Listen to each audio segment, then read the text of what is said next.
How's it going, everybody? It's the Jolo Fox. It's my channel where I talk about anime, video games, cartoons, most notably Sonic and Ninja Turtles. And today I'm doing another live stream.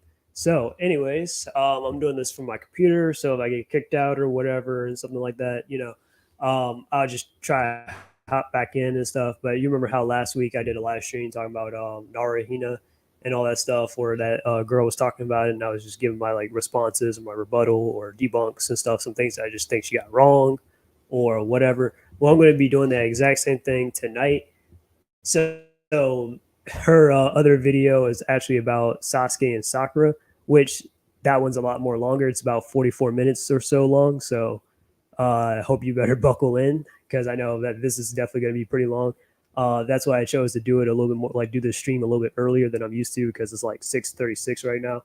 So usually I like to, well, I wouldn't say I like to, but I tend to do streams a little bit around 9 or 10 or whatever. Just, I don't know, the spur of the moment. And, but anyways, yeah, but that's what I'm going to talk about. But first, I'm going to talk about the Sonic X Shadow Generations animation that just came out because that was actually pretty clean and stuff. So I'll like take a look at it first. I mean, I didn't have anything big or too many like big opinions that I wanted to share like that, but I guess we could definitely talk about it at the start of the video, and then I'll go into the Sasuke Sakura thing. Yeah, that's right. I'm actually going to defend Sasuke and Sakura. I know a lot of people regard the ship as toxic, but first myself, I actually think it's a pretty decent one. And trust me, if you have to look into the lore and stuff, it's there and stuff. Trust me, it is. But I'll talk about that later in the video since that's much longer. But let's talk about the Sonic X Shadow Generations and stuff. I'm actually going to share, screen share and all that stuff. I might bot a little bit, and the video might, I don't know, freeze up or whatever. But we're just gonna just power on through it, basically. All right, so let me pull this up.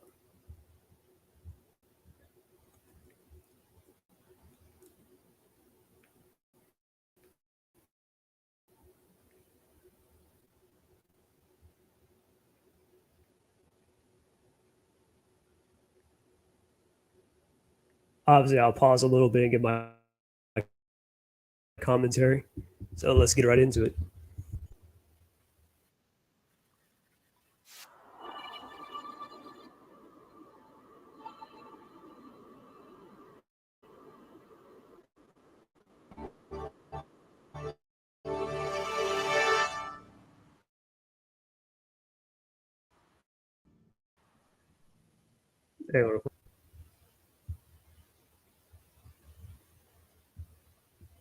Because I don't want to play the thing because I did that last time when I did the little Fang the Hunter thing. There it is, where the Fang the Hunter thing was playing, and I didn't know. I was like, wait a second, it's not showing up. It's not showing up. All right, let's get back to action.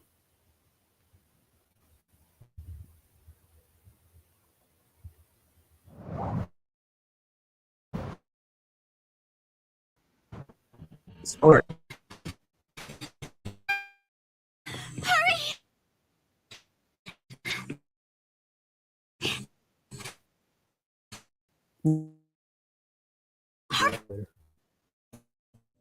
What's wrong? Nothing.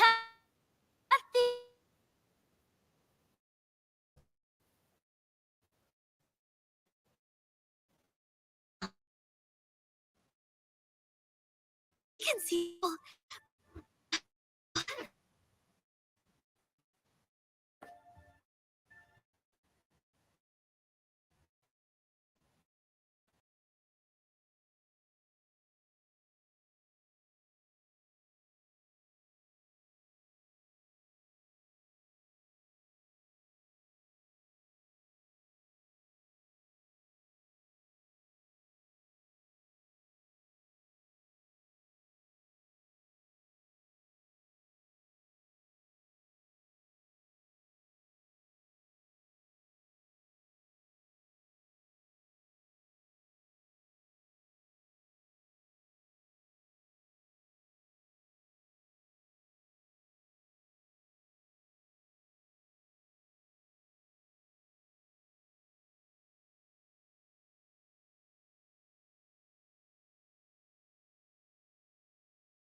All right, I'm back. Like I said, we're gonna power on through it. Let's get back to the video. So as I was saying, if I'm not mistaken, this is Stephanie Steph and stuff. If in case you don't know who she is, she is the voice actress of Sailor Moon from the VIZ dub or VIZ Media, you know, the VIZ dub basically. Not the old Dick dub or whatever Clover. Yeah, this is Sailor Moon's voice actress, and on top of that, since I just talked about your girl Hinata from last week, she's also the voice actress of Hinata, you know, Naruto's wife. And what else? And she also voices Orihime that I just now found out. I was like, wait, she voices Orihime? I'm like, oh, yeah, yeah, I'm starting to see it now. So she's definitely voiced a lot of popular heroine characters and stuff, and maybe some others that I might have missed. But yeah, I'm like, okay, and yeah, so yeah, she's a really good casting for Maria, so that's pretty nice. And speaking about voice acting, a lot of people got on Shadow's voice actor back in the day, or at least you know this current voice actor right here who's been voicing Shadow since the Colors era. Personally, myself, I never had a problem with him or anything. I just don't think that he was given like enough spotlight, or like you know at least whenever he voiced Shadow, Shadow wasn't like he never had like this much screen time and stuff, unless it's like a one and done kind of thing or something like that, or it's like you know what I mean. So yeah, I did. I definitely did feel like a lot of people were just hard on that guy for nothing because I'm like, hey, he's definitely bringing his A game here.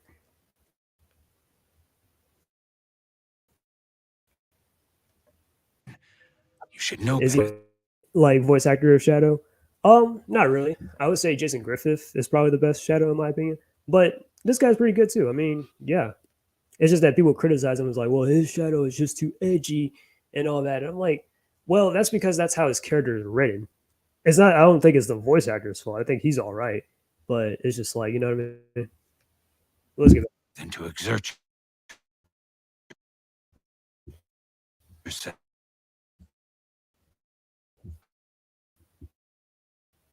You're I was know if they're Professor Gerald.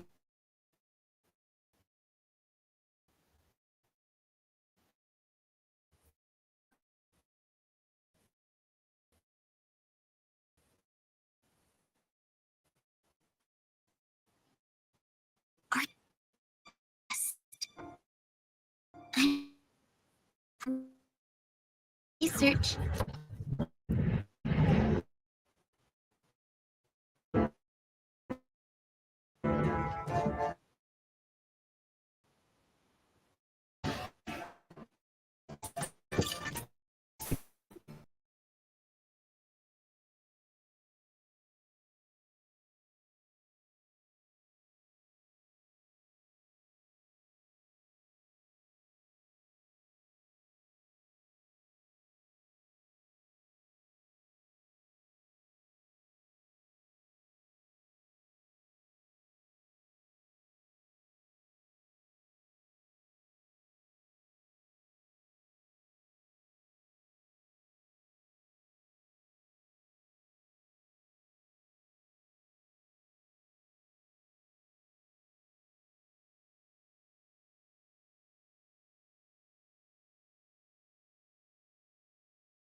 I'll handle this.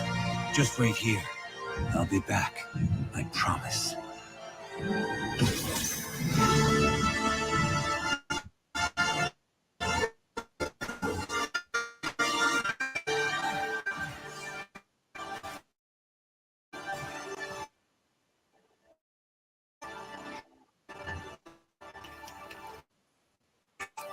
So what this event is, this is in the past stuff. So basically, because you're like, wait, why is Shadow fighting Emerald? In case you don't know.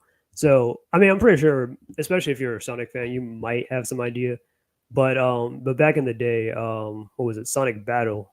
That was where they had introduced Emerald and stuff. And inside that game, they explained that Emerald is like, well, he's not a really like he's not a direct creation of Professor Gerald, because Emerald has been around since like the back during like Takal and all that stuff days. That's when the Gizoids were created. But Professor Gerald just so happened to stumble across a Gizoid, and he was like doing some tests and experiments on it to try and like see what's up with it, because it was a very like advanced type of like robot that he's never seen before himself. And Professor Gerald, he's like the best scientist in his generation and stuff, like of the century, that kind of thing. So basically, at one point, Shadow had fought Emerald on board the Space Colony arc as Professor Gerald was like looking into it and whatnot. And this is how we have this fight here. So unfortunately, we never got a chance to see how that fight played out or whatever, because it was kind of told to us in text if you played Sonic Battle and stuff. So now we're finally getting like a full on animated visual of like how that fight went down and like all this stuff that led up to it. Well, not all this stuff, but you know what I mean? Just like, oh, well, Shadow and Maria was just on board the Space Colony arc one day talking about, watching you know, the what's those like little the northern lights and stuff. Yes, looking at the northern lights on board the Space Colony arc, and then Emerald almost destroys the Space Colony arc and all this other stuff when he goes ballistic. So yeah, and then later on, Sonic has to deal with that later on in Sonic Battle and stuff. So yeah, but let me get back to the video. We're almost halfway done.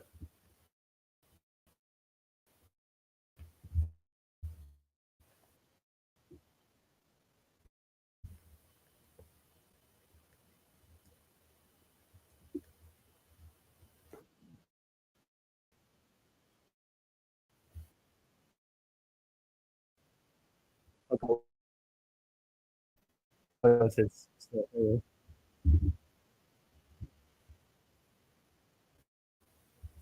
Okay, here we go.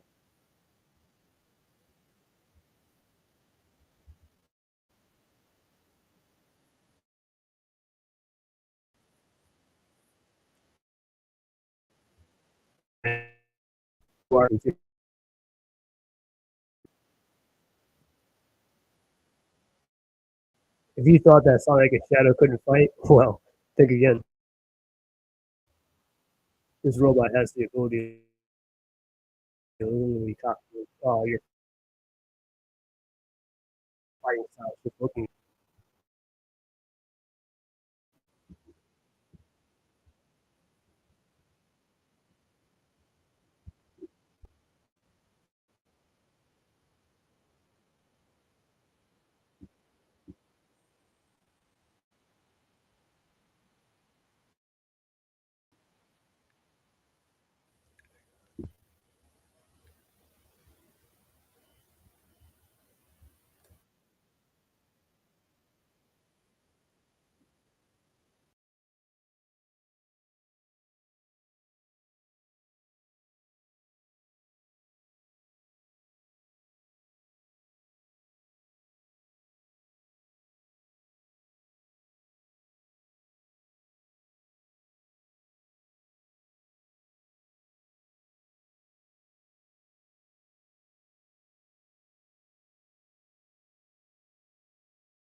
Yeah, it's not like that isn't annoying or anything. But yeah, let's get back to the video.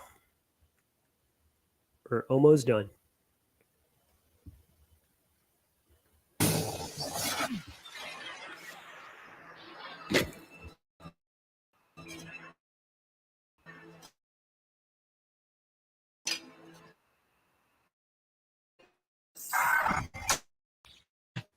Professor, we must.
Sorry, okay. It was buffering on my end, so I wasn't sure. No.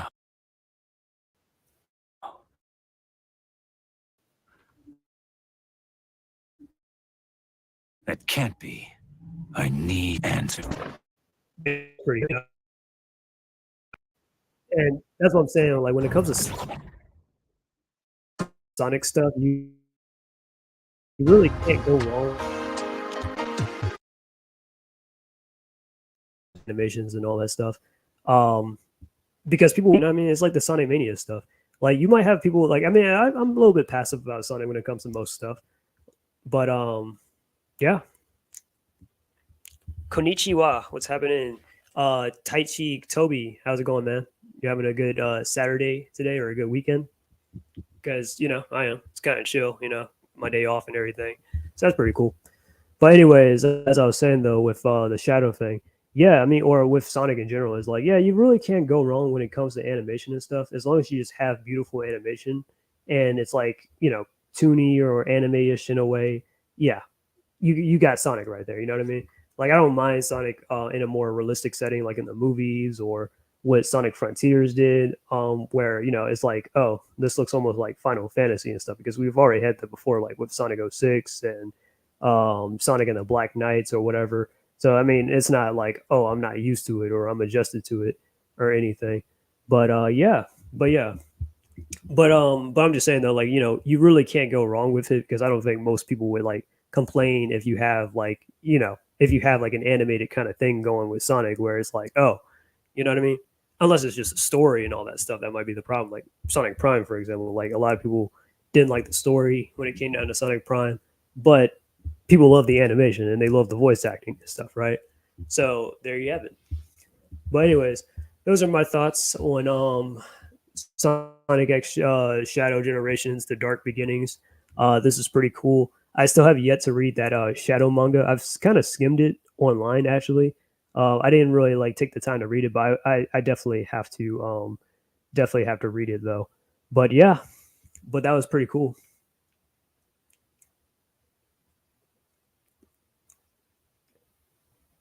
Hi, but yeah, but Shadow though. But yeah, but like I said, Shadow is definitely one of my favorite characters and stuff. Yeah, I mean, I prefer more so like Knuckles compared to like Shadow and stuff. But yeah, but Shadow definitely is like one of the most like most kind of developed and most in-depth Sonic characters in the series and stuff, you know, like for a reason. Like a lot of people love that about him, you know, where yeah, he's a little bit dark and you can kind of see his side. Hell, I'm not even completely against the wrongs that Shadow might have done inside Sonic Adventures 2, where I mean obviously like, you know, I don't think, you know, it's, you know, completely justified, but when you look at it from Shadow's perspective and all that stuff, like I talk about how yeah, I mean pretty much everything he had in his life was like taken away from him and whatnot.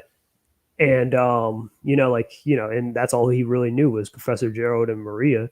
he had no attachment, no tether to Earth, and then the minute they were gone and taken because of GUN, yeah, Shadow he was like, oh, well, now I got to act on behalf of Professor Gerald's will to want to destroy the planet and stuff. But but of course, thanks to Maria and her goodwill and all that stuff, like in Shadow realizing what Maria would have ultimately had wanted, yeah, Shadow had changed sides and decided to dedicate his life to protecting Earth and stuff. So he's definitely become one of the best of Earth's heroes. But yeah, is Shadow my favorite Sonic character? No, unfortunately, Shadow is not my favorite Sonic character. I'm not saying he's my like. I'm not saying I don't like Shadow. Of course, I like Shadow. He's in the top 10, but top five, not really. Like I said, I've said this before, but my top five favorite Sonic characters would be Sonic, obviously, Tails, Amy, Knuckles, Blaze, and then I might put no Tangle, Whisper, then maybe Shadow. But yeah. But anyways, if my family comes in, I'll probably mute my mic or whatever or something, because I don't want them in their noise in the background. But yeah, yeah, that was that. So now we're going to get into the Sasuke Sakura thing. I know my thing's going to cut out a lot, but again, we're going to power on through it. So I'll take a small little break right here. Um, More people will probably jump in.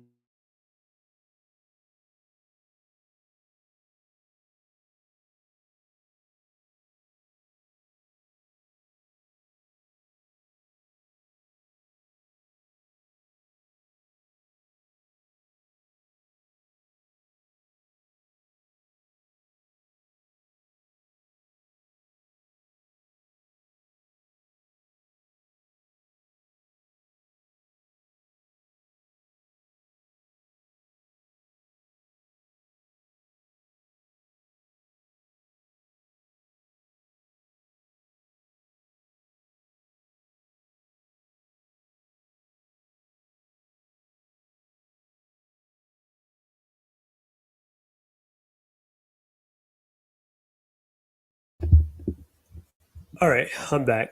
But anyways, now let's play the second video that I wanted to play today.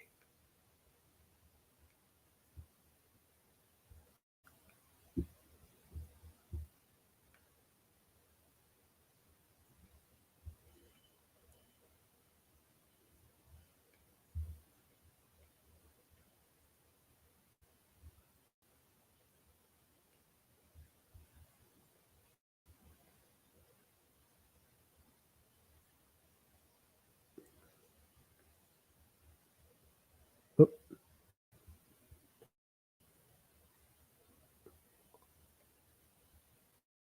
sorry, it's taking a minute, even though I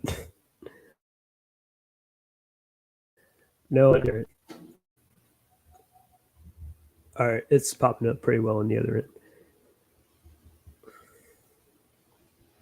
All right.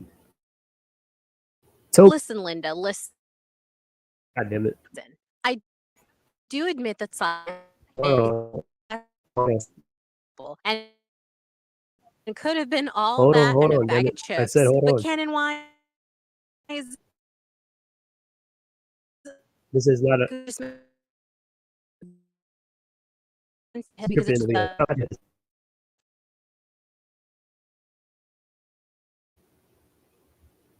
Sorry. It was, I was going to answer this question right quick and then move over to my screen or whatever.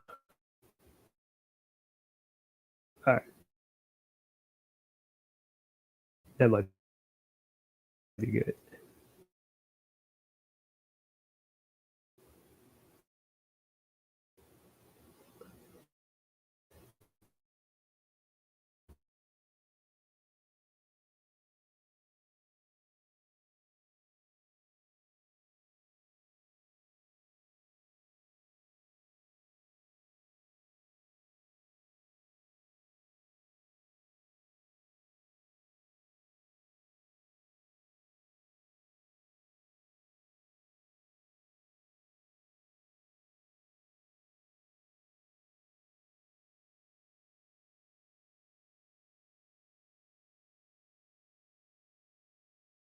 most Sonic characters do have backstories. Like, I mean, Knuckles, Tails, Silver, Blaze. I mean, yeah, not a lot of characters have like a super in depth type of backstory on the same level as Shadow. But I mean, but they got backstories and stuff. Hell, Sonic's backstory, I think, is the one from the manga where he grew up with his parents and stuff, and his little sister, and his dad was like a pilot and stuff. That's my take on that's why I think Sonic's true origin is. Hey, what's happening, fierce empathetic Black Queen Taylor? How you doing today and stuff? Hope you're having a good one. It is Saturday after all. But anyways, just got done reacting or talking about the Sonic X Shadow Dark Beginnings animation, which was pretty tight and stuff. And now I'm about to go into Sasuke and Sakura and their relationship because there's this girl. You like my Halloween pick? Almost couldn't tell really much of a difference. But then again, now that you mention it,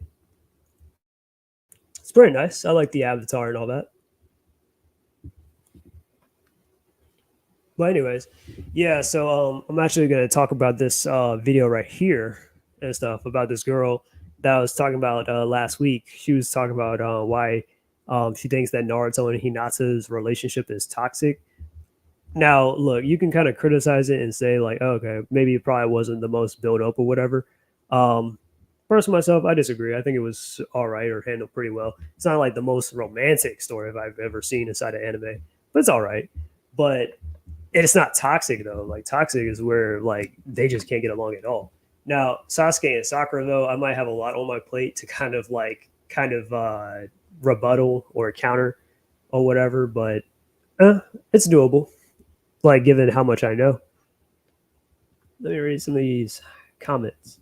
I only saw a Shadow with an origin story, not other characters. Oh, okay. I mean, some of them do, but just like yeah, but some of them are just like kind of just there and have abilities. Who are Sonic's parents?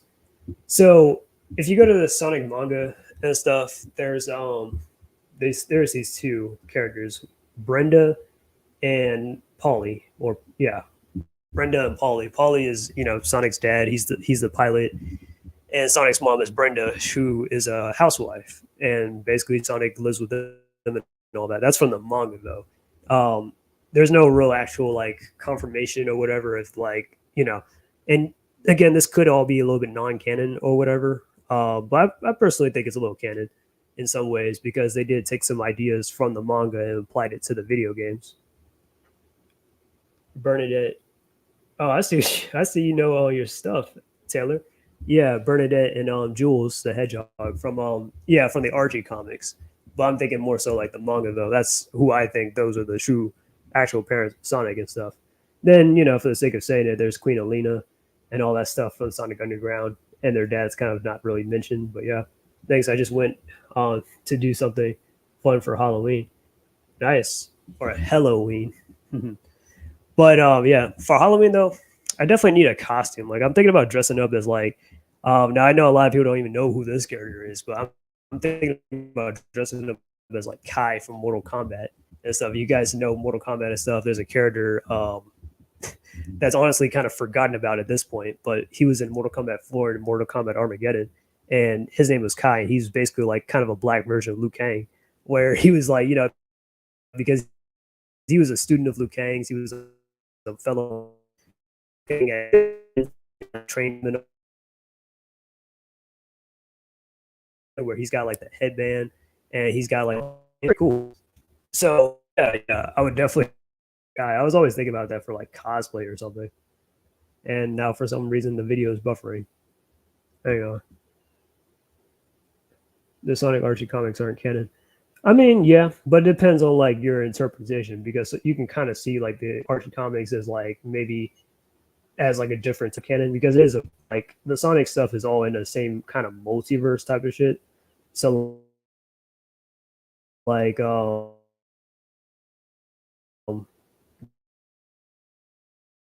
yeah, it can vary. There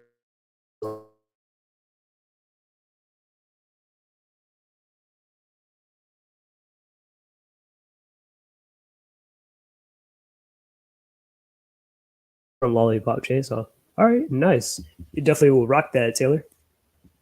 They'd be turning heads and stuff. The boys would be like, "Damn, is that the chick from Lollipop Chainsaw?" All right, let me get into this. Listen, Linda, Okay, listen. obviously, I do admit that some could have been all that and a bag of chips. and if you guys have but questions Canon or whatever, I can always like definitely pause it and answer them. wise SasuSaku just makes me run for the hills because it's so toxic. SasuSaku is a type of couple where the man gets tired and settles down with a woman he doesn't even like, and the woman is her. I mean, it's not like Sasuke and Sakura actually don't thing. I mean, then why else would they get married? Or Sasuke doesn't like Sakura. I'm like, yeah. I mean, again, I mean, I got the receipts right here and stuff. Like, let me show off some of my references. I watched Transformers 1 today. That's pretty nice. I was thinking about watching the movie and stuff. I know it's in theaters and all that, but yeah. Hang on. Let me show off my knowledge. I'm wearing a little Pikachu shirt. But anyways, so last week I kind of showed off this where I was talking about like some of like Hinata's character and all that, and Naruto's like parenting and stuff with this book. Now I'm going to be using this book as well because there's also a side story or a chapter where Sasuke spends the day with Sarada for Parent-Child Day, and then there's this book called Star Pupil, which is actually a book about Sasuke's story, obviously, but Sasuke is going to be teaming with Boruto's group, Team Seven, where he's going to be kind of training them, and then he's also working with them on a little bit of a mission. So it's pretty nice. It's not in the anime though. This was adapted in the anime though, the Family Day story. In 3 episodes though. Unfortunately, they cut the Hinata, Hanabe, and Heihachi thing though. But the story with and they kind of altered it a little bit, but it's not too far off. It's pretty good in the anime and stuff as well. But anyways, Star Pupil. I'll be also referencing this book too, just for the sake of saying it. And I'm also going to. I also have on another tab the Sasuke manga stuff because that I have a novel. I think I have all the Sasuke novels except for stuff that's at least not translated in English at least. But let me stop with my what you call it.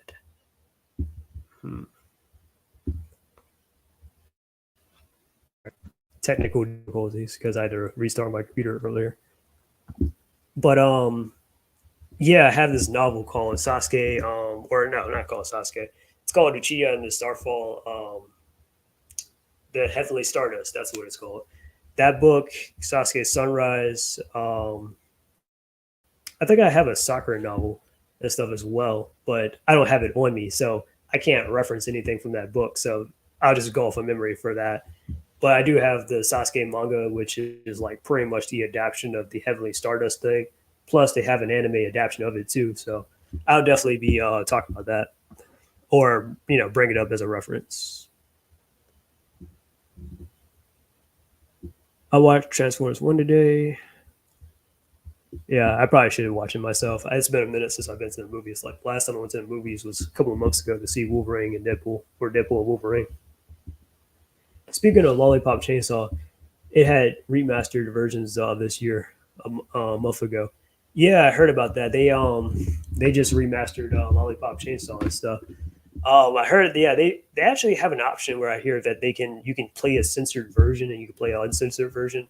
Honestly, well, I guess that definitely does satisfy a lot of people. I was listening to another YouTuber. His name is Mugen Lord. I like listening to him. He's a pretty cool dude. But Mugen Lord, basically, and he was talking about Lollipop Chainsaw and how he was saying it's kind of a nice in between for the people that are sensitive to that kind of thing. Okay, well, if that doesn't accommodate you, then you can play the censored version.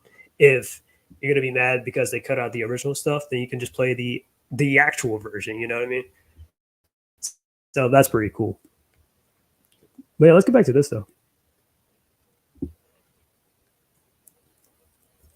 Hey, returning sparkling individuals get to watch me draw about fandom/storytelling. And for those of you new here, welcome. I hope everyone is surviving and thriving in these very difficult and weird times. I know I'm too. So this is it, y'all. This is a video that I have in the 2010s. I would have had like a power printed or make my clear and understandable. Of course, the fact that I was disappointed by Sasuke rather than contemptuously unimpressed. I also think I probably would have accepted the SasuSaku pairing because what did high school Day know about love at that stage of her life? As it stands now, I've grown as both a person and a storyteller. And what if my son with craft stories, our character grew in platonic sense It's pretty nice.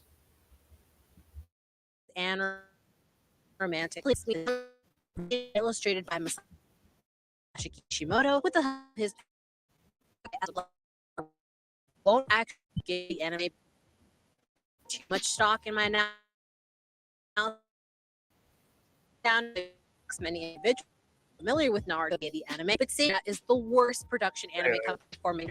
Trust me, that's So, in case you guys might have missed it or whatever, she just said that she's going to disregard Studio Period or whatever, which that's a terrible way to go about it, in my opinion.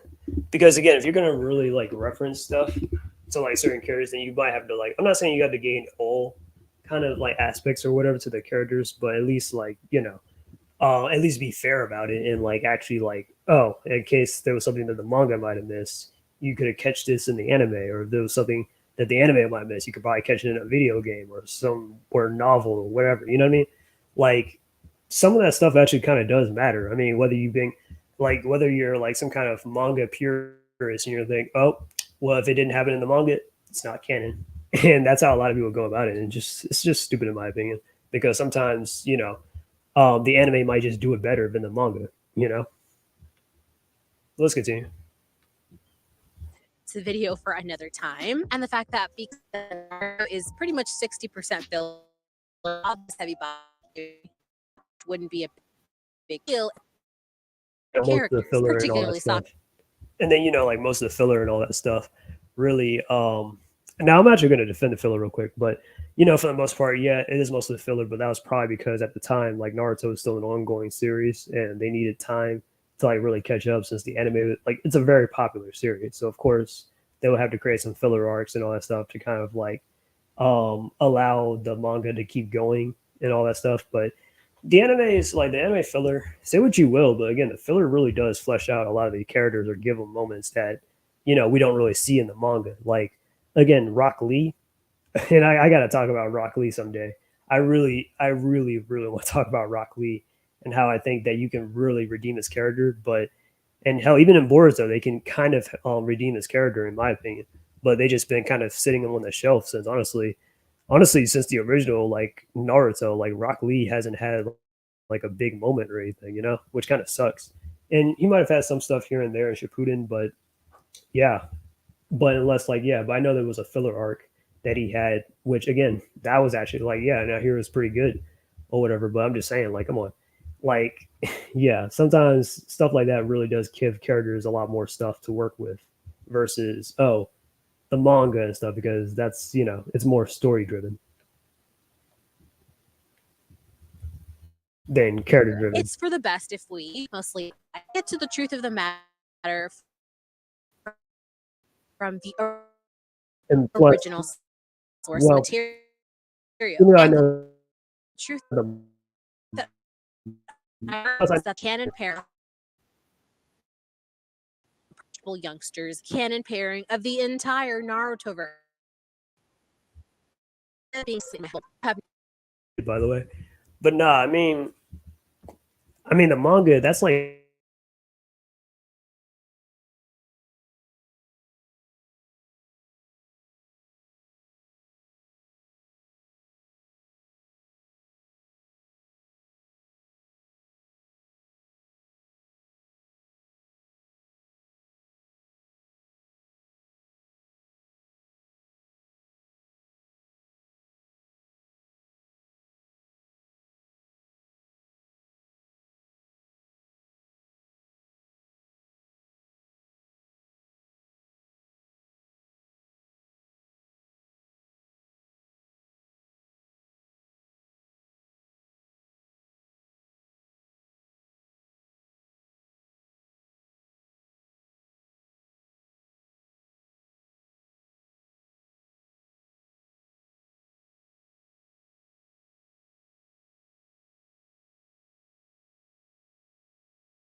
All right.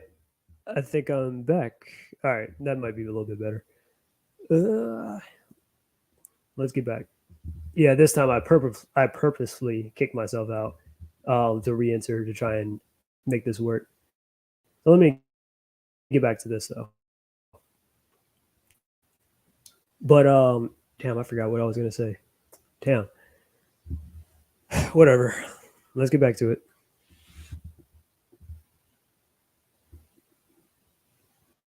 Not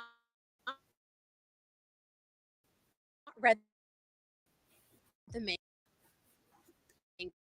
Oh, oh yeah, yeah. video, so turn back now while you still What is it they call it? It's like the village my character in Naruto. wonder whatever. Sometimes like sometimes there's stuff that like one person just can't do alone. Now if you take one person is the correct take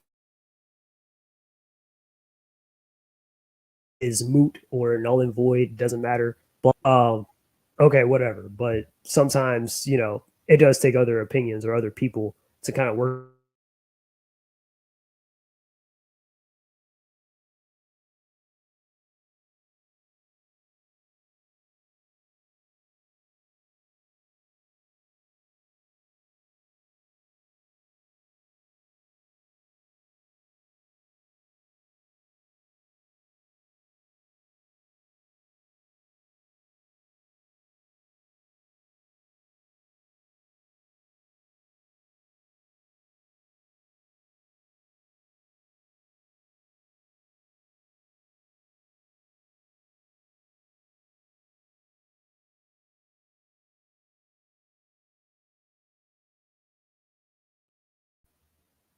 All right, I think I'm back.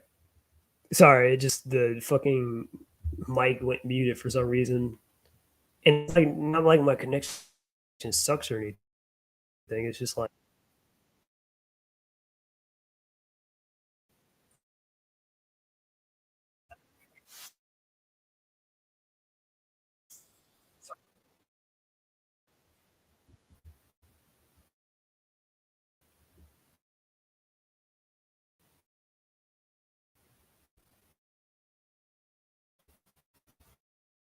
I'm gonna I'm gonna air her thing again because I don't think you guys can you say.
All right, I am back. And yeah, it just kicked me out conveniently just as I was about to try and fix this, but whatever.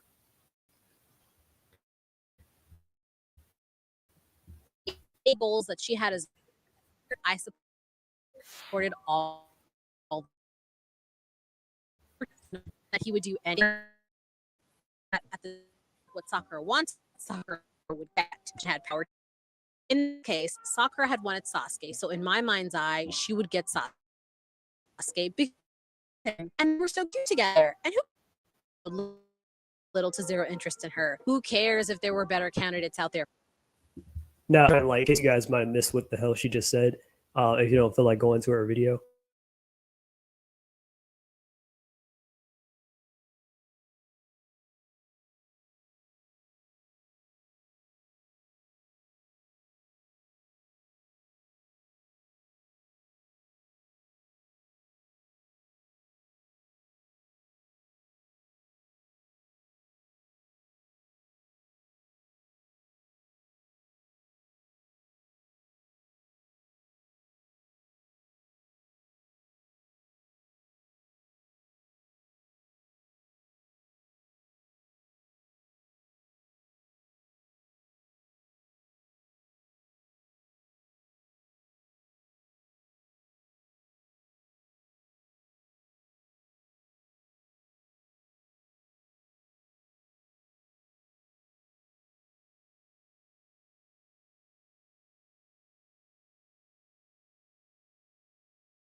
was Orin Pax really the original name of Optimus Prime before Dennis O'Neil came along in the series? Tell me honestly, I do not know. I'm not a huge Transformers fan like that, so I can't really tell you if Optimus Prime's real name was actually Orin Pax or whatever, or how much like does Transformers One is like in line with the main Transformers canon in general and stuff. Now, if it's like some stuff from like GI Joe a little bit, because I think I'm a little bit, I know some stuff about GI Joe, especially Ninja Turtles, obviously because I talk about Ninja Turtles a lot or Sonic and stuff. Yeah, I'm definitely your guy, or maybe some other series that I probably can't think of on the top of my head, or like right now, like I'm talking about Naruto. If it was something like that, then yeah, I can probably tell you. But Transformers, not so much. But I am starting to I was sort of kind of getting back into Transformers actually. There was actually a premiere for like the old what's his face back earlier this year for me, so that was pretty cool. All right, let me.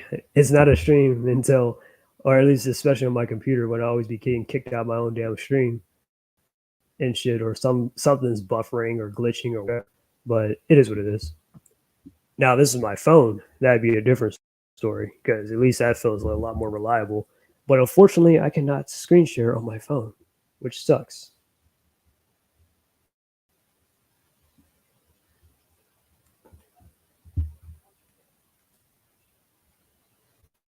Only like barely even 4 minutes into this, and it's still got 44 minutes left.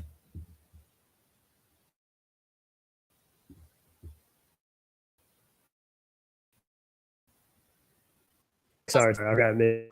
So I was gonna talk about like so basically she just said that Sakura is her favorite female Naruto character. If you guys didn't hear that or didn't catch it or whatever, and how originally she used to ship Sasuke and Sakura with each other at the start of the series, and how basically she kind of fell out of love with that idea in the long run.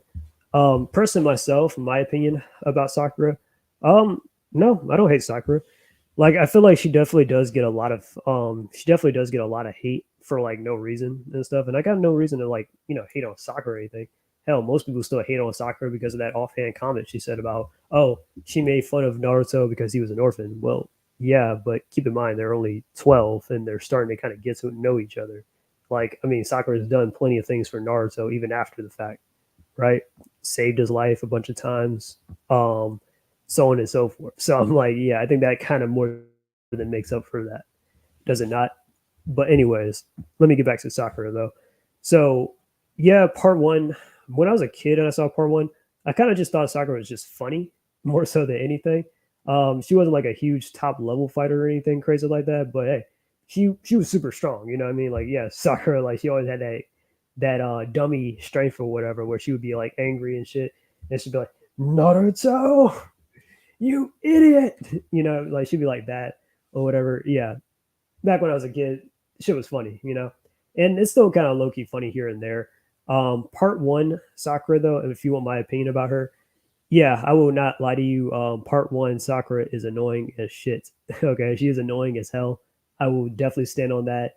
Hell, me just hearing her voice alone, and I know it's the same voice actress, and the voice actress is great, but hearing her voice from part one, where she's like constantly fussing and yelling, especially in Naruto or whatever, it's just like it's annoying. But by the time of Shippuden, yeah, Sakura's definitely a lot more better when she's reintroduced and stuff, and she's gotten some training and stuff by Tsunade and all that stuff. And then later on, she fights Sasori, has a pretty good friendship with Lady Chiyo, so on and so forth. But I'll save that for the video or for the rest of this video before I even talk about yeah. But Sakura is a cool character. Sasuke is hot, and he'll eventually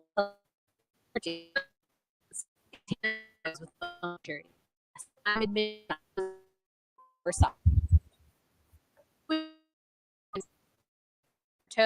SasuSaku in like maybe not hired of Kishimoto or Studio Period. And now here we are, a brutally honest analysis Sasuke and Sakura as a one topic be shipped after understanding one want. Let me exit out of that.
All right, I'm just waiting for this to pop back up again. Hang on.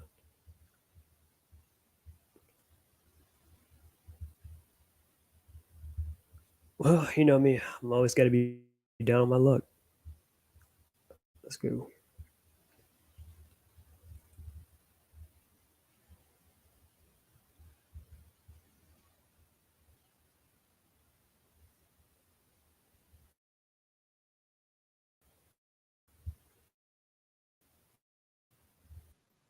Okay, So yeah, let's so this should be fun. I swear to God, if it goes to a commercial,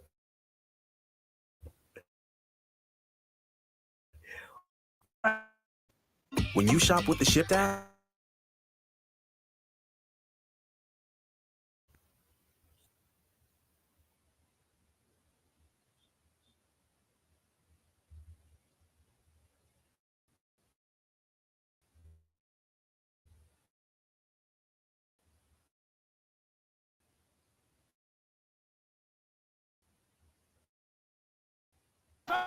bro.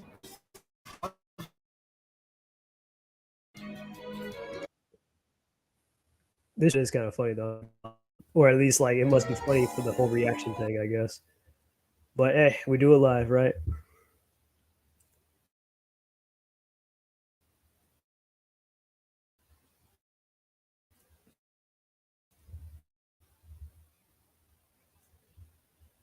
he not mentioning who the man Sasuke is that wants to kill, not seeing why he wanted to participate in the prelims, the rooftop tantrum, his desire as to why he wants to leave Konoha for Orochimaru. Sakura just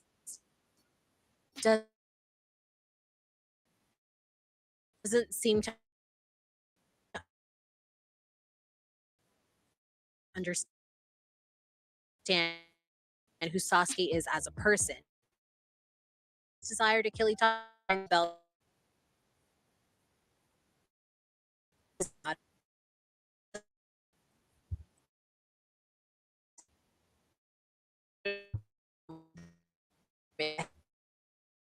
about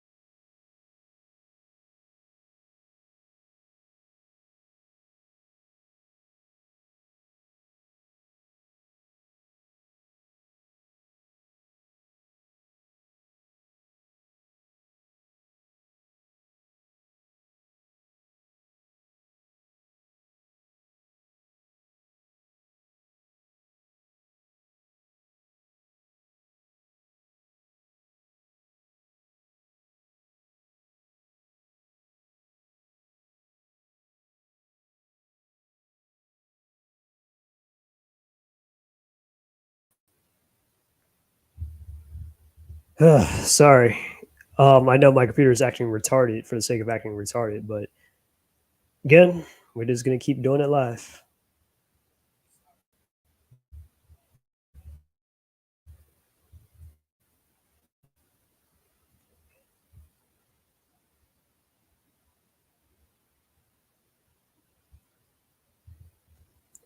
All right. So basically, what I've gathered from what she was saying, basically what she was saying was that Sakura doesn't know Sasuke back in their beginning days and stuff, and doesn't question about his motivation for wanting to kill Itachi and blase blase and the whole destruction of her village. I mean, of his clan and all that stuff. Yeah, that kind of thing. Well, yeah, that's true. But hell, Sakura didn't even know that Naruto, or most of the Ginning didn't even know that Naruto was even a Jinjuriki until like at least until Naruto Shippuden, or during their like their tuning days. Yeah, you know what I mean. So I mean, I'm just saying like yeah, it's still kind of a little bit early, anyways. But when Sakura becomes a much more experienced Konoichi and a lot more like well trained and stuff, she kind of is like on it like that. So she's like, so let me get this straight. So on and so forth kind of thing. We got a couple of days or something. Um, like when she found out about the whole Orochimaru thing about it, like steal Sasuke's body because it would have taken a couple of years to like, yeah. And then Sakura's like, oh, so we only have a couple of days to find Sasuke and stop him from fusing or from Orochimaru from taking his body, that kind of thing. So yeah, and that was when she was like 15, 16. So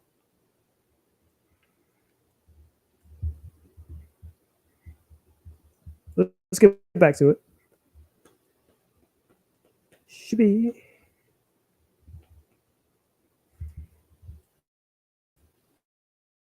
About why Sasuke is the only Uchiha or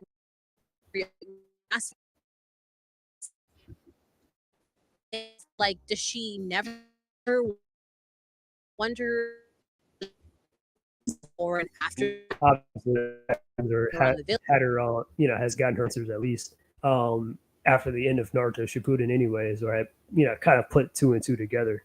So, yeah, I mean, I don't see how that doesn't mean like she doesn't know Sasuke, especially when they're like, what, like they're like 33, 36 years old now and stuff. Like they're in their mid 30s. So I'm like, yeah, they know each other pretty well. They've known each other from like what the academy days when they were like 6. So that's like a good nearly almost 20 years. Like, come on. Okay. Village when there used to be a ton. If Sakura was, she would have noticed something off from Sasuke. Like, I don't think that Sakura did know about Sasuke's clan being annihilated. I say she didn't because if she did, Sakura would not have spoken to Sasuke about Naruto and his lack of parents and being an orphan, knowing. Let me pause it real quick. I feel like a lot of people definitely use that against Sakura a lot, like the whole well, she made fun of Naruto because he was an orphan thing. Let me kind of remind people what Sakura really said. Okay, she wasn't like, haha, you got no parents or anything like that. No. She said that the reason why Naruto acts out or acts up a lot is because he doesn't have any parents or whatever to like really discipline him like that and whatnot. That's why Sakura sees Naruto as immature and whatnot. That's why. All right. It wasn't like, oh, she's taking it lightly or anything. But that's the reason why. All right. What else can I say? And then, of course, Sasuke is like, because his parents are dead too or whatever. But he at least was raised by his parents for a while and stuff, and at least has, some degree of maturity or whatever. But yeah, but then that kind of made Sakura realize, what I said was kind of stupid, anyways. And then she tried to make it up to Naruto by like trying to like get him know him better and all that. And then Naruto had to use the bathroom. He's like, "Oh man, I drank that rotten milk."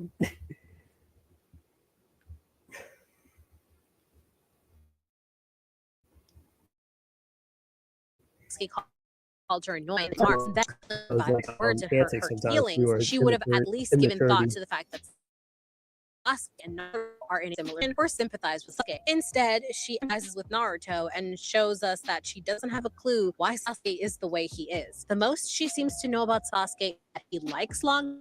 Well, that's cool and all. It doesn't give us a glimpse into who Sasuke is. See that after spending and it's kind of the purpose of them being paired up as a team because during the academy days they obviously didn't know each other that well like that or didn't know each other like too much like that, except for like maybe some stuff that might be public, like Sasuke lost his family and his clan tragically. Some of the details are kept secret for obvious reasons, or whatever. Um, what else? Naruto. Uh, Obviously, they withheld the information about his dad being the fourth Hokage and Kushina and all that other stuff, etc. So a lot of that stuff wasn't really made public like that. So I wouldn't really like say, oh, well, Sakura should have known. Like, no, how could she? Like, but anyways, but the whole point of them being a team is to get to know each other better. That's the whole purpose.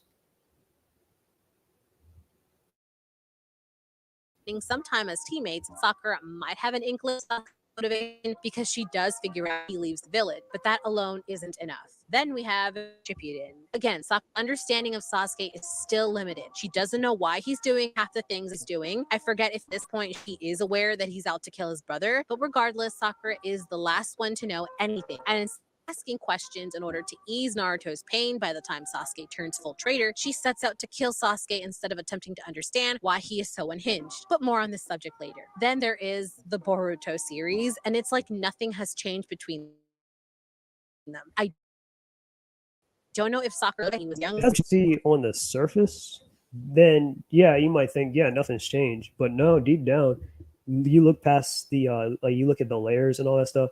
Yeah, there definitely is a change and stuff.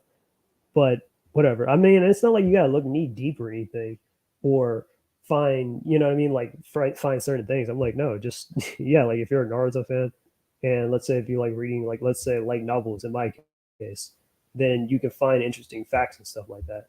Or if you like, I don't know, watch the Naruto fillers and stuff like that, or the anime, then you might get more of like insight to that, and even in the manga too. Because again, I said Sasuke has a manga, which I'm going to show later, where him and Sakura actually had some pretty good moments and stuff. It was literally a side story about them.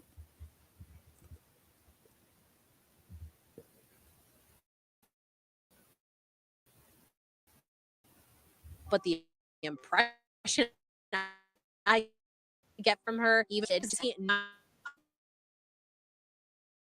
seriously, the obsessive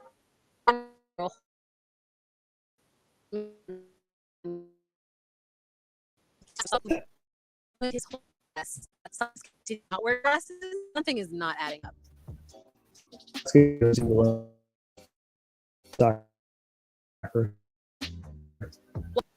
While Sakura knows some things about Sasuke, I bet you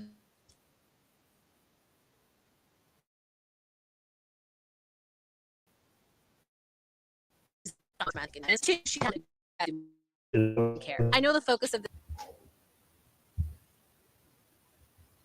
Okay, I think that might be a little bit better. series is mostly on Naruto and the ninja world, but from the bit of character interactions between the two of them, Sasuke doesn't know anything about Sakura's likes, dislikes, aspirations, motivations, dreams, etc. If it does, he doesn't know. And at no point in the manga do we see Sasuke attempt to get to know Sakura. There's no evidence of him asking Sakura questions about herself, and when he does the chance for learning, he refused to ask Sakura for help and instead asked Naruto, whom he had a grudging rivalry with anyway. Yeah, I mean, you can see it as more of an ego thing. That I mean, sometimes like Sasuke turned down Sakura and whatnot. It was like, no, I think I can figure it out. And he looks at Naruto. I was like, hey Naruto, what did Sakura tell you? I mean, maybe it could be embarrassment that he just doesn't want Sakura to to know. Oh, I'm actually struggling here, and I want to keep this facade that I'm kind of cool. Oh, whatever. Or eventually he was reluctant for help, and then eventually Sasuke kind of just gives in and is like, all right, screw it. Naruto, what did Sakura tell you? I'm curious. And then Naruto's like, she didn't tell me nothing. He's like, what? You little, you know what I mean? Like it's like the Land of the Waves. Even though I've watched that so many times, and it's kind of repetitive a little bit to me to always keep going back to the Land of the Waves, even though I know it's the first arc inside Naruto. That was definitely a good time to really show like Team Seven's like interactions with one another and like their chemistry. But yeah, and just how they like just their bond and all that stuff, or it really did strengthen their bond and all that. Like, and I'm counting Land of the Waves like all the way from the beginning of Naruto, all the way up until the whole Zabuza, Haku, Gato or Gonzo, whatever his name was, the guy that Zabuza decapitated. Yeah, that guy, the gangster dude. Yeah, up until that point.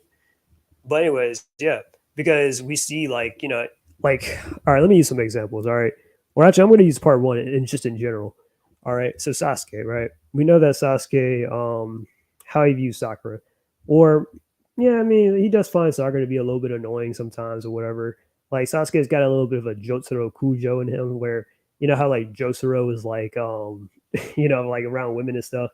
Like Jotaro doesn't like when girls just be like uh crowding around him and stuff and just be all like, "Oh my god, Jotaro, Jojo," and then Jotaro's like, "Bitch, get the fuck out of here." You know what I mean? Jotaro would be like that. Yeah, dude was a whole delinquent. He didn't care. Hell, even if it was his own mom, he'd be like that. I'm like, damn, Jotaro, chill. That's your mom, bro. But anyways, but yeah, so Sasuke's a little bit like that too. I mean, Sasuke would never do that with his mom, but with any other girl, that'd just be like that. Sasuke just be annoyed or irritated because Sasuke's a very stoic guy and he's very like to himself, so he don't like and not to mention Sasuke's pretty antisocial too, so he don't like to really be talking around a lot of people like that. So the last thing he will want is like a bunch of girls just like fawning over him and stuff like that. But anyways, sorry, I was saying like about Sasuke and Sakura. So like during the arc or during the arcs and stuff, Sasuke has definitely saved Sakura a couple of times or has helped her out. Like back in the Land of the Waves arc when they were escorting Tanza, the bridge builder and stuff. Like didn't Sasuke not like even though when they thought Kakashi died for a second, Sasuke like was fighting the demon brothers and stuff and was actually like trying to protect Sakura and the bridge builder at the same time when he like threw out his arms and stuff, like he was ready to take on an attack from them. Or when they were fighting Gaara and stuff, like Sasuke was also trying to save Sakura during that whole ordeal. And that later on when like after the whole Gaara thing was done, Sakura tried to thank Sasuke for protecting her, and Sasuke was like, "Sakura, don't think it was Naruto who saved you." And all that stuff, like because you can kind of feel like he feels like, damn, Naruto just showed me up, in front of even kind of that. He definitely does see her as a friend, of course. They definitely will protect. Then what else? They had some moments of. Then they had some moments like the Death Forest where Naruto is mostly fighting against Orochimaru and stuff, and Sasuke was just too afraid to do anything because he was terrified of Orochimaru. And Sakura was calling Sasuke a coward and stuff.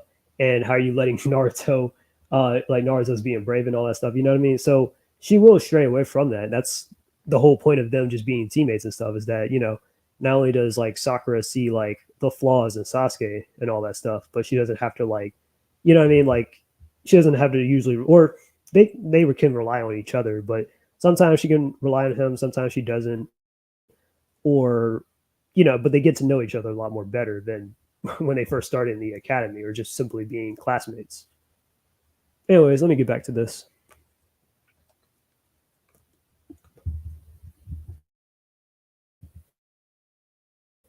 If anyone can point to get to know Sakura, it just feels like Sasuke together In all part panels. one in the Sasuke retrieval arc when Sasuke leaves the village and stuff, Sakura tries to stop Sasuke from leaving. Like she's literally the last person that Sasuke sees before he goes on his journey with Orochimaru and stuff. And Sasuke's like, sorry, and then he like knife hand chops Sakura or whatever, knocking her out, painlessly. So yeah, just leaving her there so he can go. Yeah, because Sasuke was going down a dark path trying to follow Orochimaru and trying to get what he knows so he can take down Itachi, basically, which kind of failed, but or didn't turn out how he wanted, but that Sasuke and Sakura interact together with. is fair because he is not in a state of mind to be thinking about romance, but we get nothing from Sasuke. Hell, I'm Well, man. if girl he's not even on his mind, period. When you mentioned no thought. The second time he just he's a healer. Just because Well, I mean, probably given that Sakura, like, I don't know, saved Kakuro's life and everything, and had like created an antidote to an unknown poison that Sasori specifically had made. I don't know. I'm just saying, like, word kind of gets out, or that she's the student of Tsunade, who is like one of the best medical ninjas in the world and stuff. And not to mention, Sasuke usually be chilling with Orochimaru and Kabuto, and Kabuto is a medical ninja himself as well. So just just little stuff being thrown out there. But let me just put it like this though: in Shippuden, Sasuke's mindset in Shippuden was always about revenge for the most part. First, it was mostly his one track mind of like going after Itachi and trying to avenge his parents and his clan and all that stuff. Then when Itachi died, Sasuke had found out the truth from Obito, who told him the real story about what happened with the Uchihas and stuff. And after Sasuke had found out, because Itachi wanted the truth to die with him, because Itachi knew Sasuke might have this reaction too, and that pissed off Sasuke a lot when he found out that Itachi was kind of set up to do this, thanks to Danzo. So then Sasuke directed his revenge to Danzo during the Kage Summit, as we all know. So he went after Danzo, and then when Danzo died, that wasn't really enough. So Sasuke kind of wanted some kind of like change and stuff, or he felt like, damn, the Leaf Village really did screw over the Uchihas, and they kind of did too. I mean, first myself, between the whole feud, the Leaf Village and the Uchihas, I'm a little bit more sided to the Leaf Village more so than the Uchihas, but I can't blame the Uchihas though, because yeah, they got done dirty and stuff. So obviously Sasuke wanted some revenge for that, and we know what happens after that. Then it's until after Sasuke had reached the peak of like, okay, revenge doesn't exactly solve everything. I really had did a lot of terrible shit and stuff. And I want to like, atone for that, of course. And then eventually, him and Sakura start to like, actually like, with all that stuff, like all that baggage and all that stuff aside, that's when Sasuke and Sakura started to like, actually go out. A couple of years later. I mean, it wasn't until like at least around the Naruto the Last Era where they started to actually become a couple, and then they got married and so on and so forth. But I'll explain that later.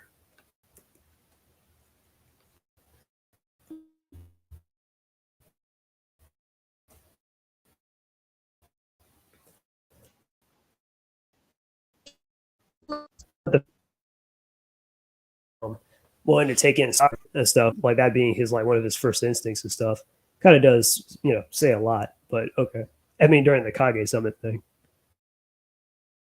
because it shows that he still does have some feelings for not. think Sakura related aside from belittling her. I know people go gaga for when he caught her when she like fell after helping him go through a dimension, but that kind of just means nothing after that genjutsu he put her through after the whole fact. Even after all that, Now let me do it again. Sakura All right. About the genjutsu thing, put her Sasuke kind of Sakura through after the whole fact.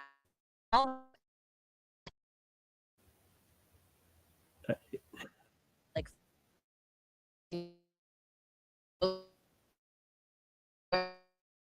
but I'm that kind making of this just up. means It's like whatever. so Sasuke little to zero interest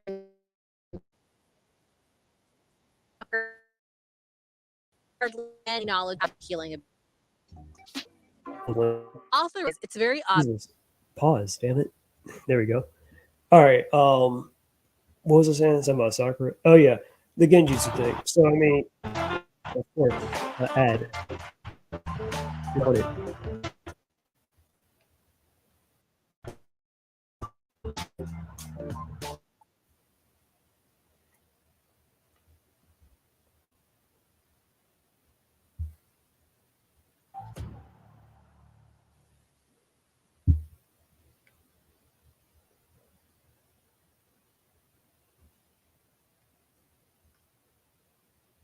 All right.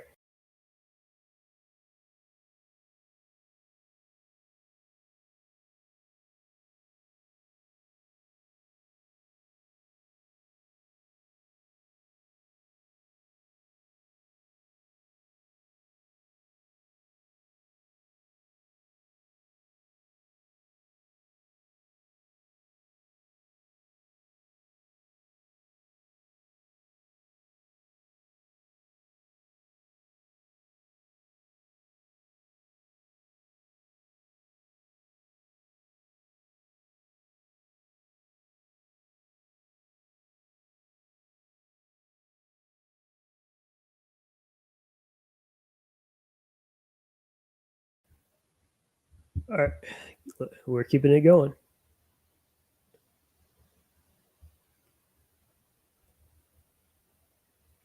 So, anyways, as I was saying though about the Sakura thing, I mean about the Sasuke Genjutsu thing. The thing is, like Sasuke kind of like put Sakura under a Genjutsu. It's not like he just straight up just tried to kill her or anything, but he wanted Sakura. He wanted to make Sakura hate him, so that she can kind of just let him go and finally just like move on or forget about him. Basically, that's the reason why. But anyways, hell, Itachi kind of did the same thing a little bit too. Come to think of it, because in the novels, Itachi had a girlfriend named Azumi, Uzumi Uchiha, and Azumi was like, yeah, she was, like I said, she was Itachi's girlfriend, and on the night of when Itachi wanted to like slaughter, well, not wanted to, but he killed his entire clan. He started with Azumi first because he knew that okay, um, if he encounters Azumi, he wouldn't be able to bring himself to do it. So it was kind of like pulling off a band aid. He had to start with her first in order to, you know, like once he goes down this road, there's no turning back. So he started with her, and the first thing he did was, or what he did was, he put Izumi under a genjutsu, right?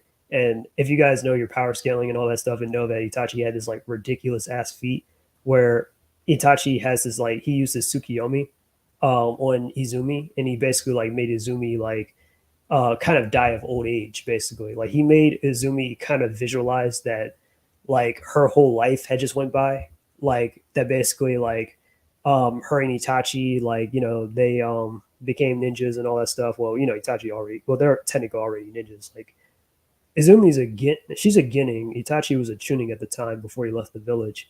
But basically, eventually they settled down, had kids, eventually grandkids, and then Azumi is like dying of old age and all that stuff or whatever. Like this is all going on in her head that Itachi has her under like the genjutsu and stuff.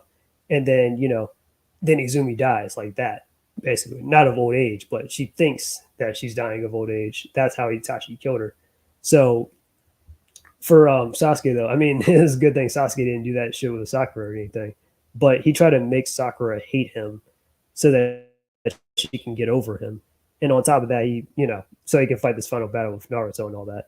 But what I mean, but it's not like he just like, oh, Has a huge Sakura or crush on anything Sasuke that almost, I either. want to So say, borders on obsession. This fact is the running gag for Sakura's character in the whole of the series, and sadly, it's what mainly ends up defining her. Sakura do Jesus, 10 minutes. putting up with Bashinari, call her annoying, and is taken by her. Sakura also tries to get Sasuke to give up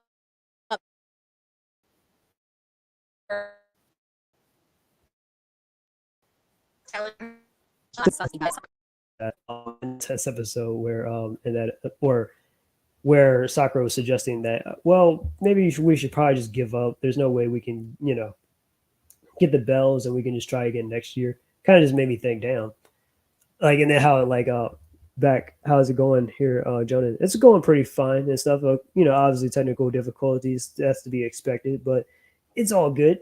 But I was just explaining how like how I went back to the bell test episode with Naruto. Jesus Christ. I got water right here anyways. my One Piece. Um,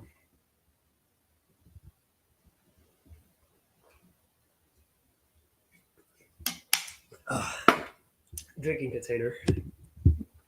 Excuse me. Anyways, as I was saying, oh yeah, so back when I came back to the bell test, so like yeah, when Sakura said that, it kind of hit me hard because I'm just like, damn, sometimes there's just moments in life where we just want to like give up and maybe say we'll try again tomorrow or we'll try again next year. And then when Sasuke looked at Sakura, it was like, and then Sakura was like, maybe not. It just made me think, nah, we gotta keep trying and stuff and stop putting stuff off so long or to next year or whatever. You know what I mean? Stuff like that. So yeah, that's how I feel. Dang, missed a whole hour stream. Well, Ashes, you're not entirely late. I still got like 30 so minutes of this not of the stream, but of this video, and I'm gonna be pausing a bunch of times. I didn't talk about much. I know you're not a huge Naruto fan, but that's what I'm talking about tonight. Um, I just talked about Sonic X Shadow Generations, the Dark Beginnings, and stuff. So if you go back, or if you want to talk about it in the chat, I could also answer some questions. I thought it was a pretty good thing. Tell me what you think about it. I know Shadow is not your favorite character like that, but yeah, dang, I missed a whole hour stream. I was just trying to cheer myself up after Minecraft update showcase. Nice. But nah, I'm gonna be going for a while. I know this is gonna be a long stream. That's kind of why I started so early. So it wouldn't be like 12 o'clock or some shit by the time I'm still streaming or whatever. Girl wept over him. Most of the emotional reaction comes from Sakura. We hardly spare thought other than on him. The notice that Sakura seems depressed in the beginning of exams, and honestly, I think that's why he compliments her skills when they arrive at the tuning test building.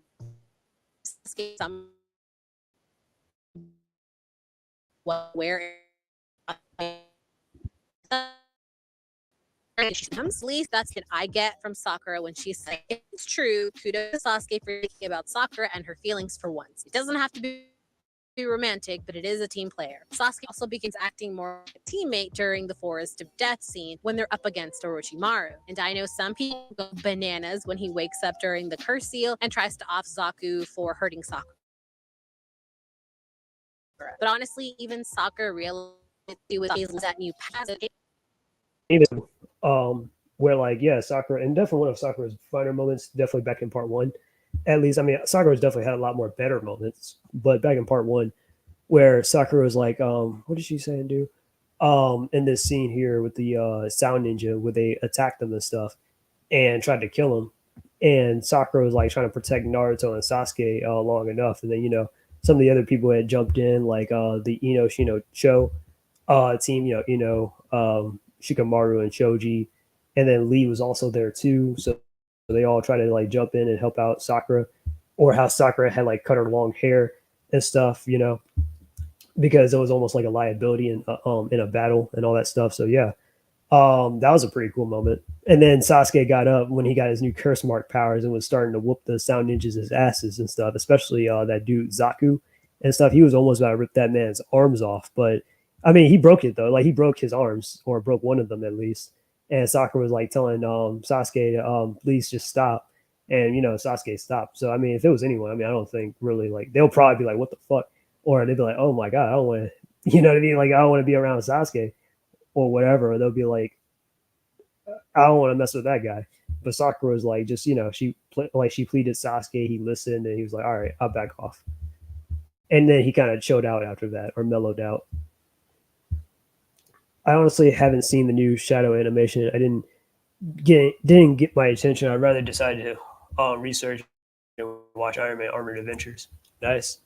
I think it's been like about a year or two since I've last seen Iron Man Armored Adventures. Theme song's cool though, but the Shadow animation, it was pretty good. It was definitely like if you know about Sonic Battle and stuff, and if you know about how Shadow and Emerald had that fight on the space colony. I said space colony arc. They kind of adapted that a little bit in that scene where Shadow and where they were depicting how Shadow and Emerald were fighting and stuff a little bit. So that was pretty cool. But let me get back to the video. payback for hurting Sakura. The hug scene was, and we're so starved for any Fair. SasuSaku that even this bare minimum How much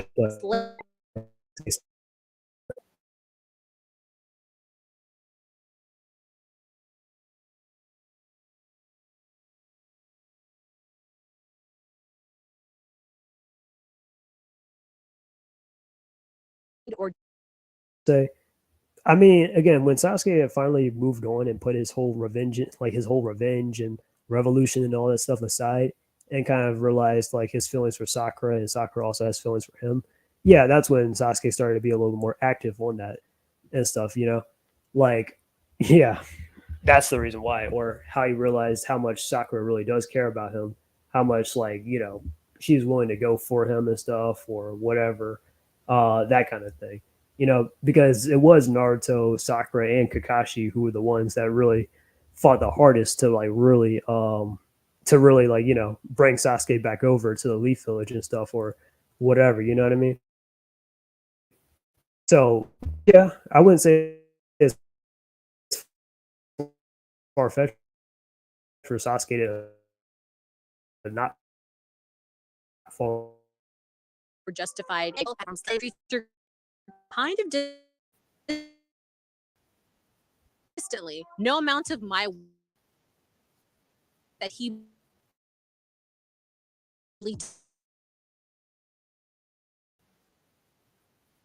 her. Some scenes where like, oh yeah, like maybe Sasuke and Sakura like did like kiss each other or something like that or whatever. Definitely would like to see that. Yeah, like I definitely would love to see that. The closest thing we have definitely is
still I'm strongly confused whether Modoc should be Tony's or the Avengers villain. He looks way too goofy for Iron Man's gallery, even though we have Unicron. Wait, what? I mean unicorn. My bad. I say Unicron, and here I said I wasn't into Transformers like that. But let me stop. Um, I don't think it's bad for Modoc to be an Iron Man villain. I mean, I know he's a little bit of a mix between. Sometimes he's Iron Man's villain. Sometimes he's Captain America. Sometimes I think he might be the Hulk's villain. But I mean, it's whatever with that. I mean, sometimes some characters can share villains. Like hell, Taskmaster has been a villain to Captain America, Daredevil, Spider Man, Hawkeye, whoever. So I mean, it's not impossible or whatever. I'm not against it. I mean, plus Iron Man has a lot of other villains and stuff that really go underutilized in my opinion. Like you got Blizzard, Living Laser, um, Whiplash, Crimson Dynamo, Whirlwind, Gray Gargoyle, Hypnotia, and of course the Mandarin, which the MCU completely eviscerated the Mandarin. And they had their chance with Shang-Chi, but they kind of just like, I don't know, they just killed him off as soon as they introduced him. So that kind of sucked. Although I actually did like that actor from Shang-Chi though, who played the Mandarin, but it was kind of a little bit too late for that. But anyways, back to what I was saying about Naruto though. So yeah, I mean the Uchiha and the Heavenly Stardust. That's what I'm going to call it because that's the name of the novel. Like, and again, if you don't want to read the novel, then there's always the Sasuke manga, which is same event manga. And if you don't want to read the manga, then just watch the anime. Simple as that. Because the anime, like in Boruto, they did actually adapt it as well. In my opinion, I think Boruto kind of censored it a lot, or they kind of made it a little bit because Boruto's a little bit. I wouldn't say it's campy, but yeah, they definitely did censor it because the novel it's definitely a lot more graphic as it sounds, or as it's being described and whatnot. And then it's kind of all right in the manga, and then the anime, yeah, it's still good in there too. But anyways, this isn't about Gord though. We're talking about Sasuke and Sakura. But yeah, I definitely would love to see more scenes of them being a little bit more intimate, or with each other and stuff. Like, yeah, I would love to see a kiss or whatever between them. It's a little bit more private because they obviously have and stuff. Well, obviously they had sex, but the first time I actually found out that, well, not even found out, but I was like, finally, we get it with like a on screen or on something. Sasuke and Sakura kiss was actually in the what was it? The Naruto story, Uzumaki and the Spiral Destiny. Yeah, in that book, Naruto, not Naruto, Sakura and Sasuke. Shut up, shut up. In case you're thinking Naruto and Sasuke, let me stop. But anyways, yeah. Sasuke and Sakura did kiss in that. Like Sakura grabbed Sasuke by his collar because Sasuke wasn't sure he was gonna make it like back alive and stuff. And Sakura was just kissing him for good luck. And like she reached over past Naruto and was like, "Wait, what's going on?" Like Naruto was like, "What's going on?" And then she grabbed Sasuke's collar and then pulled him, and they were kissing and stuff. And Naruto was like, "Why not?" Like, I mean, it's cool and all, and this is a little awkward to do in front of me. I mean, I know you guys are husband and wife and all that, and I kind of feel like I'm a little bit of a third wheel here, but what's going on? And then etc. But I recommend reading the novel, or maybe if I talk about it another time, just hear me out. But yeah, but I do think that we should get like an on-screen kind of representation of that, though. Definitely not that story in general, but I mean, just seeing more of that, where that's on the down low because Sasuke is not a very open person like that. Well, Taskmaster is rather a mercenary than a proper villain, so I don't really connect him with anybody. Yeah, I mean, again, there's things you can do with certain characters and stuff, but it is what it is.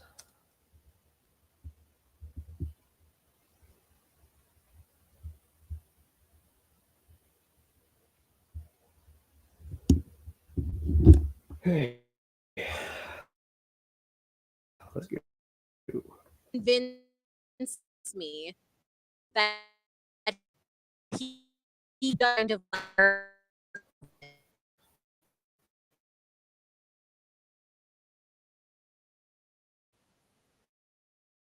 because he was just tired of her chasing him. Not because his character would naturally gravitate towards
All right, I'm back. Too bad. Hang on, let me read this. What Ashley's got. Too bad Hawkeye still doesn't have his own villains, as far as I know. He just mostly fights others, other bad guys or common Avenger villains. Yeah, I mean, because mainly Hawkeye works best as like as a team character or a supporting character more so than a solo character. than anything. Like Green Arrow, he works best as like yeah, he can work as a solo character and a supporting character, but unfortunately, Hawkeye does not have that luxury as Green Arrow does. Um, I'm just saying. But I mean, as far as villains go, I mean, yeah, you could probably say like Taskmaster, or the one villain that also comes to mind that's like a rival for Hawkeye is Bullseye. You know, during the whole Dark Avengers thing where he impersonated Hawkeye and all that. And on top of that, you know, Bullseye is also a very skilled marksman, just like Hawkeye and everything. So yeah. But other than that, though, I mean, Hawkeye, he's just better suited as a supporting character, and that's fine too. And if he gets a mini series or two, that's cool as well. But yeah, Ball Guy is a pretty cool character. I got nothing against the character. I know a lot of people shit on him as like he's just a terrible archer and all that stuff, even though we like literally Green Arrow is an archer too, just like Hawkeye. But okay, and he's a badass, so why isn't Hawkeye? Screen share.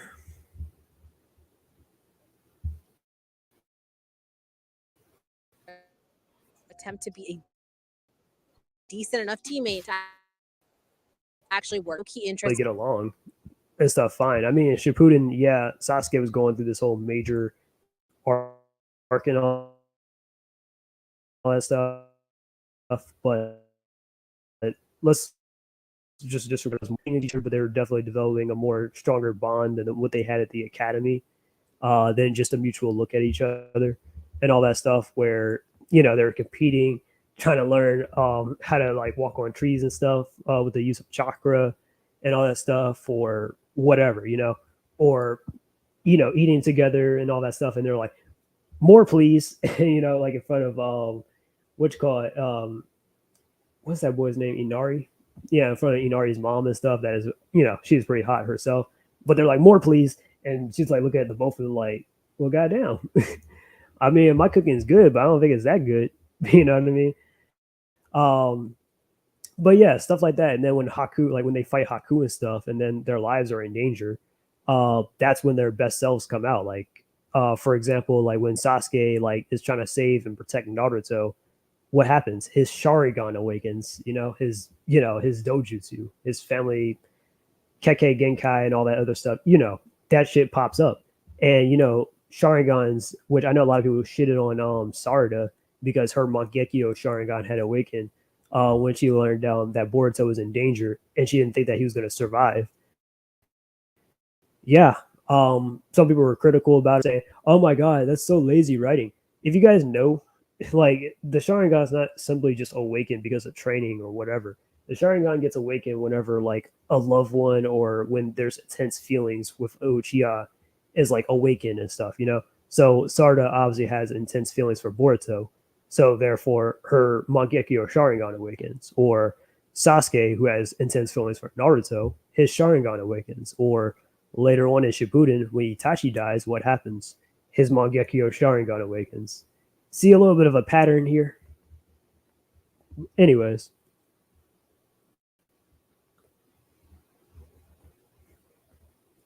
Also, I had some opinions. Do you think Daredevil has lame villains compared to the other popular superheroes? Um, I would say his villains, they're not lame, but they're not well known. Let's just say that. Most of them are kind of like B-listers, really. Like, I mean, the main ones are like Kingpin and Bullseye, and I know Kingpin started off as a Spider-Man villain, and then Frank Miller kind of reintroduced him to be more of a rival and a villain for Daredevil and stuff, which that was a very good decision, by the way. And then, of course, there's Bullseye, who is Daredevil's villain and stuff. Bullseye is a very amazing villain himself. Marksman, he has fucked up Daredevil's life. He killed Karen Page and Electra Nachios, two of Daredevil's most notable love interests. So yeah, that was pretty wild. And then I know there are some others. Like I think there's the what was it, the Stilts Man or something like that. I know there's Al, Purple Man. You know, Kevin Kilgrave. You know, Purple Man. He has the ability to like kind of like he has the ability of persuasion basically. So if he tells you to do something, then you'll just do it. Basically, that's how his powers work. Um, yeah, most of Daredevil's villains are B-list villains, or yeah. And of course, there's the Hand too, which the Hand is also that's more of a villain faction though. but that's also a pretty cool group as well. But anyways, let me get back to this. Speaking about ninjas, Since Sakura and a team, the fact that Sakura herself is I'll concede that a possibility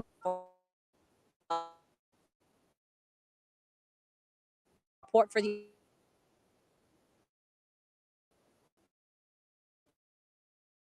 from or embarrassment since he's not a touchy-feely person. The actions that he does speculate, but the canon truth is that Sasuke mentally or emotionally even there to think about anyone but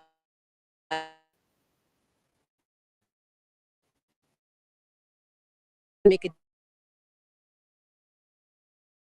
difference enough for Sasuke to stay in Konoha. It's what Sasuke has stated so many times already.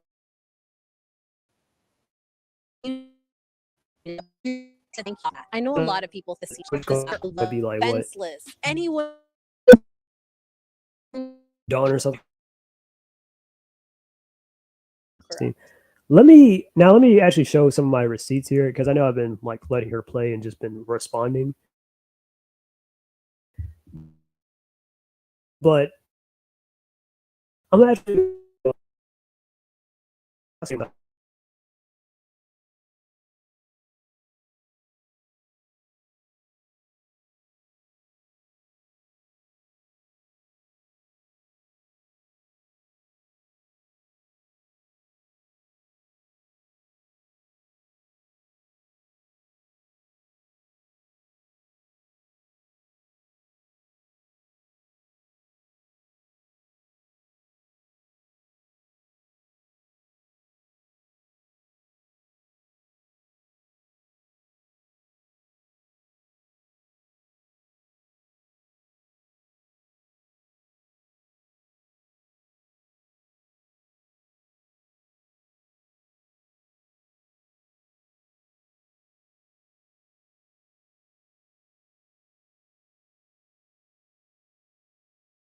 all right.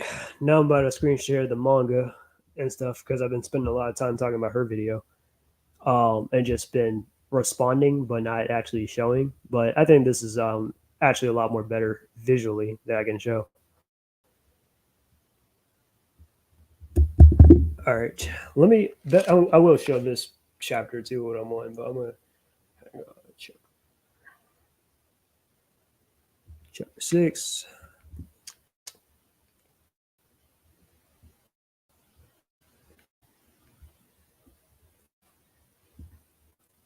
Give me 1 second. Random ads want to pop up.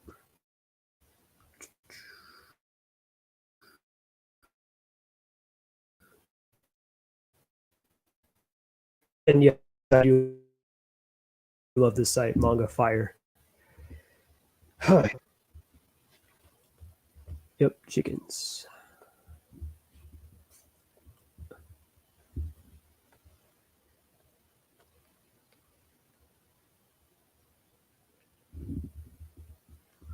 Should I start right? Yeah, I'll start right here. Let me start on one page 8 real quick. You're right here, right here. All right. I wanted to tell Sasuke what I learned about. I mean, what? Goddamn it, I messed that one up already. I wanted to tell Sasuke what I've learned, but then you see the men trying to they're trying to holler at Sakura and all that stuff, that kind of thing. The inmates. This is a prison after all.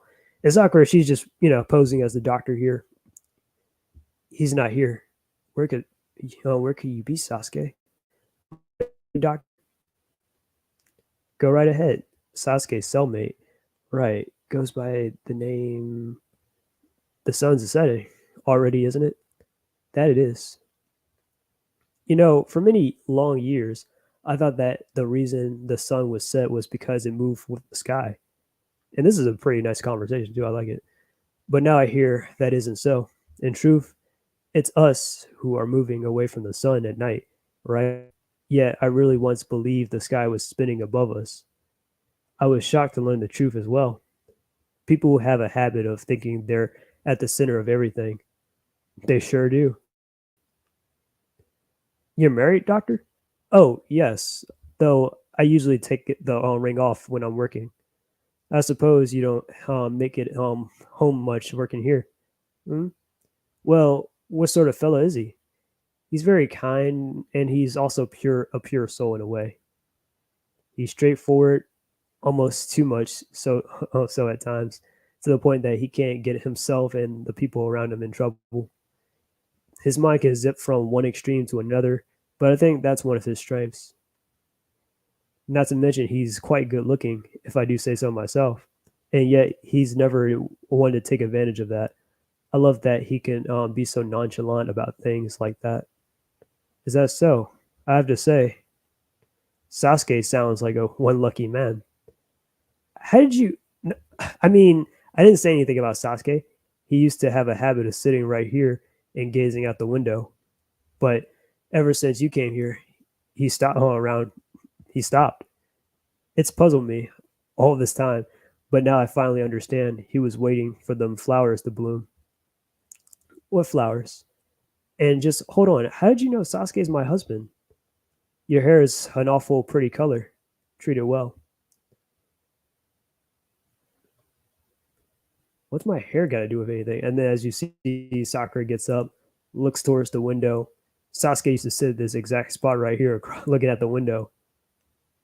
And then here, those are almond blooms, but they look like cherry blossom like blossoms, like Sakura. Sasuke was looking at them. He was waiting for the flowers to bloom. You see Sakura blushing.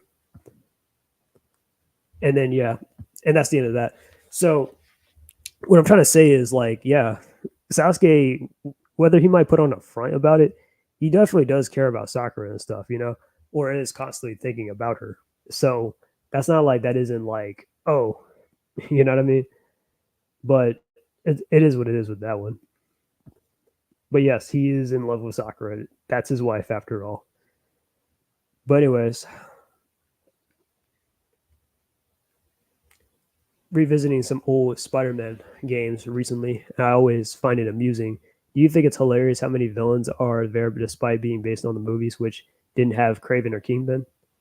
Huh.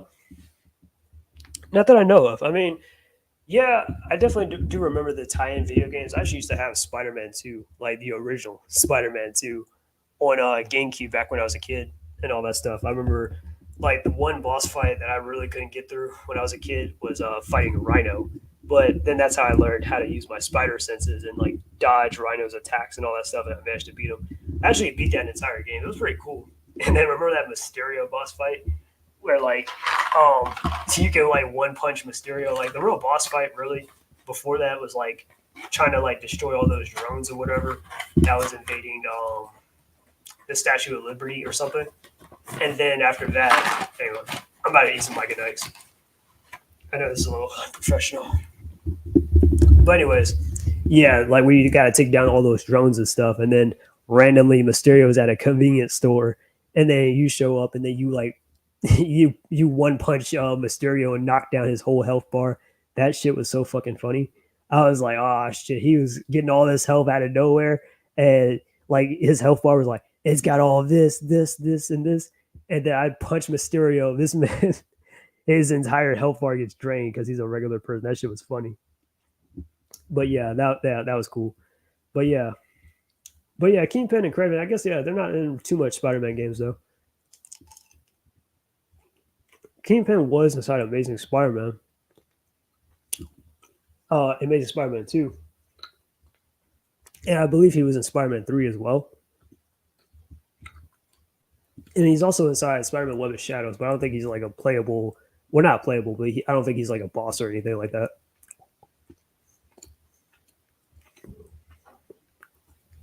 All right, getting back to that.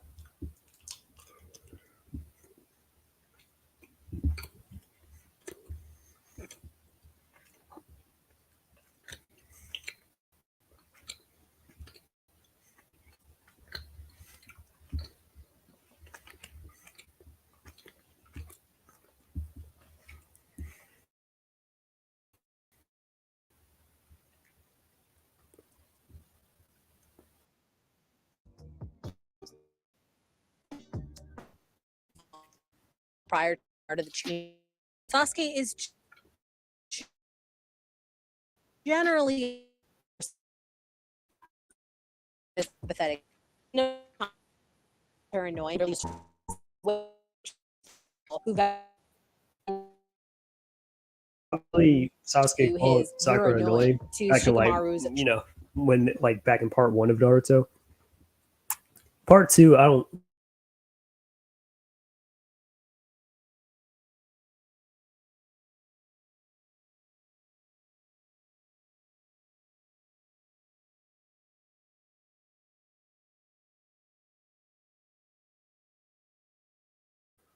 Here we go again. Sorry, my mic muted for a second. If you guys can hear me, yeah, I have a feeling it's gonna kick me out again. But all right, well, I'm gonna read Ash's comment real quick.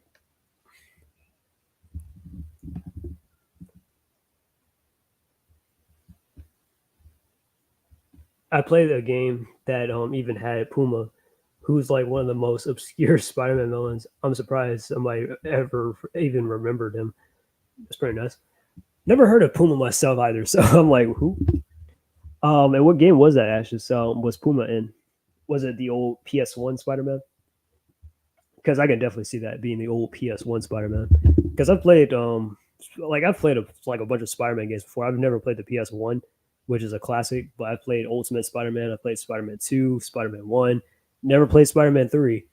And I'm talking about the movie games, obviously. I played Amazing Spider-Man 1 and 2, those video games. Yeah, I thought those were pretty cool. What else have I played? I have not played none of the Sony X Spider-Man games, and I'm definitely not buying two. The first one, I've heard really good things about it, so I might get that someday, but I don't know. I'm just a little bit lazy right now, and I got other games I got to play to beat, so that can obviously wait. But anyways, back to this.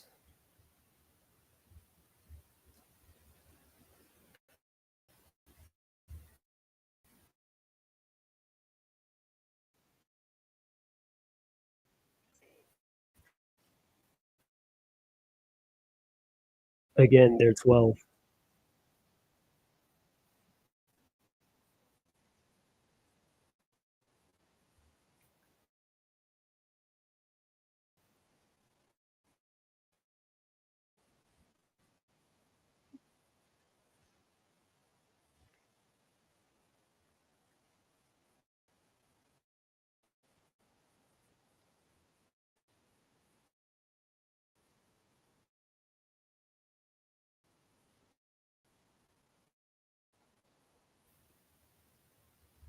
Yeesh.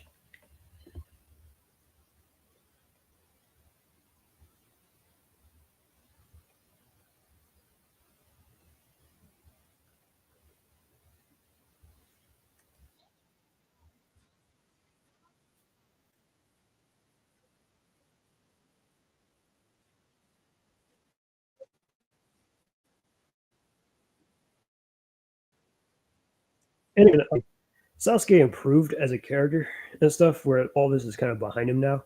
Because again, you got to keep in mind, which a lot of people, which I understand because people don't watch Boruto, and I know Sasuke's done a lot to kind of be like, he's done a lot of stuff now.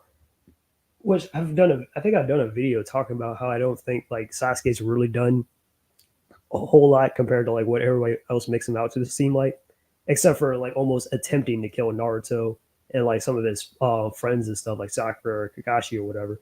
But apart from that, though, I mean, most of the stuff you can kind of justify it or maybe be like, oh, okay, well, Sasuke has reasoning for doing this, or he didn't really like, you know what I mean? Or it's not like he ever killed someone that was innocent. Now, I think the one time he might have killed somebody that was innocent, and I might have to go back on the Kage Summit, but it might have been during the Kage Summit when those samurais were in the way, and like, or the time where he had cut off or he burnt off the forthright Kage's arm and all that stuff. Yeah, or the attempt of kidnapping on B, but B kind of defeated Sasuke and faked him out with a clone and all that other stuff. So yeah, yeah, I'm like, so I mean, did Sasuke really do anything that was that terrible? I'm just saying. It was a Spider-Man 2 game for for PC.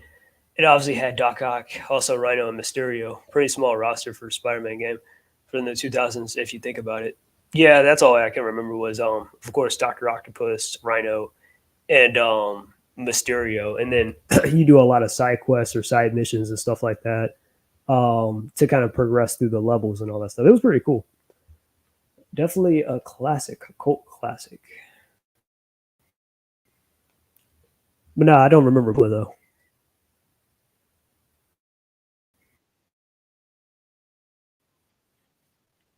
What ended up, I'm gonna pause this real quick. What I was saying though with Sasuke is like, yeah, Sasuke is like 12 at the start of the series. Then when he did all that stuff, he was about 17 around that time. And then we cut from like that to like, because eventually Sasuke and Sakura they got together around, I want to say around like 19 or 20. Because in Naruto the Last, yeah, they're 19, but like Sasuke and Sakura didn't officially get together until a little bit after like pretty much most of everyone else had gotten together. Like Naruto and Hinata, they got together obviously after Naruto the Last, the movie. And because I like there's a Sakura novel out there that was like Sakura was giving a commentary on how most of her friends are like kind of settling down or they're meeting like yeah, or they found somebody or a couple. Sakura's like, damn it, I'm the only one among our friends that's single. And obviously, she still wants to get with Sasuke and stuff, of course, too.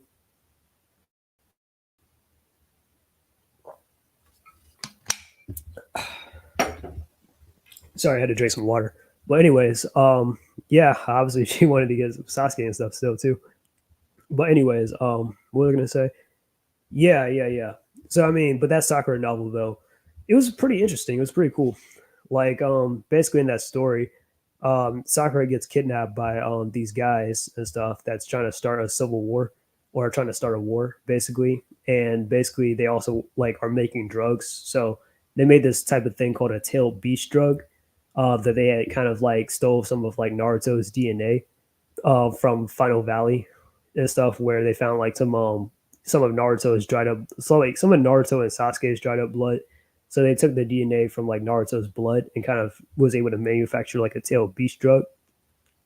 And they were planning on also stealing Sasuke's DNA. They had some of Sasuke's DNA from the blood, but it wasn't enough. They needed like more of a sample to make something as precise as like a Sharingan. So they needed Sasuke himself in order to do that. So they captured Sakura in order to like kind of like have Sasuke come to that location or whatever, so they can like at least maybe jump him, restrain him, or something. Which I mean, it's Sasuke, yeah, but still, that was kind of their plan. That they didn't have to beat him; they just needed enough sample from his DNA or whatever to like make a Sharingan drug. That was their plan.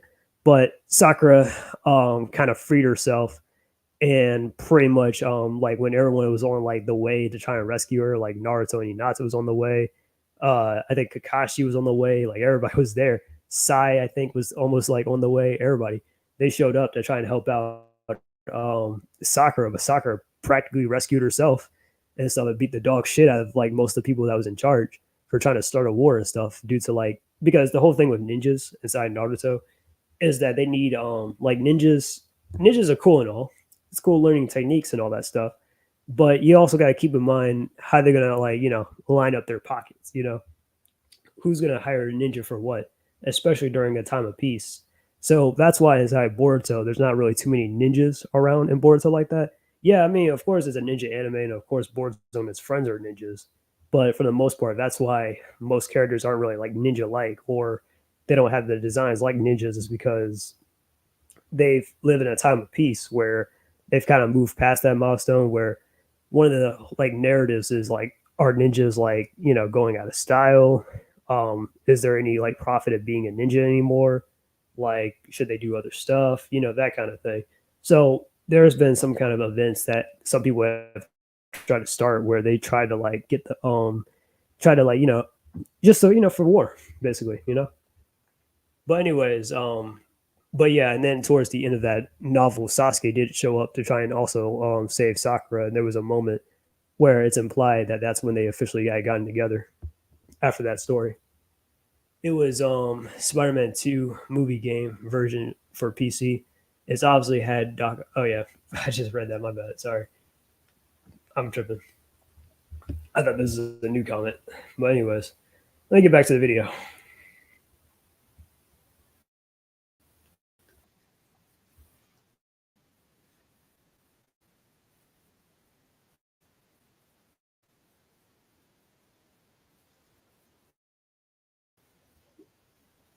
Bro, it's all assassin predator. I mean, usually predators usually go after like I don't know the younger ones and stuff. That's what a predator does, or whatever, or take advantage of somebody that is like I don't know, like intoxicated or whatever, or somebody for their age and stuff like that.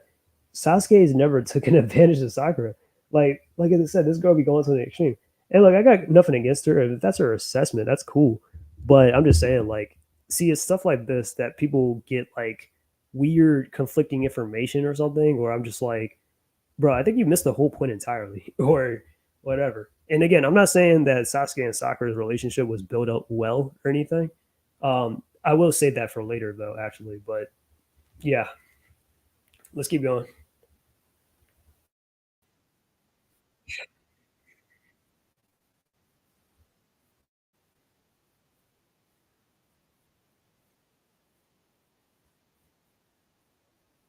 Karim,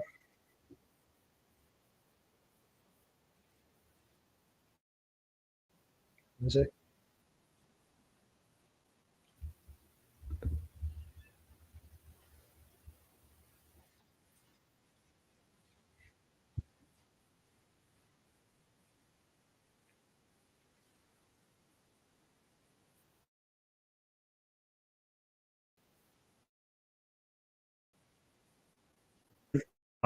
Forget about him, basically. But okay.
I'm going to let her keep going. How much longer to our next topic? Because I'm actually going to probably play another scene from the manga or something in a second. Come on, come on. I think she's about to go into one right now.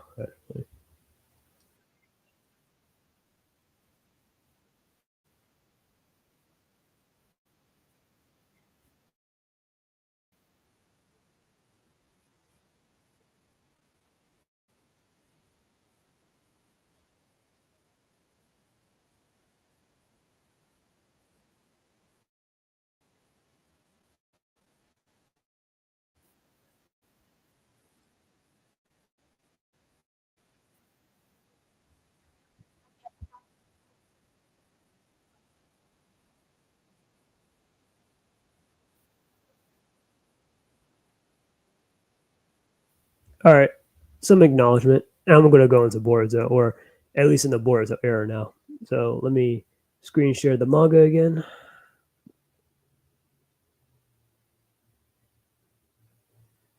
Presenting the Sasuke manga.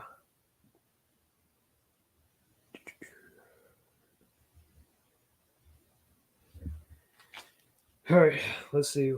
I'm going to go to. Damn, I really should have put the chapter on it, shouldn't I? I'm gonna assume this is chapter 3 of where I'm going to go to.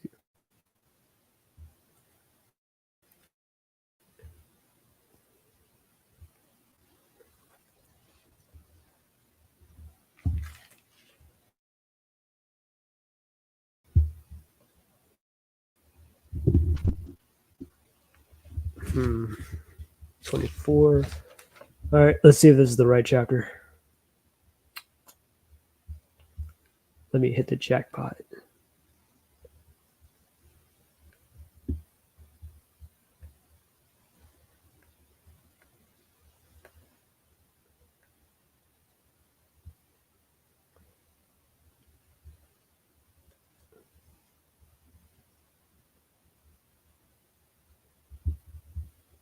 You know what? I might as well start up here because fuck it, why not? Um, Wait a minute.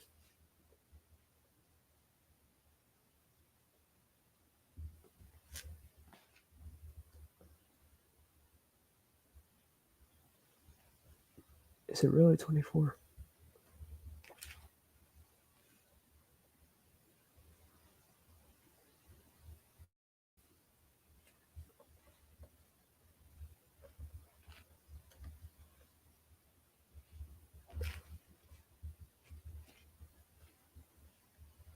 Well, only one way to find out. All right, I think I got it. Well, screw it. I might as well just start anyways because this is going to be a long stream. All right, so Sakura gives Sasuke this. Take a look. Wasting away from the curious illness of. Well, you know it's good. This is mainly because of the plot. I'm just going to keep going, keep going, keep going. On that note, your new mission is to find the map of the heavens and obtain the ultra particles. Right. So first up, we need to figure out what exactly the map of heavens even is. I understand the change in the mission, but that doesn't explain why you're here. I leave the village when I have to. You could have easily have sent a hawk with a message. I did, but I never reached you. What? I'm guessing that Minnow chased it away. No outsiders allowed. That's the ironclad rule here, right? However, uh, give our friend this cloth pass, and it wouldn't be treated like an intruder. Sasuke's little ninja hawk. Anyhow, I'm sending your blood sample back to Konoha.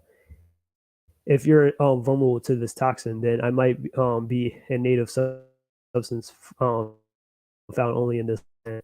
Sakura, go ahead. Dangerous. If I, but no, I doubt.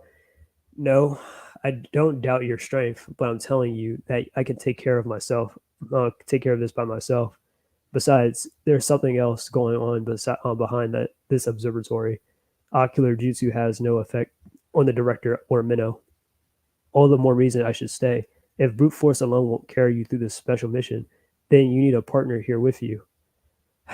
Fine, have it your way, but don't put yourself in danger. I would never. Doc, you still up? Oh, Gigi, what can I do for you at this hour? My blisters burst. You mind taking a look?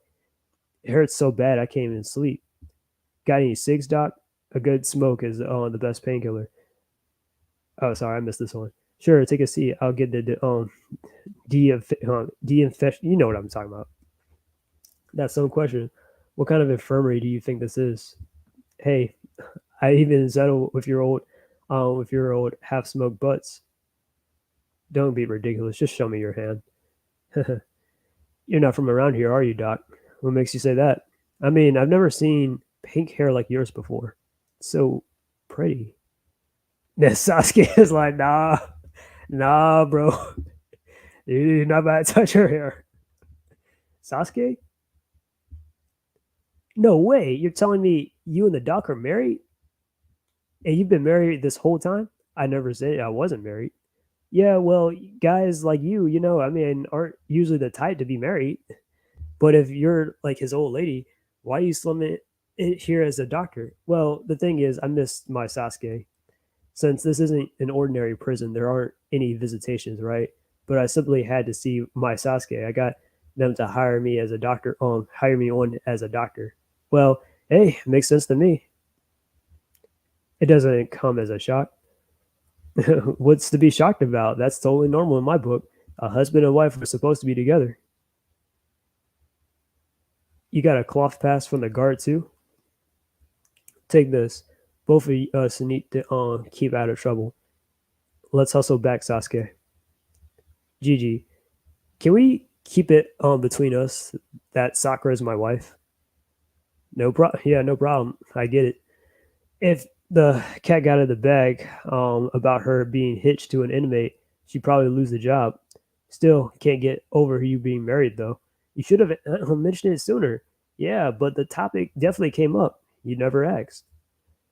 Gigi, you said something about a fiance, right? Yep. She's work. She's off working at Redo's capital, and as soon as I'm done my time here, we're tying the knot. Do you really think a married couple should always be together? No doubt about it. I mean, the doc made her way to this joint just to be around you, right? Maybe. I was just wondering. I'm away from home a lot. Oh yeah, what counts as a lot? Well, there were periods where I was gone for years at a time. You're kidding me. Man, if I was her, I would assume we were over, finito, done. What? Why? Why not? You said you left for years? I don't just pick up and leave without a cause. I mean, she has her duties in the village and I have mine beyond our borders. I don't know, man. What if some flirt started coming around while you were gone and you don't use wedding rings where you're from, yeah? The ring provides some peace of mind at least. I see. Unrelated. But Gigi, have you ever heard of something called the Map of Heavens, a book? Maybe. Map of Heavens. Nah, doesn't ring a bell. Maybe it's some sort of astronomy thing based on the name. You might have to find it in the library. All right, well, I'll leave it off right there. And then I think when he made the ring, where was it?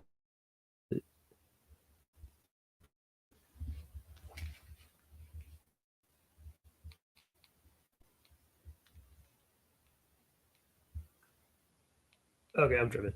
That was the yeah, but so that I did also wanted to get to that scene too. All right, going to that other page.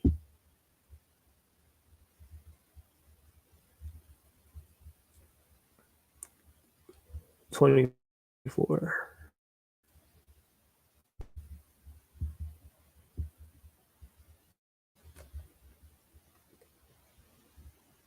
Do you have the key? Of course. Hey, is Gigi sleeping well? Oh, sleeping all right tonight? He was he was when I left our cell. Why do you ask? He's had a lot of issues bringing him in the infirmary recently. He might just be trying to get out of work though. He's faking. The man's perfectly healthy. What's wrong? What if some flirt like me just started coming around while you were gone? As you can see, Sasuke is jealous.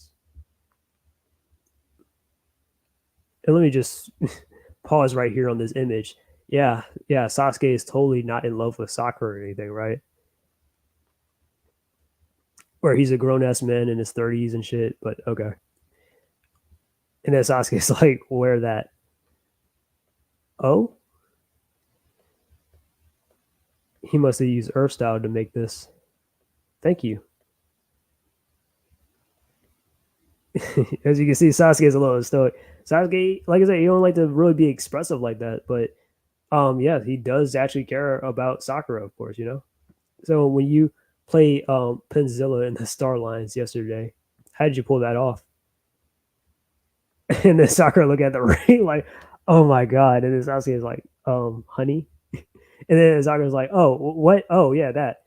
I didn't cheat really. I mean, what I did was I took a plenty of effort. And this is a pretty cool feat by Sakura, by the way. Is that so? What kind of effort? Memorization. Really? Mm. Those cards were all worn down, so they must have been pretty old. Each card had its own unique nicks and scratches, so I memorized the back of each one while pretending to check out the fronts. All 60? Yeah. It was a little nerve wracking at first since I haven't gotten all down pat yet, just yet. It's a trick that I learned while training with Lady Tsunade. You know how she's such a sore loser, right? Early on, I tended to humor her and let her win, but then she'd get a big head about it. She never wanted to back out when she was on a roll. I realized if all we did was just tie, she'd just get bored. She'd just say, "Let's call it a quits," with that glum look on her face. find something. All right, and then that's the end of that. All right, I'm about to get back to the stream.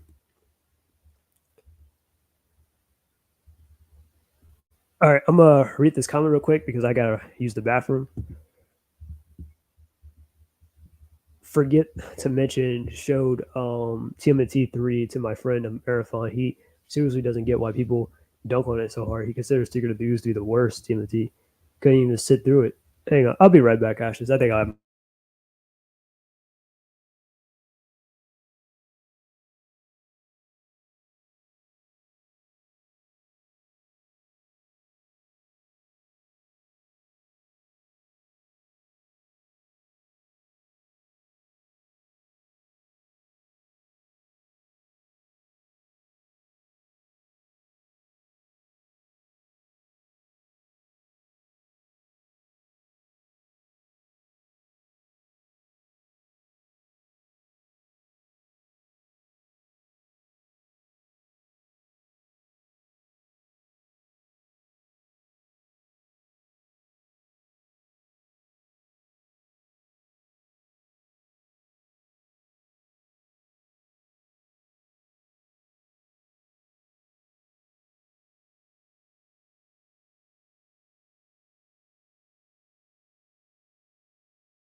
All right, I am back. I just stepped away to use the bathroom. Anyways, how's it going, SSJ Namikaze? Welcome to the stream. In case you don't know, I am talking about my favorite ship, Sasuke and Sakura. I'm just kidding. It is not my favorite ship, but if you remember from the last time, I was talking about Day Day Does and how she was talking about Naruto and Hinata and how the relationship is toxic or whatever, or basically she just didn't like how they got together or the build up for it at least or whatever. Um, I completely disagreed, obviously, and I did a live stream just like taking a look at it and just going by her points one by one and kind of sharing some of my points or maybe things that people might have missed. So I'm doing the exact same thing here for Sasuke and Sakura, but this stream is going to be a lot longer because our video is very long. So yeah, and I think I'm kind of almost halfway through it, but I'm going to power on through it. All right. But anyways, but I definitely do have some points or some things I wanted to share as to why I think that Sasuke and Sakura's relationship is actually pretty decent. I don't think it's bad. I think the setup for it is bad, but I think it's all right. All right, at least when we get to like what you call it. Yep, doing good today. Today's Saturday, so my day off and everything. You know how it is. But I'll probably try to apply for another job or something. But yeah, right now it's going pretty well. Forget to mention, yeah, I know I read this earlier, but I'm going to reread it again. Forgot to mention and show TMNT 3 to my friend a Marathon. He seriously doesn't get how and why people dunk on it so hard. He considers it Secret of the Ooze the worst TMNT movie. Couldn't even sit through it. I completely disagree. Now, back in the day, I think I liked 3 better. But to be honest with you, 3 is kind of more better suited as like a comedy, more so than as like an actual TMNT kind of movie, TMNT 2, though, I actually like Secret of the Ooze. Obviously, we got Toka and Razar out of it. We got Super Shredder and all that stuff. And it was pretty decent. It wasn't as good as the first movie, obviously, because they toned it down. And hell, they even took away the weapons, too, from the Ninja Turtles and all that. So that kind of sucked. But it was an all right movie. I definitely love that scene where, like, remember when, like, where Kino tried to get in and all that, and Kino was a good character too. They should definitely bring him back. Remember when like Kino was like trying to get into the Foot Clan and all that stuff, and he had to like do he had to take all those balls off the dummy or something like that, and like Raph showed up, took all the balls off, and just put it in Kino's hands. As the smoke had like disappeared, that was pretty cool. I think Sasuke should have got him with Karin. Yeah, that could have worked too. But no, I'm fine with Sakura though. But I'm gonna explain the reasons why. I'm a little passive about it though, but yeah. Because I do think that yeah, maybe Sasuke and Karin could have probably worked out. Or if you want with Sakura, like Sakura could have been with like Lee or who else was another option? Apart from Naruto and Sasuke. Well, yeah, Lee basically. I'll think of whoever that came to mind before, but I can't remember. But yeah.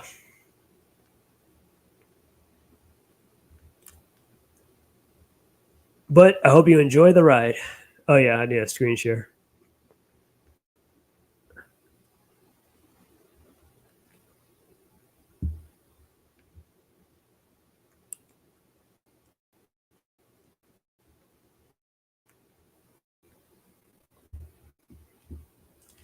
Let's see.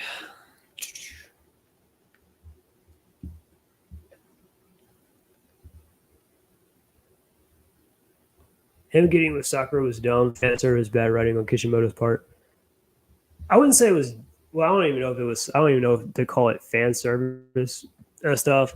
But I can definitely see you saying it's dumb though. But I don't think it's like because at least like I would say it's more so like this because during Shippuden and stuff like Sasuke and Sakura are more so like enemies, right? Because Sasuke was against the Leaf Village and all that stuff, and this is before they got together. Later on, after Shippuden and stuff, they got together, they got married, and we have some more better and more healthier dynamics between Sasuke and Sakura, where we actually do see them as a couple. But even before that, they had some moments and stuff. Not anything crazy like, oh, Sasuke it was like as in love with Sakura as Sakura was with him, but you know, but he definitely did have some moments where he definitely did care about her, like definitely back in part one where he was constantly like protecting her or saving her and all that stuff, or whenever like you know what I mean. Like I would just say like yeah, reference that. But I got other stuff too outside of just Shippuden where I think they actually are a pretty decent couple though.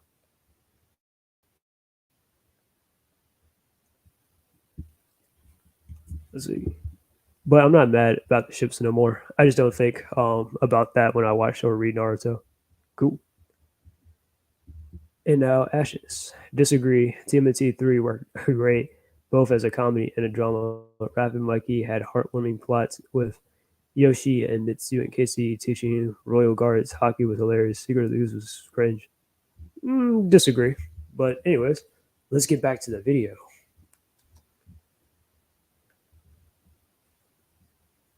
Oh yeah, and SSJ, what did you think of Dark Beginnings, by the way?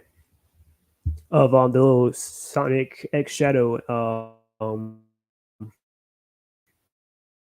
That's a animation. topic point for later. Sakura kills vice versa. Of course, another ad, but actually, I'll be right back again. I would just let this ad just play out. I put on some water. Welcome.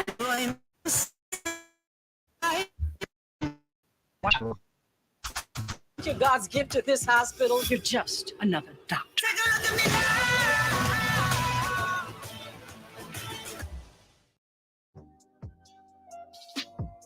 This is an old, tried and true classic point for why SasuSaku is toxic. Sakura plans for the burden of hold up well for her. Her confession was for her to take Sasuke out. It's a cute, but is in Sasuke can't even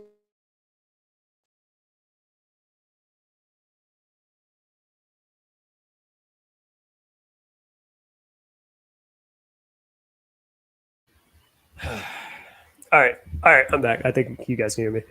All right, it was cool. I'm excited for it, but I'm most likely going to be playing Dragon Ball Z for a while before I get to it. Yeah, don't blame me. I'm gonna because I'm not sure how much it's gonna cost when it comes out because I'm assuming they'll probably start it out with like 60 or some shit or whatever. But I'm gonna wait probably a couple months until that game like goes down when it comes to prices and all that stuff. Maybe around roughly 20, 30 something dollars. I don't know. I'll give it a couple months and stuff before I just jump right into like, oh, let me just pre-order this shit and it's $60 and I just because I did that with Sonic Superstars and I was like, oh, you know what? I probably should have waited for a while, but whatever.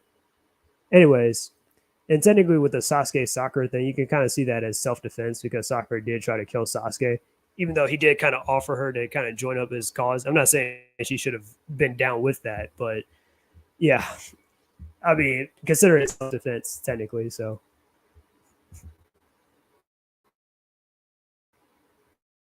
on both of their behalves.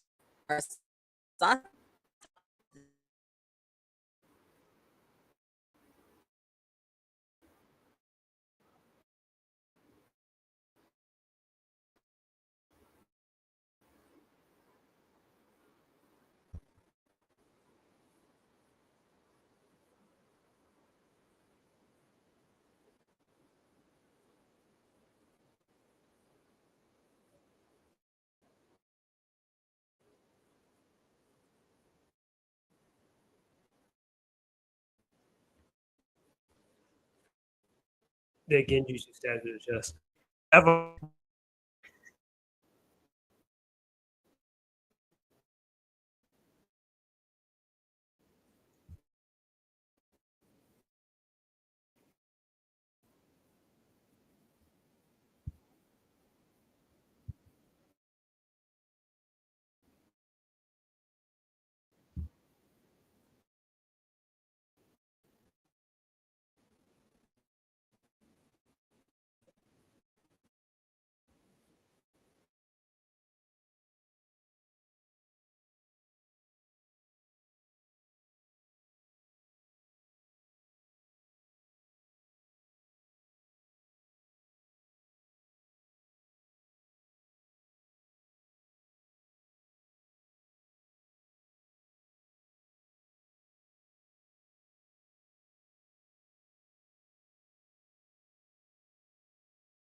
Well, I gotta give it props. At least it took this long for it to do that, or at least since the last time I did it, I guess. So that's that's some progress. But anyways, let's get back to the video. Like I said, he karate chopped Sakura in the back of the neck. That's usually the most less painless way to knock somebody out, at least anime style. But anyways, whatever. And then pretty much the making Sakura asleep or knocking her out, but just trying to make her like hate Sasuke. That was his whole thing. But okay, let's go.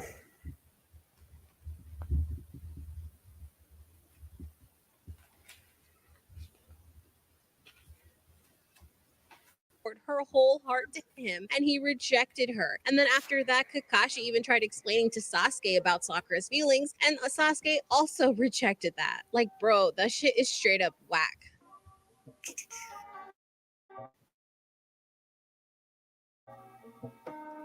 Wait, what you Karin was back Sakura that she would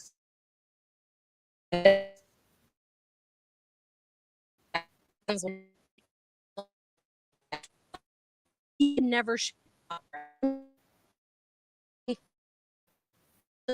and acted with the most embarrassing moments, and yet the patience,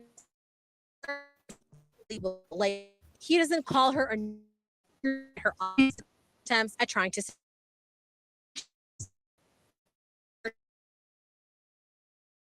doesn't. Instead, he makes Suigetsu mostly throughout Shippuden, kind of like much like how Sai kind of joined Team 7 in Shippuden as well. But yeah, like Team Taka or Team Hebi and stuff. Yeah, those are Sasuke's like friend group and stuff because they were also like people that Orochimaru had like experiments on like Jugo, Sugetsu, and Karin and stuff. And obviously, we know Karin had a thing for Sasuke and stuff, much like because most girls be like fawning over Sasuke and stuff. Like again, like Jotaro Kujo and all that. They'd be like, "Oh my god, Sasuke!" Like used to do it. Sakura used to do it. Most of the girls in the academy used to do it, etc. But anyways, but yeah, but Karin was just one of those girls. But she was always more so like a support for Sasuke. Where yeah, not only is she like super strong, but like because for Uzumaki, like and heritage and all that stuff Karin has like special like healing properties and stuff like that. So like basically if like or even when it comes to like chakra and all that stuff, like Sasuke can like literally replenish his chakra by biting down on not Sakura, but on Karin's neck or whatever. Shit is hilarious because he's like a vampire doing the shit. Karin be like making, she'd be making the hentai girl sounds and all that shit. It's so weird. But anyways, let's get back to this.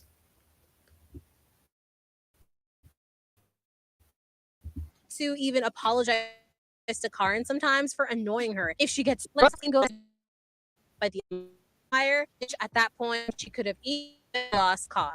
Instead, Sasuke Team And the Taka thing in is, danger just to see if he Sasuke wasn't evil or anything at that point or whatever. Like, I mean, don't get me wrong, he is definitely like a villain. Like, he went from hero to villain to like reformed as a hero. But what you call it in Shippuden, yeah, he is kind of a villain majority throughout the thing. But he's not like straight up evil where he will like start killing innocent people without a reason or something like that. Now his own friends though, yeah, his friends like Team Taka and stuff, those are just his friends, and they're like he was cool with them and stuff. Obviously he needed their abilities and all that stuff for the future and all that stuff, which obviously he took advantage of when he joined the Akatsuki temporarily though. But yeah, but anyways, what else was I gonna say? Something about Sasuke. Yeah, but when Sasuke had like when he attacked Karin when Danzo took her hostage and stuff, yeah, that was probably the turning point where Sasuke truly was going down the irredeemable villain route, basically. Her healing properties were top tier. Yeah, they were. And stuff, yeah. Because, like, Uzumaki's inside Naruto, like, they have, like, ridiculous, like, kind of crazy healing powers and stuff. And they also, like, live for a pretty long time or have a pretty long lifespan compared to, like, most humans and stuff. So, like, they have, like, longevity and all that. But I think the lifespan inside Naruto was pretty short. To her is when Cool, she though. gets taken as hot by he tells her she can be honestly like Where he that went from like, oh, okay, somewhat neutral anti-hero ish to like, oh, okay, now I'm villain status and all that. her. I don't blame her And that her at all. Yeah, Smirking at her. Some done that to her. In fact, I think he doesn't smile at Sakura. I can kind of see him doing he does folks, so and maybe do that with Boruto back when it first came out because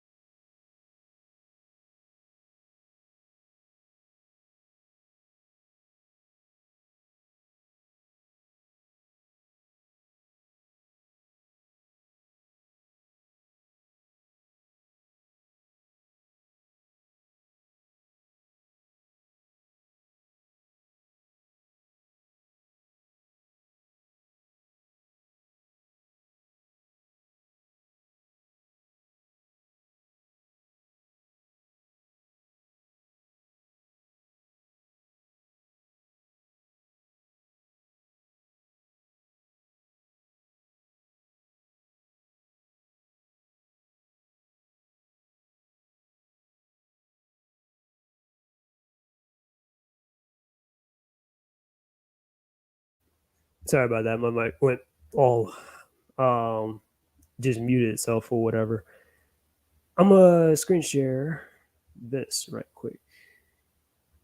That's not what I wanted.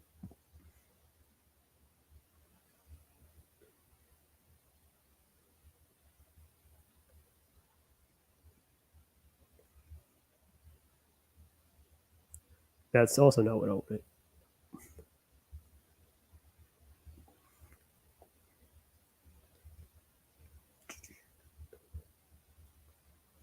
All right, I'm gonna turn your attention to this.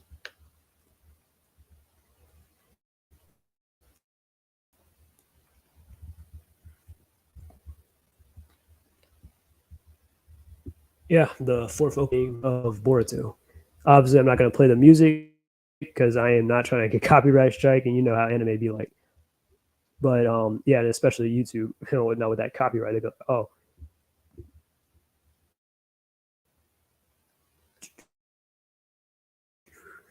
immediately.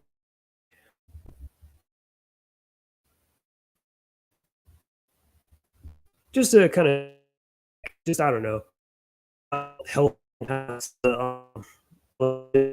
side board actually are, but yeah, it's common board, but watch that.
Trying to show myself on camera. Hang on.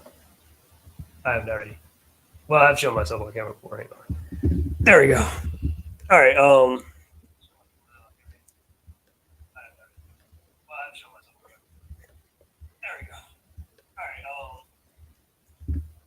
Let's see. Back to this.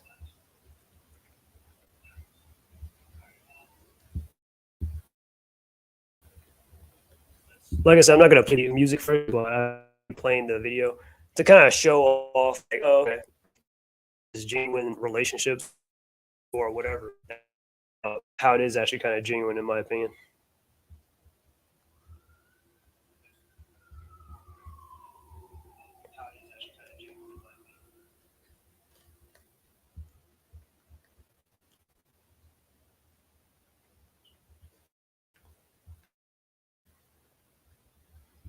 All right, that's better.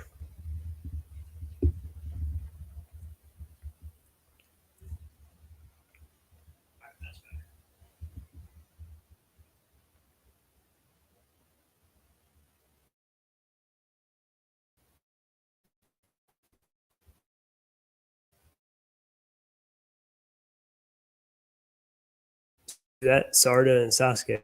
Yeah, Sasuke is a terrible.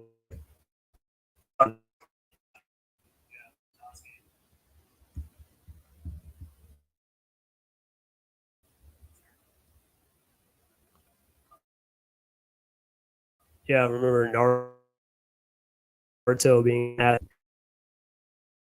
that and what she said from this, and I'm just like, Okay.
All right, I am back again.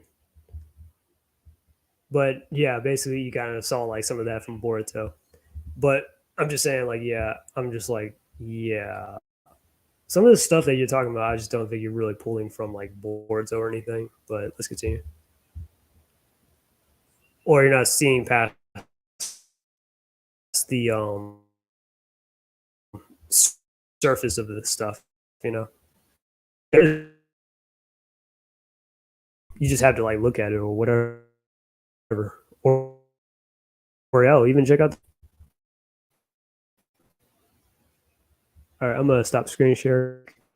Hang on.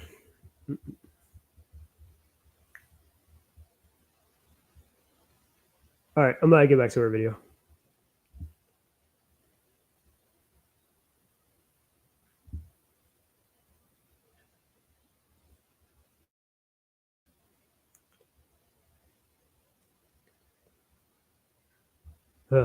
21 more minutes of this.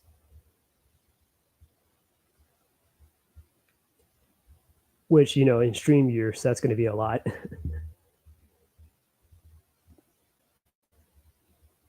Come on. I would have loved if her character had been given more exploration, because the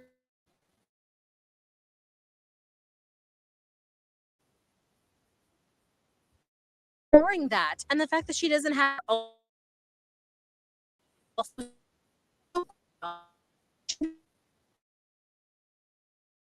unique chakra, and the way Studio Perry had I just don't straight know up if Studio disrespectful Perry specifically character or whatever, but okay. I mean, she's kind of like the same as usual. And of course, it wants to cut to an ad all of a sudden.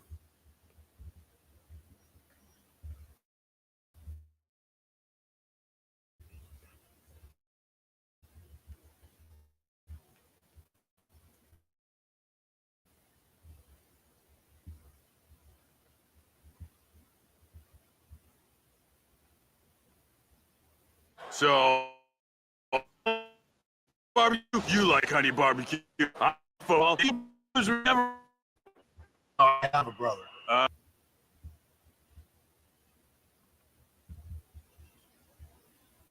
But does he have time for you? I guess he doesn't. Yeah, because I feel like he'd be here if he did. Sakura following Sasuke again.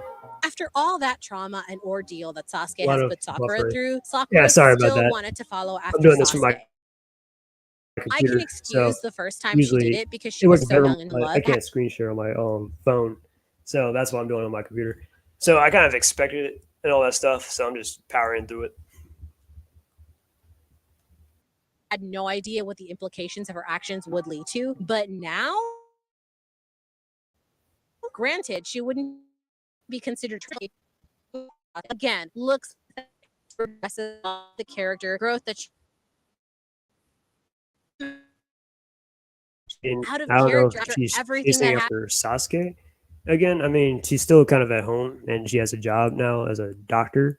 And not to mention, if you guys read the novels, Sakura actually opened up a children's hospital for like mental health and all that stuff for like kids that might have suffered some kind of like losses due to the war and all that. Yeah, from the Fourth War and all that stuff. Tsunade kind of gave Sakura the idea to do it, and Sakura kind of just acted on it and all that stuff. So that was pretty cool. But yeah, she has that kind of going for her and whatnot. But she's always in the village in case she has a home for Sasuke to always return to and whatnot, and she has unwavering faith in him.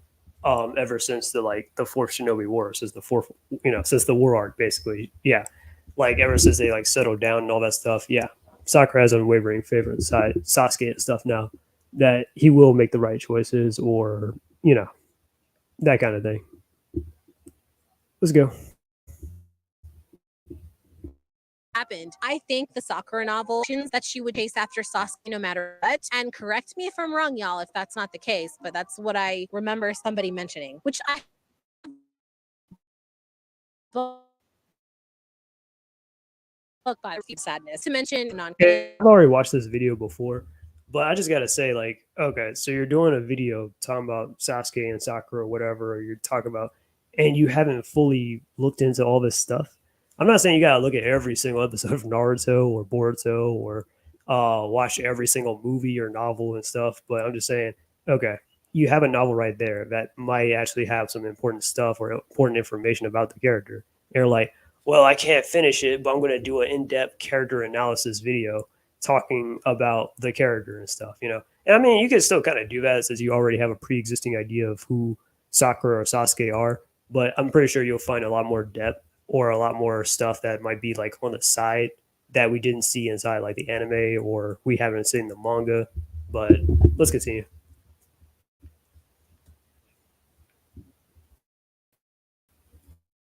Small favor. If a woman has to chase after a man, I can guarantee that the guy was never the one putting forth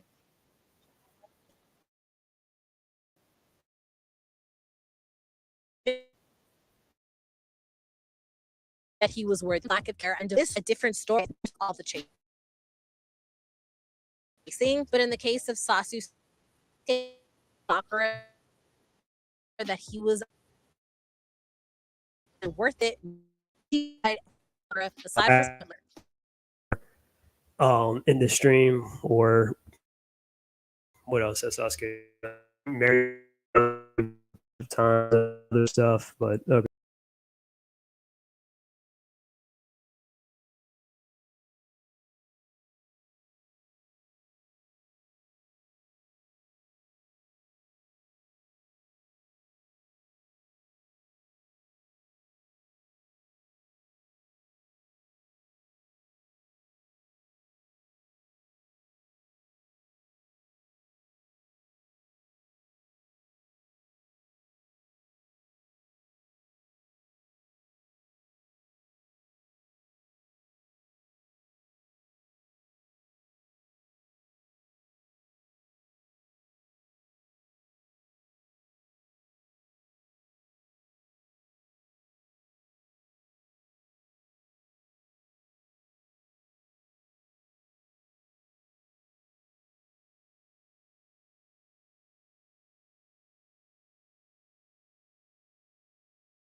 Yeah, sorry about that. When I was flipping through the manga, apparently that's too many tabs or whatever. It just cut off.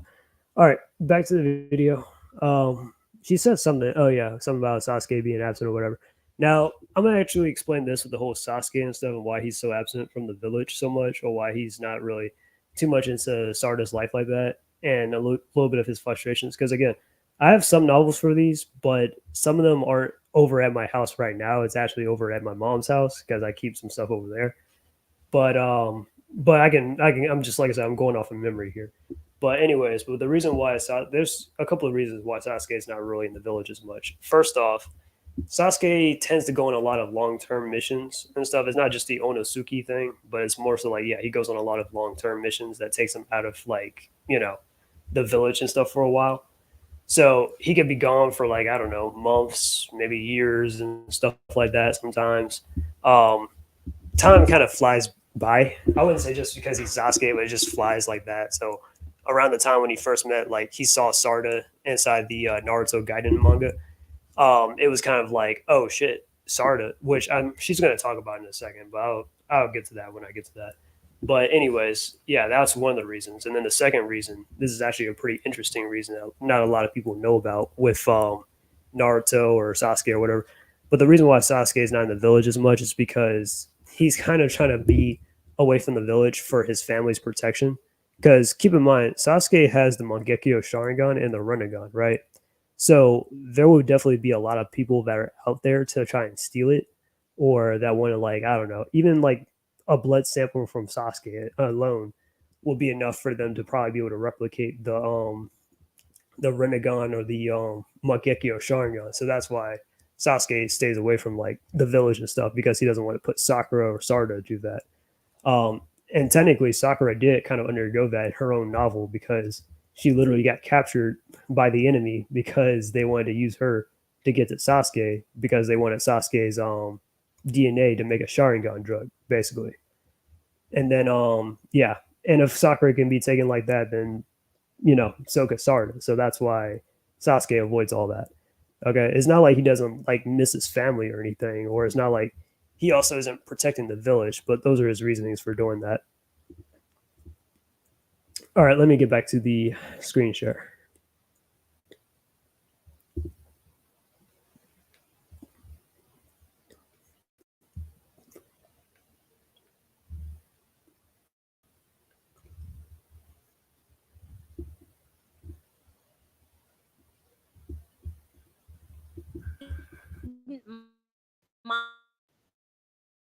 Mind the distance that would always be like, and you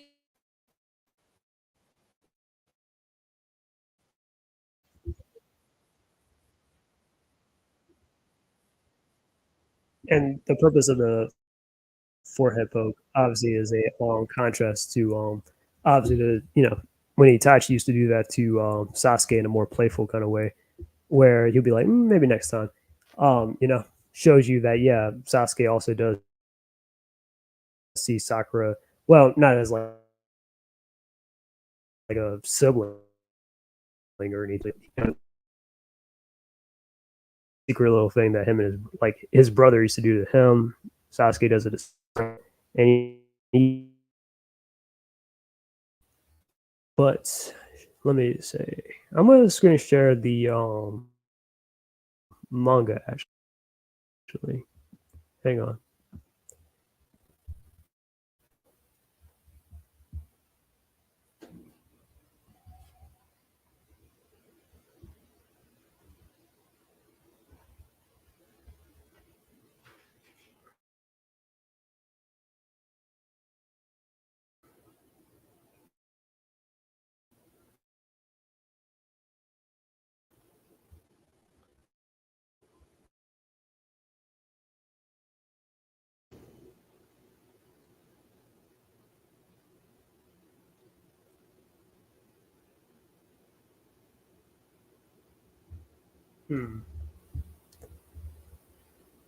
Should this work? All right, I'm gonna read this off as I go along. All right, here we go. Follow me. So as you can see, Sasuke and Sakura are on this mission still.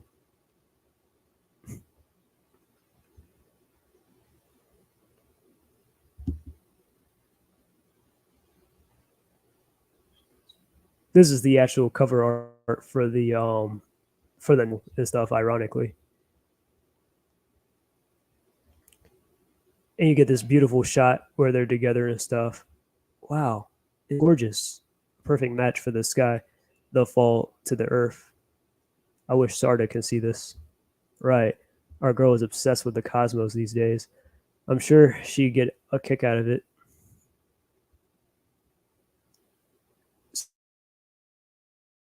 Sakura? Yes? Bit of chakra, I feel. I mean, like a real one. There were times when I thought I wanted one, but then again, I don't know if it would be as ideal for my hands, you know?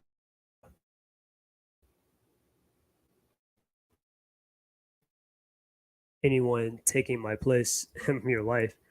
When I'm away, the thoughts never even cross my mind. Right.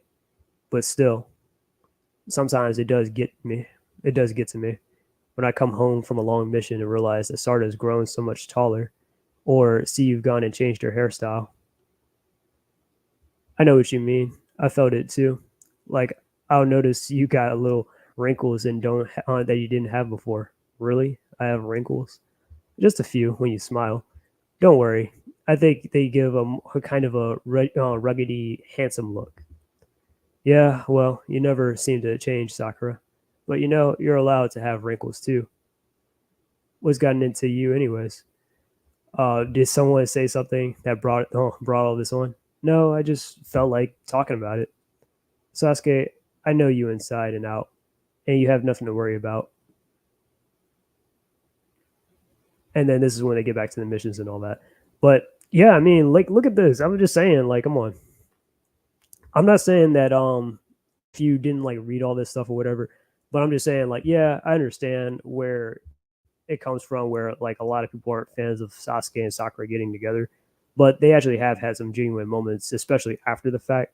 Because the way how I see it is like, think of it more so like, okay, Shippuden definitely not exactly the most toxic, or you wouldn't have guessed, or oh, not the most ideal kind of like matchup. But after the fact, where they actually do get together and all that stuff, to me, that's where it really counts. Where they're actually together, they're being a couple and stuff. They're making this relationship work. They're making parenthood and all that stuff work. That's where I feel like, yeah, that's what people should be paying attention to, not the not what it took to like get to that point, you know? All right, so I'm gonna get back to her video. And don't get me wrong, I got more examples and stuff, but I think those are basically all my manga based examples, anyways.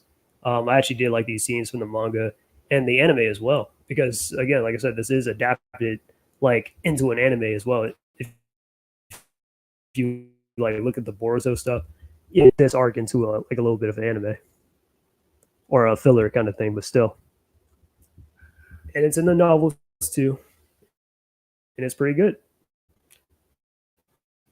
Now let's get back to it.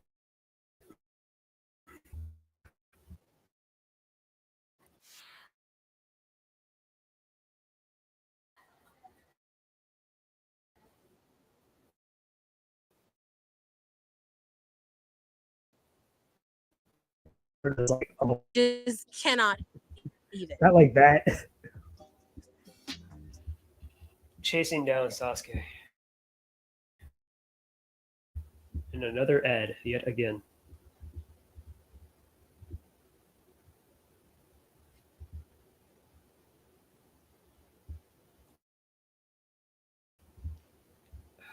This ad will hurt against.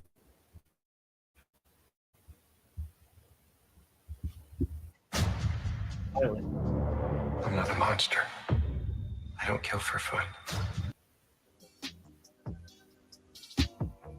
Listen, it's very well known in Boruto that Sakura had to do all the chasing with Sasuke, and you already know my opinion on the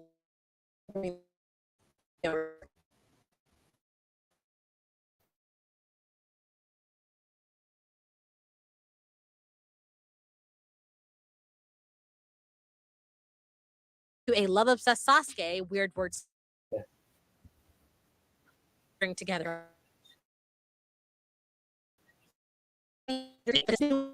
Hail Sakura. Is it wrong for Naruto to not do the same for Sakura? Why does he have to get over his feelings for her? Naruto verse. Yeah, and Sasuke got with Hinata. Sorry, but yeah, because I mean, I think she ships mostly Naruto with Sakura, and that's cool too. I mean, back in the day, I used to think that Naruto, which is ironic because I used to think Naruto and Sakura would end up together because he had feelings for Sakura. But no, I think Hinata's feelings were definitely a lot more stronger, and I think their relationship is a lot more stronger and stuff, you know. But anyways, that aside though, and that's not to say that Naruto and Sakura don't have a good friendship or whatever. Because honestly, in my opinion, I kind of see their relationship as more so of a brother and a sister kind of thing, more so than lovers or whatever. You know, yeah, Naruto will probably try to take some he'll probably make some passes at Sakura or whatever, or not passes, but he would try to shoot his shot at Sakura, and Sakura would turn him down. He'd be like, "Hey, Sakura, since it's just us, how about we get some Ichiraku ramen?" And then Sakura would be like, "Okay, sure, if you're paying." Naruto's like, he checks his wallet. He's like, damn it, I don't got no money. And then Sakura's like, "Yep, see ya." Damn. And then Sakura would be like, "Damn, maybe I probably should have let Naruto take me out for ramen. Oh well." Since you mentioned wanting Kano to come back, I wonder if these two light and dark fairies from TMNT OVA would really ever consider canon to the franchise or not. Yeah, like there's characters that they could definitely bring back from Ninja Turtles and stuff that have been like shelved or forgotten about, and they could just be brought into like modern day and stuff, especially for the sake of diversity. Because Kino, if I'm not mistaken, like yeah, Kino, he's Asian and stuff. You can easily bring him back. It has him and have him as like a sidekick or something or a student, much um like Cody Jones or whatever, or how I was saying like with Carter and stuff. Like Carter was was like a sidekick to the Ninja Turtles and a student and whatnot. Yeah, again, if you just need diversity, there you go. But anyways, let's continue. But now let's keep doubling If down on anyone people being diverse.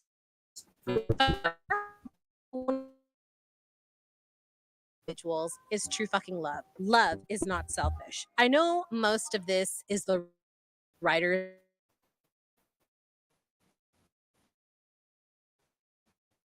whole series, and it would make her a terrible character apparently.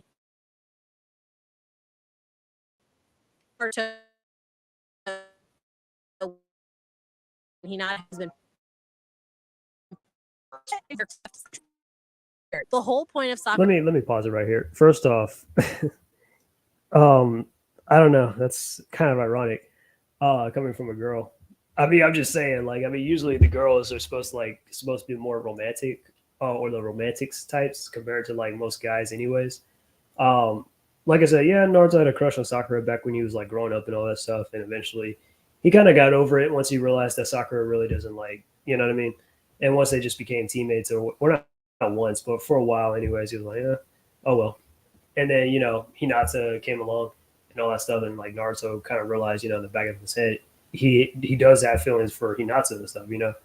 I've already explained that in the other stream, but yeah, and then Sasuke, yeah, Sasuke does have feelings for Sakura too. Yeah, it may not have been apparent during like part one or Shippuden like that, but after like realizing like all the stuff that Sakura has done for Sasuke, yeah, that kind of like made him have a lot more stronger feelings and stuff for Sakura. Basically, she said Super Saiyan Namikaze, or SSJ, is that damn, what she say? She said that basically it's weird how like Naruto has to give up his crush on Sakura, and Sasuke has to settle for Sakura. Yeah, has to settle for Sakura or whatever, and that Hinata and Sakura, it's not fair that they have to keep their retain their feelings for Naruto and Sasuke, and how Naruto has to give up his feelings for Sakura to get with Hinata. And I know I'm complicating this, and Sasuke has to settle for Sakura, which I completely disagree with, because again, it's there. It's just that not a lot of people care to see it. All right, let me get back to this. His character was to grow from her beginning days and become someone who's bullshit and underdog.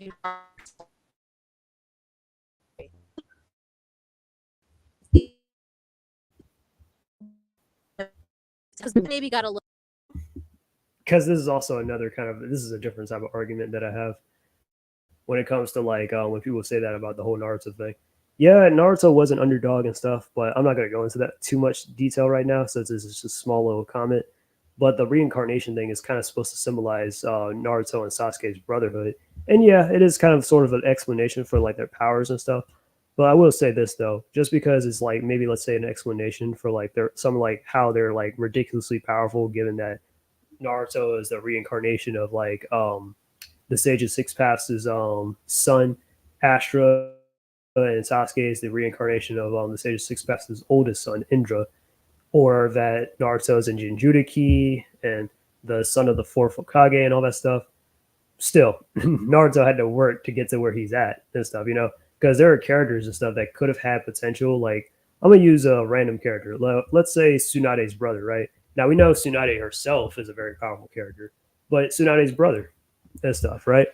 Now, Tsunade had a younger brother who looked a lot much like Naruto and stuff, and just like Tsunade, he is also the grandchild of the first Hokage, right? But unfortunately, he got killed during the I believe, during the second Shinobi War and stuff. And honestly, he not only did he got killed so badly, like honestly, he was beaten beyond recognition. Like they couldn't even identify him until they found like Tsunade's necklace that she had given him. So yeah, so unfortunately, he might have had some potential there, but he just never reached it. Same thing for like Azumi Uchiha, Itachi's girlfriend. Izumi, she's probably the youngest person ever to actually awaken the Sharingan in the series, but yet, unfortunately, she never had her potential awakened or realized, so she got killed off by Itachi himself and all that stuff. But yeah, but just imagine. So I'm just saying, like sometimes it takes a lot more effort. Just because you have the potential is there, you gotta at least do something to kind of make like the steps or like take the steps necessary to move forward and whatnot. Yeah, Naruto's the son of the fourth Hokage and he's in Jinchuriki, but he still had to work to get where he's at. And stuff. He had to train. He had to learn Sage Mode and all that stuff. Learned the Rasengan. That's like a S rank technique or an A rank technique or whatever. So yeah, it doesn't like it's not as like simple as like, oh, I just got it on the first try because I'm the so and so of this. All right, I don't think none of that was strong for someone like Sasuke to fall for someone like Sakura. The pairing just doesn't make sense at all. I disagree. And it's not really a strength thing or whatever. It's just more so like Sasuke just realized like how much like Sakura really does care about him in the long run, and that she is like because when you think about it with Sasuke's own like you know personal like the people in his life and stuff, you have Kakashi, you have Sasuke, you have Kakashi, you have Naruto, you have Sakura, you have Karin, Jugo, and Sugetsu and all that stuff, right? Those are majority of Sasuke's friends. All right. Of course, Team 7 cares about Sasuke and wants what's best for him. And obviously they fought long and hard to like fight for Sasuke and whatnot, or make sure he comes back to the village, or make sure that he's not completely well, he is branded a criminal, or technically he's on parole. But you know what I mean? But like he doesn't like get executed or whatever, you know, stuff like that. Like, yeah. So I'm just saying, like, yeah, so Sakura is a very important person in his life and stuff. To me, Naruto is very overrated anime. While it's good in some aspects, the writing and romance is where it falls flat. Romance, we can disagree about that, but writing wise, well, I also disagree with that too, of course. But yeah, because the writing isn't bad inside Naruto, and there's a lot of depth with it because it's mostly a story driven series where they're trying to, like, you know, get from point A to point B and stuff mostly, which is unfortunately why a lot of characters don't really get a lot of spotlight like that or don't get a lot of shine after like maybe a moment or two, like I always keep saying like Lee, prime example. Like Lee definitely should have been more active in the story, in my opinion. But that's just me. And then once the story was kind of over, we just kind of cut to Boruto. But anyways, but yeah, but at least in Boruto they kind of do carry on like some of the more character driven stuff or challenge the characters differently. Where okay, they went from being kids in part one where they were like 12 and 13 to part two where they're at least like what in their teenage years, and then now we have them with Boruto where they're like full grown adults and all that. Hang on, I'll be right back.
Anyways, I'm back.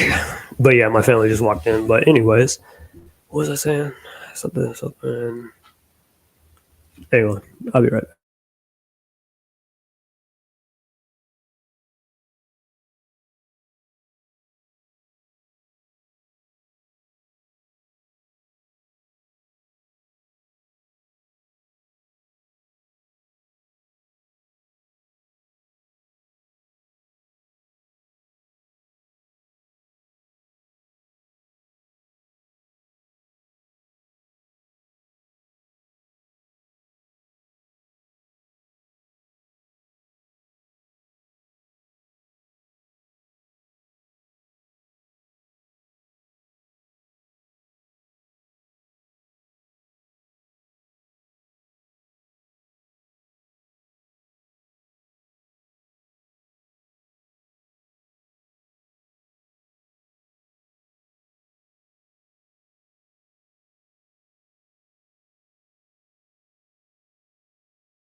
Okay, I am back.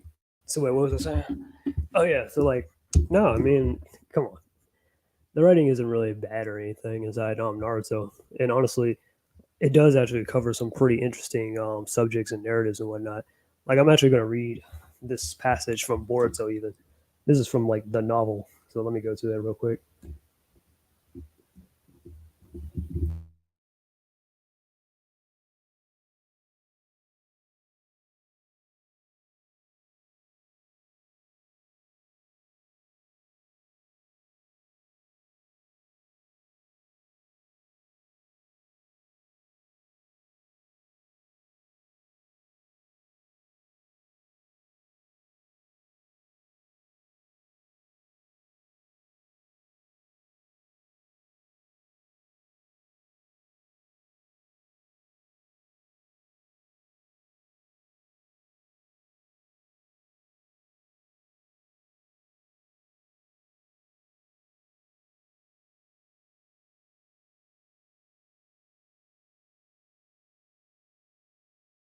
Little bit strong in the end too. Like, how did she win with that when the man is never a break to correct way for the pair up? Then why does it seem like Sasuke can barely stand to be around his family? He hardly mentions them and stay long enough to appreciate what they represent. And the course, right? How Sasuke and Sakura's life after the events of Naruto Shippuden in the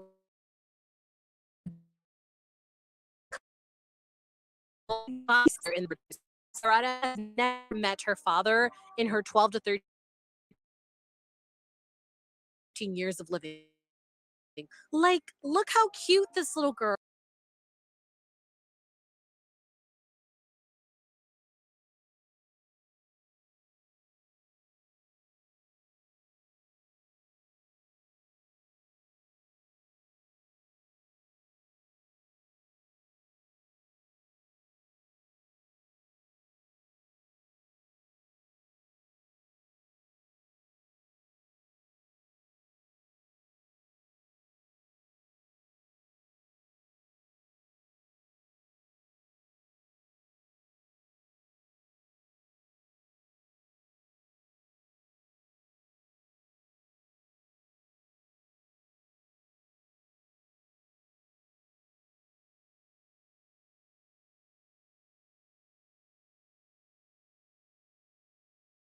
Yeah, sorry, Sasuke. Yeah, he's met Sarda before. Of course, he knows who his own daughter is.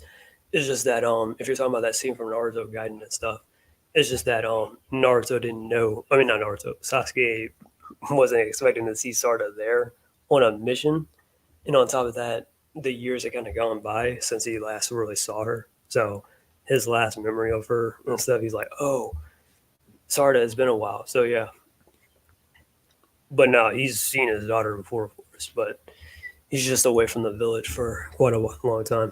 And I'm not saying like I'm not saying that Sasuke is like the best dad or anything, but he's not the worst either. He's not a deadbeat or whatever, because he still looks out for the village and his family from behind the scenes and whatnot, and still like supports them. But anyways, I've been scrolling through some behind the scenes info. Can you imagine if Mr. Dinklage from Raimi's movies was actually revealed as Craven later on? I think all that would be a joke about the rent money. Ashes, I think you're just trying to kill with me. No, they're not going to make Mr. Dinklage Spider Man's landlord Craven. Come on.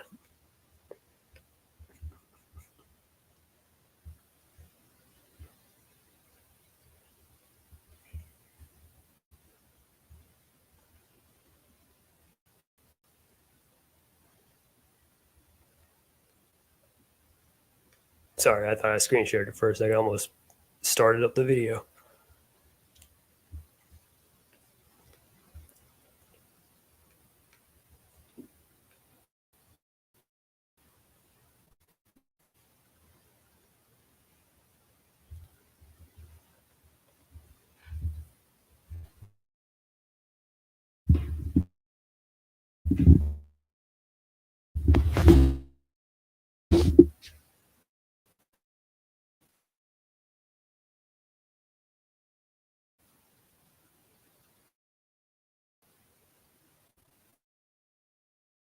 forever. Sasuke even realized that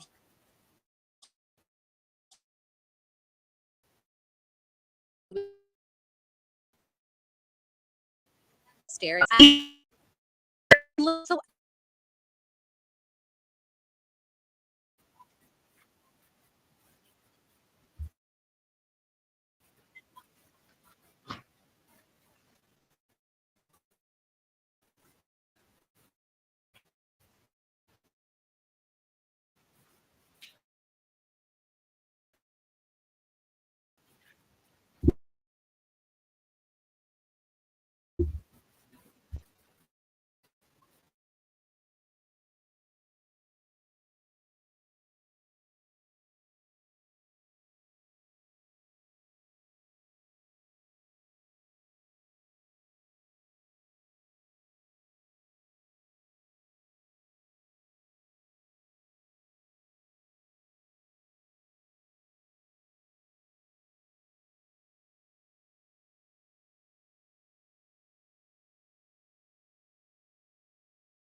All right, I think I'm back now.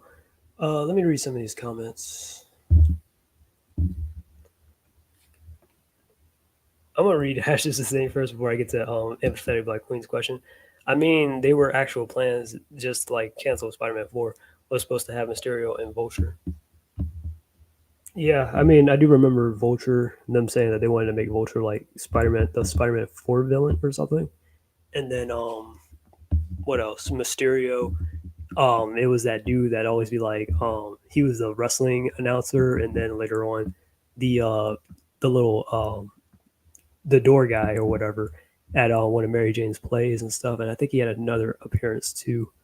But yeah, that was supposed to be Mysterio. Funny enough, but nah, Mr. Digovich is not going to be no Craven. Come on, Ashes, you know that. I question what you have seen Beetlejuice 2. Oh yeah, that's right. That was the last movie I did see. I seen it with a friend and her dad in theaters. It was I hope you had changed to see Beetlejuice. Yeah, I actually did see Beetlejuice like 2 weeks ago. And the thing is, I've never really watched Beetlejuice before, but I kind of watched the first movie in preparation for the second movie. It was pretty good and stuff. I wasn't like crazy about it, but yeah, it was a pretty good movie though. Pretty nice.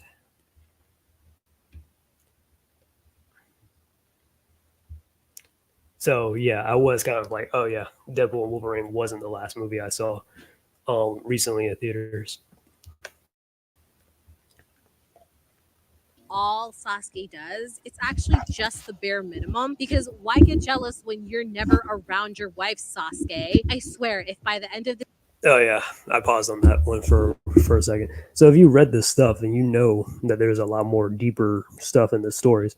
But regardless, what was I gonna say something about yeah, the reason why Sasuke is like, why are you here, Sakura? Why are you here, Sarda? Because they keep showing up on his missions, okay, where their lives could be in danger. So it's kind of normal to be like, hey, I'm kind of concerned for your safety, and I don't want you to be in danger or whatever, or get killed, you know, on a mission or whatever. You know what I mean? So, like, come on, like, is she like trying to like hold some kind of narrative or something, or like what's going on? All right, let's go.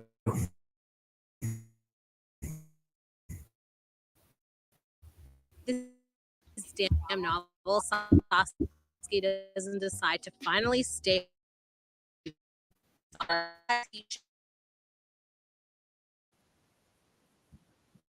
Only be shipped in fanfiction land. If you still doubt me, Sakura doesn't even have a wedding photo of the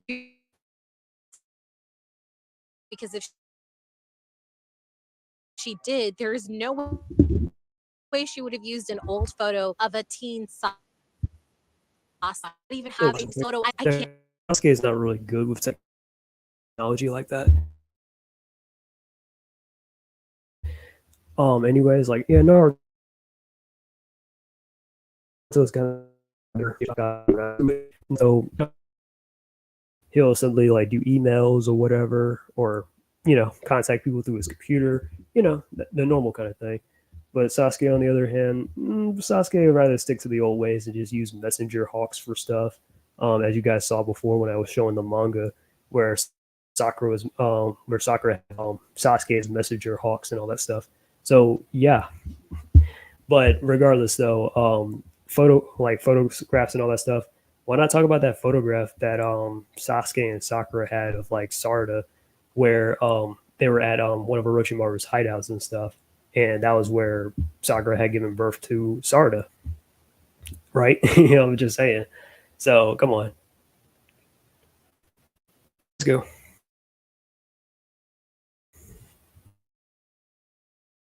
And what's even more hilarious is the fact that she embarrassing of you to do. Oh, she used Photoshop or something, but okay.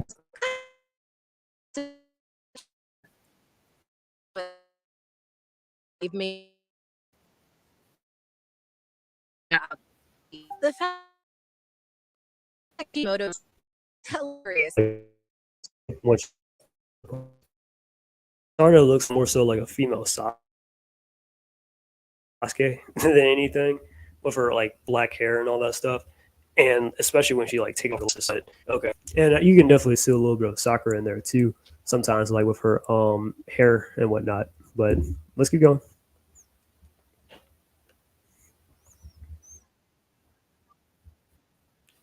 And don't get me wrong, yeah, she does look kind of like Kari thanks to the glasses and all that stuff, but that's about it. But let's go.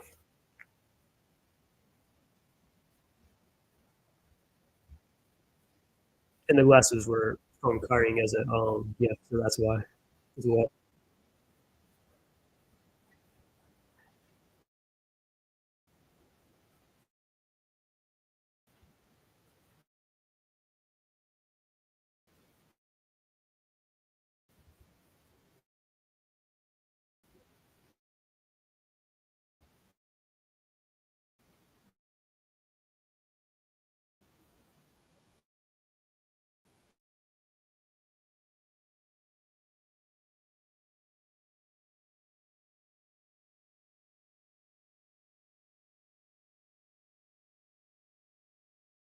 My husband or you're your mom's kid.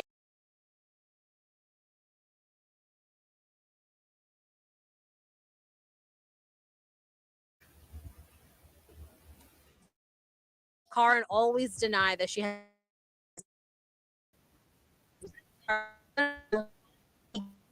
Stop. You don't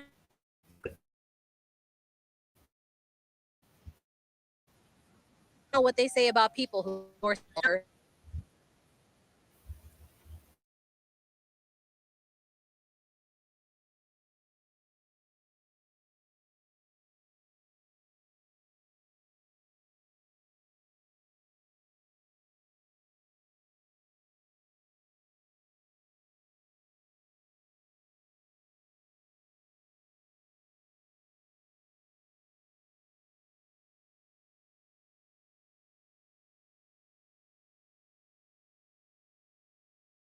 To be true themselves. If SasuSaku was really so perfect, there would be no need for all this drama.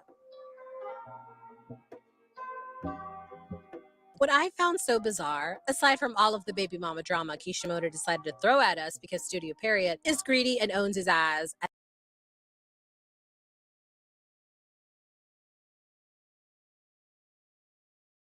My creator has found us. What's his name?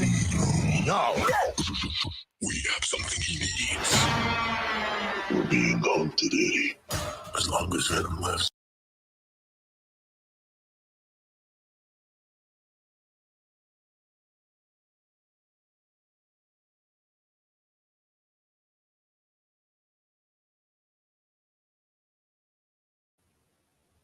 I'm not gonna lie, I am interested in Venom 3 though. All right, let's get back to it. I'm about to look through my thing to see if I have any other Greedy notes and there owns his or ass. And brain. this was chaotic. them is the fact that Sarada was the one asking these hard-hitting questions, which I guess were supposed to put the rumors and speculation to rest, but instead only fueled the confusion and discourse, if you're on this side of the fandom. That is. Sarada, a girl after my the important question of how can you be so sure that your heart is connected to mom's, which by another irritating instant of people trying to force Sakura onto Sasuke, because that question had an obvious answer. We wouldn't need this constant question being asked and the answer always being vague to satisfy those who deal with a bare minimum. And I don't know about some of y'all, but if Sasuke was my husband and he that shit with out for, I need that verbal confirmation, the affection, the emotional confirmation. You ain't gotta be spiritual, but I need something that shows me that you are putting in the work for this relationship. Because if it's just me loving myself, if it's just me alone in bed for years with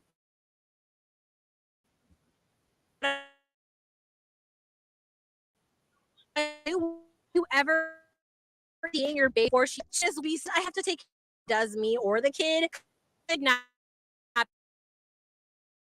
be me. Is Flee Naruto had Sakura's husband. Those boys would have built Sakura house constant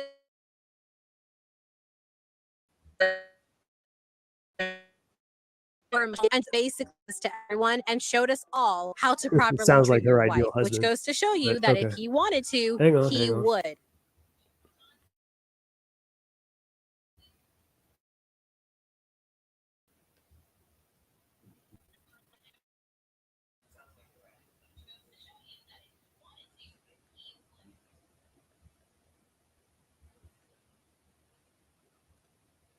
Sorry, I'm looking through the mom.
Again, I am sorry for the whole witch call. Getting kicked out of my own stream and having to come back and all that stuff. I know it's retarded as it sounds.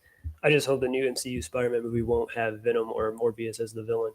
They should use either Scorpion or Kingpin or maybe a deeper, like the Enforcers. I don't know if the Enforcers will be like a main villain, but they can definitely work better as like subordinates or something for like a more crime boss type character like Kingpin or even Green Goblin. But yeah, I can't think of a Spider-Man villain right now that I want to like see really badly inside theaters. But anyways, let me get back to this. Or actually, let me get into the manga because she's kind of rambled a bit about the whole Sasuke thing and why she don't think Sasuke ain't shit as a character and all that. But it is what it is.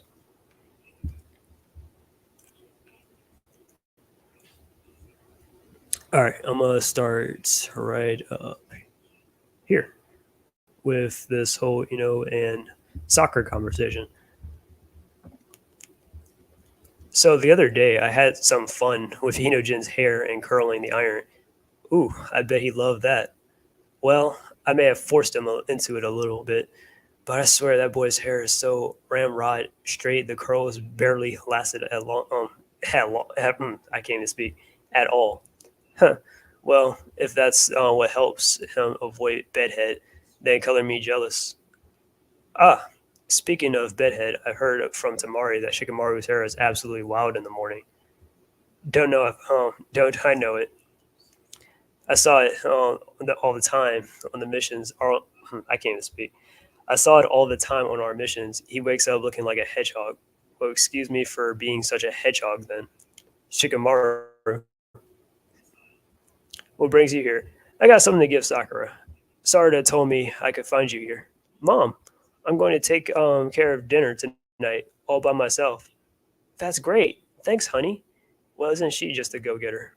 She's been a regular little chef ever since her homestay with Master Aruka. Oh, Shikamaru, what did you have for me? All right, a preliminary report on the ultra particles from the observatory. For your per usual. Thanks. How's Naruto faring? Not great, frankly. I've told him to stay off his feet, but he just shows up at the Hokage office every day. Even when I keep his workload small, the guy just finds more stuff to add to his plate. Maybe keeping busy is a good distraction for him. Right, and more bed rests probably won't cure him anyways. Yeah, I guess you're right. Anyhow, I'll keep that raised on any updates or progress. Great, thanks. No way. Now there's something I've never thought I'd see. You wearing jewelry? Oh, this? I'm happy for you. That's from Sasuke, right? It's written all over your face. And look at that gem. It must have cost him an arm and a leg. Nope, he made it for me actually, with Earth style. So you got some of Sasuke's chakra with you whenever you go? Hmm. In fact, if it weren't for this ring, then Sakura, where are you? Yell if you can hear me. Damn it. Can't sense her chakra. That feels like my chakra. If it weren't for this ring. What? Oh, nothing. Hmm? There's Sasuke. Speak of the devil, as they say. What's wrong? Sasuke's just so hot. Well, duh. Sasuke's as hot as ever. But you've been married to the guy for years now. You're telling me you still got the hots for him? All that passion? How could I not? How the heck did you survive a long-term mission constantly fawning over him like this? I'm fine on missions since I'm a shinobi. Switch flips when it's go time. But ever since we got back to the village, I don't know. It's like it feels all fresh and new again. Yeah, okay, down girl. Well, thanks for that chat. I actually owe my life to this ring. It's a shame it gets in the way while I'm working. But once I'm retired, I'll be able to wear it no problem. It's ready. Wow, look at this spread, honey. You even made a bunch of Dad's favorites. Well, tomatoes just happened to be on sale today, so why not? Let's dig in while it's hot. Thank you for the meal. Mmm, delicious. Mm. Oh, it's good. Yeah. You mean it? Yeah, really good. I mean, don't humor me just because I cooked. I cooked okay.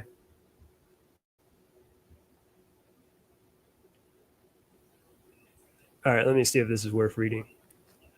No, screw it. I might as well finish up reading this. Here. Oh, thanks. I heard from Master Kakashi. Gigi and Margot were reunited. These days, they're working as guides near the observatory grounds. I see. Good for them then. Also, I learned that in the Rideku, a ring on the fourth finger of the left hand is a symbol of marriage. Did you know that? That got me wondering. Did you give me this ring to scare off other guys?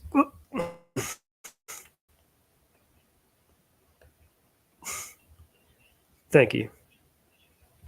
And that's the end.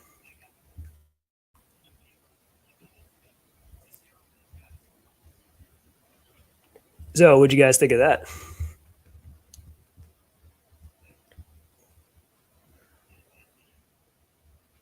Does Sasuke still like, oh, he's a terrible parent or a terrible husband? Or, oh my god, this relationship is so toxic?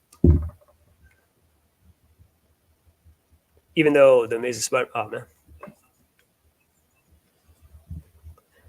even though the Amazing Spider-Man 2 teased gentlemen forming Sinister Six, I think Alistair Smythe would have been a better choice and more fitting with the movie's tone, and Oscorp as the central focus. You know what? You're right. They could actually use Alistair Smythe as a Spider-Man villain for like a movie or something. That would be cool.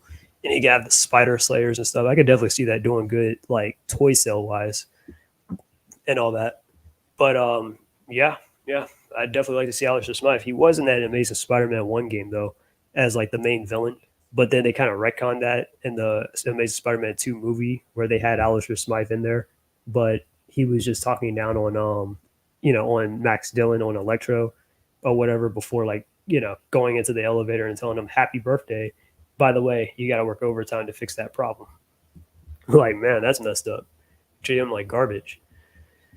All right, let me stop screen sharing and get back to this video. Or should I actually, you know what, screw it. I'm going to read something from the novel real quick. Again, just to, get my point across about this whole Sasuke, Sakura, and the whole Sarada situation. So, what should I pick from first? I'm going to start with Family Day.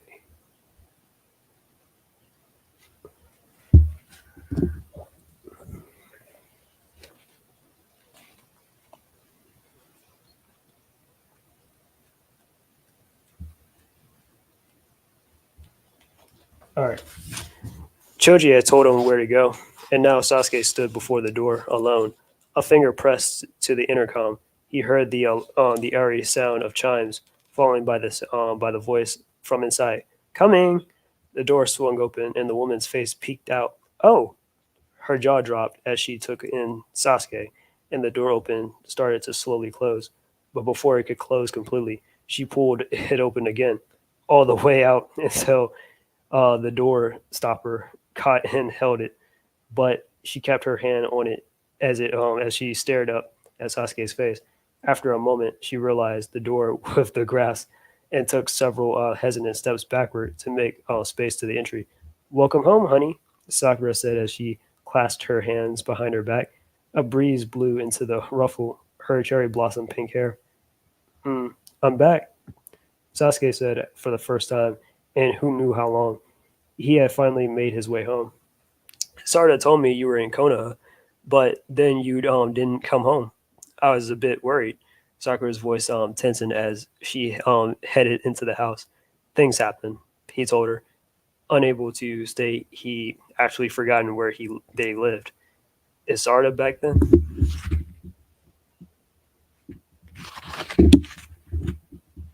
Anyway, she came back for a bit, but then left right away. She was angry about something and I thought we could finally all have dinner together for once. I see. Sakura turned towards the kitchen, but Sasuke stopped in the living room in front of the display case.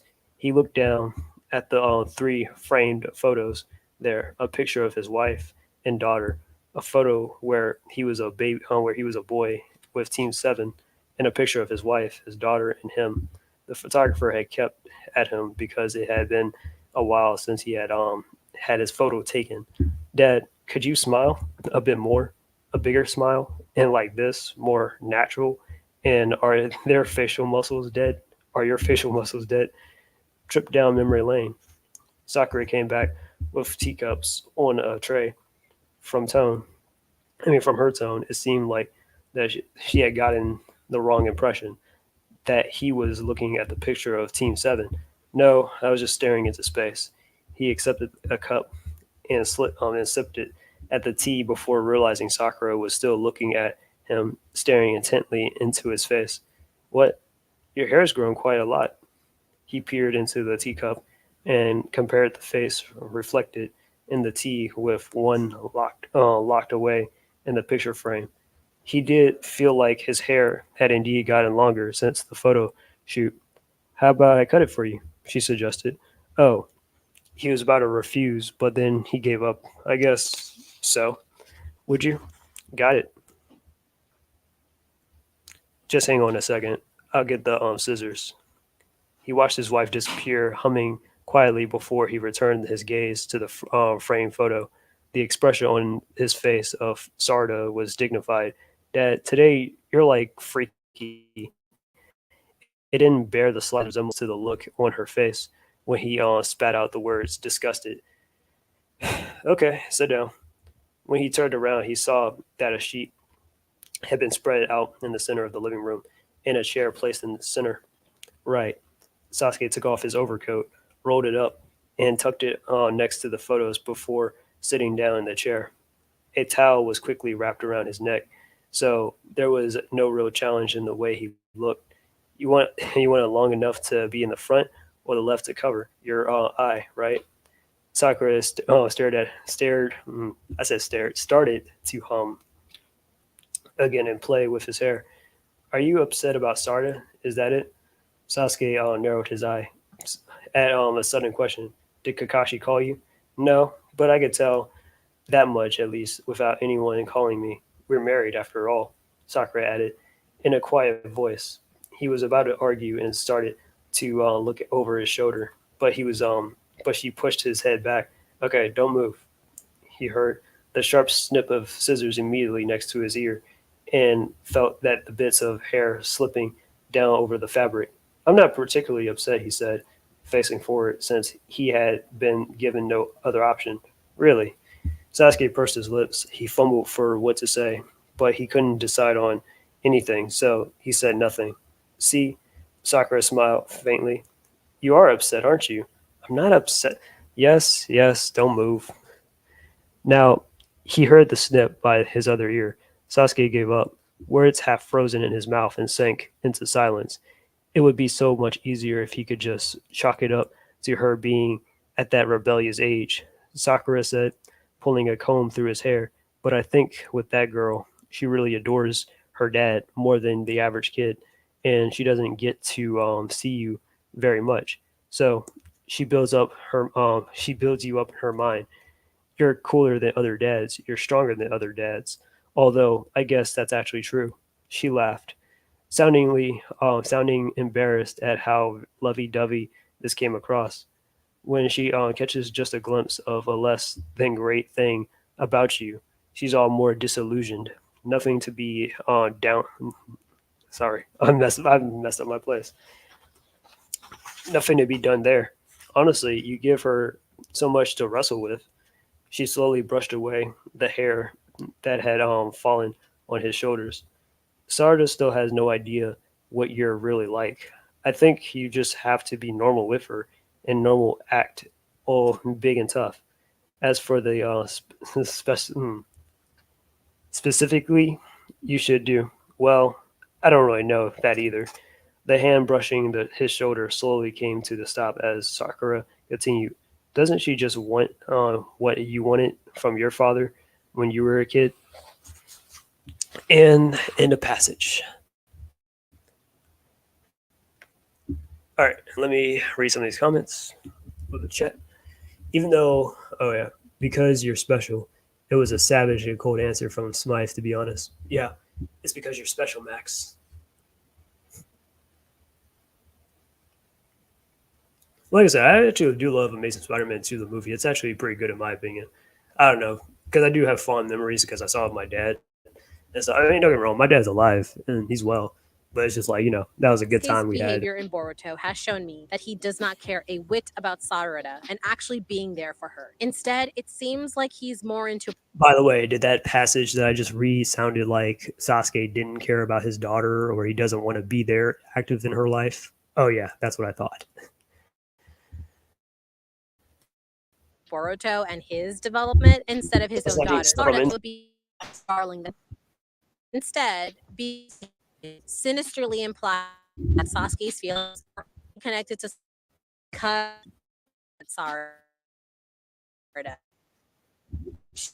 At form of fatherhood and husbandhood. And I know people are going to point out that Sasuke and again, is she's the way reading he the is, manga, where Sasuke is trying to do the best he kind of, improve his like relationship with his wife or whatever. Which I mean, don't get me wrong, it's not like Sakura and Sasuke have anything dysfunctional about their marriage or anything. Because right now, I mean, yeah, they're pretty cool with each other, and Sakura is understanding towards Sasuke.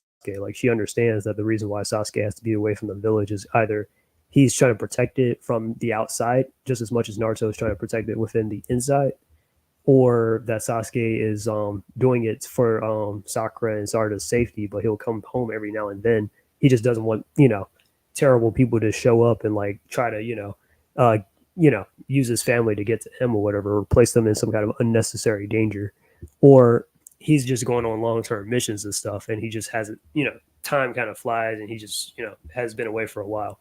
Those are the reasons why Sasuke is just not there and stuff. Don't get me wrong, it's not like he doesn't have his regrets that he wished that he could definitely be there more for Sarada, because the thing about how Sasuke thinks, because I think I've read enough Sasuke novels, because I read Sunrise, I've read Star Pupil, and I've read Sasuke's story, the Uchiha and the Heavenly Stardust and stuff. So I read all those stories and stuff, and I think I have a pretty good idea of like Sasuke's pattern of thinking and stuff. At least definitely around like after Shippuden and stuff. And the thing about Sasuke is that Sasuke, how do I put this about his character? Sasuke, he is just like he's really as cut and dry as it is. Even when it comes to like his whole revenge thing and all that stuff, that was pretty cut and dry. But with him though, yeah, he sees things as black and white. Like his only reference to like relationships is to like his dad and stuff, where his dad was in a relationship with his mom, and the way how he saw it, like his parents were married, and that was that. And the way how he sees his relationship with Sakura is that he sees his relationship with Sakura, that Sakura's my wife, I'm her husband, and that's that. I'd never imagined that some other guy would just show up out of nowhere, and that Sakura possibly might run off with some guy or whatever. And that's why Sasuke made her the raid, because he was a little bit jealous. He was like, "Oh, I don't want some guy to show up and take my wife away and stuff," because he genuinely does care about Sakura, And as for Sarada, of course, he cares about his own daughter. Why else do you think in the Boruto True Blue Vortex thing, which I know this was made a couple years ago, but in the True Blue Vortex thing, where Sasuke literally dropped everything, dropped his status, all that stuff, just to run off with Boruto, because he was going off of an if in his own world, because like I said, like Boruto was about to get killed off and stuff because the village had mistaken him for being Kawaki, and they thought that Kawaki had killed Naruto and Hinata, which obviously assassinating the seventh Hokage is a very, very serious crime. So they were going to off Boruto, and Sasuke was about to join the party too, actually, until Sarada told him not to. It was like crying and begging and telling him, please, you got to save Boruto. And then Sasuke saw Sarada waking her on Makikyo Sharingan, that she really is serious. And what does he do? He drops everything, saves Boruto. He's like, I possibly could be making a mistake right here, but screw it. I'm just going to go for it, based off what his daughter told him. All right. So I'm just saying, like, he actually is a pretty decent husband and a pretty decent dad when it comes to it and stuff. He's not perfect, of course, and you can kind of say like he's still learning, or obviously he has his flaws and stuff, but it's just more so in the matter of like, what is he going to do going forward, though? He made some mistakes in the past, and Naruto's made some mistakes in the past. But the question, like, not the question, but the real thing is, well, what matters is what are they going to do forward to try and improve their relationship with their kid, because you just can't erase your mistakes or the past or whatever. The past is going to be the past, but what matters is like what you're going to do from here on out and not make those same mistakes again. Anyways, even though I think The Amazing Spider-Man 2 was underwhelming, Max's introduction, Peter and Gwen's relationship, which it was a pretty good one. Harry's personality. I don't know about Harry's personality. Like, Harry was he was a good villain, but as far as like Harry goes, Harry probably shouldn't have been the Green Goblin, though. It should have probably been Norman. And Peter buying medicine after stopping a robber were great parts. Yeah, I did love when he was. I love that entire compilation in general. I'm Spider-Man. Oh, I'm sorry. I'm Spider-Man. That was funny. Like I said, I love the compilations and stuff. In my opinion, and don't get me wrong, I love the Sam Raimi movies too. That as well, but the Amazing Spider-Man movies, it may be the most critical because It came after the Sam Raimi, so that has a lot to live up to. But still, it's pretty good. All right, let's get back to this video. We got like a couple of more minutes left. Finally, after almost like 4 hours. First way to cope with that. Go to therapy. To circumvent that, like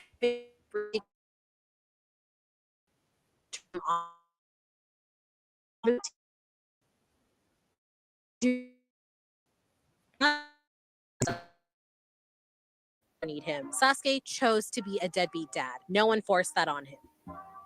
Sasuke won't kiss Sakura. Oh, this should be fun.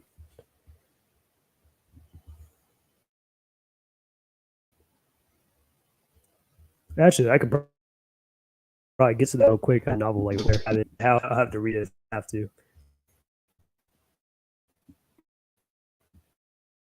Technical services aren't just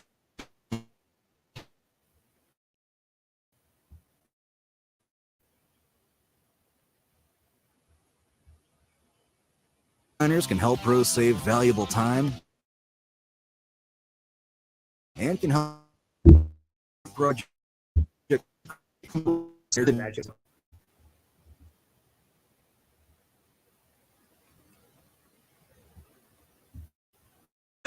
Well, I am definitely glad I started this earlier. Enough. Wedding photo.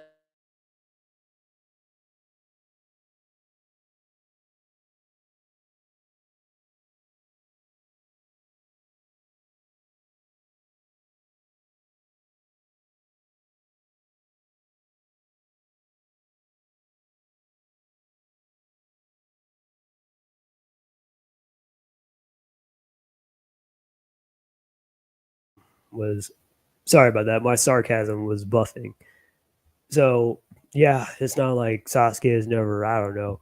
Yeah, he's never kissed Sakura before. It's not like they never had sex or anything, or you know what I mean, or that's their private life or whatever. You know, like yeah, not like they don't do anything behind closed doors. Don't get me wrong. I would love to definitely to see more of it. A more on-screen kiss with Sakura and Sasuke and stuff, rather than just like But yeah, but it is what it is with that. I can read some stuff actually real quick of where they actually obviously did it or whatnot. But let's continue with this. Actually, no, let me do that right now because this is about to end. I'll be right back. This won't take long. My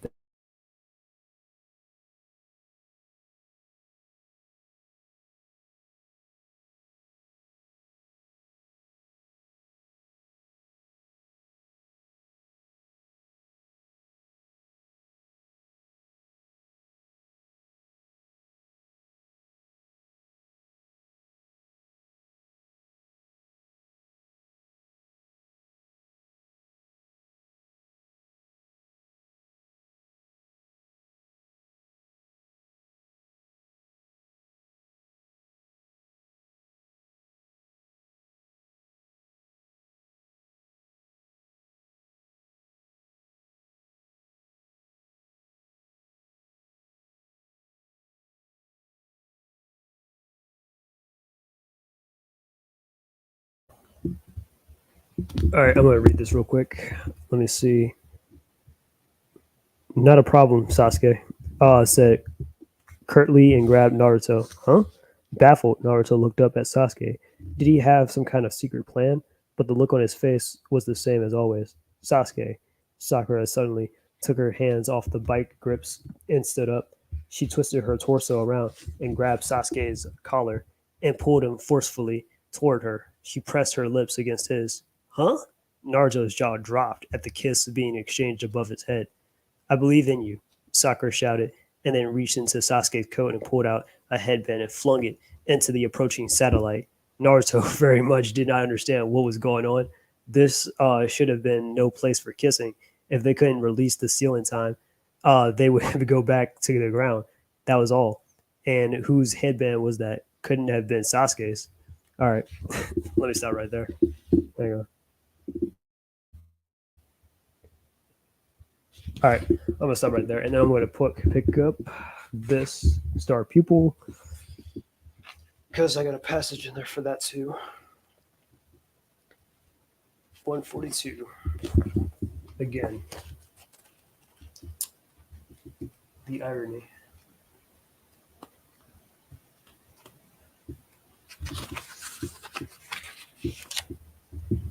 All right, where was that? Right here. All right, I think my mic's still working. All right. As Kana Hamaru was reaching for the last Daifuku in the box, there was a knock at the door. Come in, Boruto called. Sasuke entered. Kana Hamaru snapped to attention at the appearance of his unexpected visitor. I heard you were being released today, he said. I came to check in on you before I set out. Thank you, Kana Hamaru replied. I'll be back at work tomorrow. Oh, old man Sasuke, you want some strawberry tofu? Boruto immediately offered him the last cake, and Kana Hamaru very neatly screamed, Boruto, that's my tofu. No, I'll pass. Sasuke shook his head. I don't care for sweets. Oh, natto. Sarda, or natto, Sarda added. Oh, yeah. Too bad. Okay, then. I guess I'll eat it. The words had no sooner left his mouth than Boruto was tossing the daifu into his mouth. Konohamaru groaned. Boruto was already swallowing my strawberry daifu. He only allowed himself to despair for an instant. When Uchiha Sasuke comes to visit, is no time to fixate on Daifuku. He quickly pulled himself together. You've heading out again? Boruto asked. Sasuke nodded. The mission looks like it'll go on long. Be careful, okay, Dad? Sarda said brightly and grabbed the edge of Sasuke's coat. She was proud of her father and the way he kept the village safe, but her cheerfulness was half faked. She no longer felt anxious about her father's absence the way she used to as a child. She understood that the protection he offered them was the reason the village of Konoha was at last at peace. Even so, she couldn't help feeling sad about the fact that she couldn't be with her father, even if it was for the sake of his missions. She looked up at his expressionless face with envy. I wish we could talk more when you actually are at home. Your face is always blank. I can't really tell if you're kind or not. Seriously, Dad. What are you thinking about all the time? Dad? Hmm? Overtaken by the sudden mischievous impulse, Sarda tugged on Sasuke's cloak. You got mom's lipstick on your mouth. After a brief silence, Sasuke rubbed his lips. What are you talking about? Let me stop. Which were entirely free of lipstick. Still stony face, he seemed to have an inkling of how lipstick could have gotten there. I'm kidding. Mom doesn't even wear lipstick. A trance of a grimace appeared on Sasuke's face as he lowered. As he lowered his arm, he was as strong as a demon in battle, and yet a little lie like that tripped him up. Sarda felt a surge of love for her father. My dad's cooler than anyone else, but he's just a little bit cute too. So, Dad, you actually really care about Mom, huh? Sarda. Sasuke squatted down in front of her, looking slightly troubled, and poked her on the forehead with a finger. We'll talk about it next time. While he was at it, he also wiped the daifu feeling sticking to the corners of her mouth. She grinned in delight and pressed her hand toward his forehead. All right, I think that's the end of that. So, yeah, some pretty good moments, some genuine moments, don't you think? And again, it's not hard to look for this stuff. You just actually have to like read, process, and just digest it. Personally, I have a special relationship with. Oh yeah, hang on. Relationship with the Amazing Spider-Man movies since Peter was dubbed by the same guy who voiced Raph in the 2012 show, and was the best Raph voice of me. Sadly, he passed away in 2012. Damn, that sucks.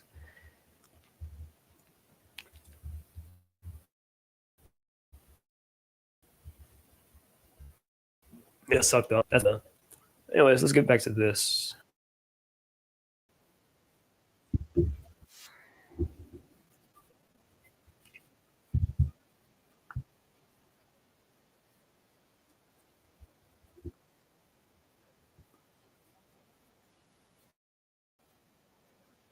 mainly because in their country. Now, she did make a good point with when she said that that was probably an inconsistency, but in the villages or whatever, but in the what you call it, Sasuke, Uchiha and the Heavenly Stardust, in their countryside, they don't do rings or whatever. That's kind of like a foreign thing and whatnot. So when they did that over in their place, you know, um, that's when okay, well, Sasuke was like, "Let me make a ring for you, Sakura, just so some other guys will be talking to you." And all that stuff, they would know that you're married because Gigi was putting them, like, giving them some ideas and stuff. It was like, oh man, you're right. Something could possibly happen. So that was hilarious. But yeah. All right, let me continue.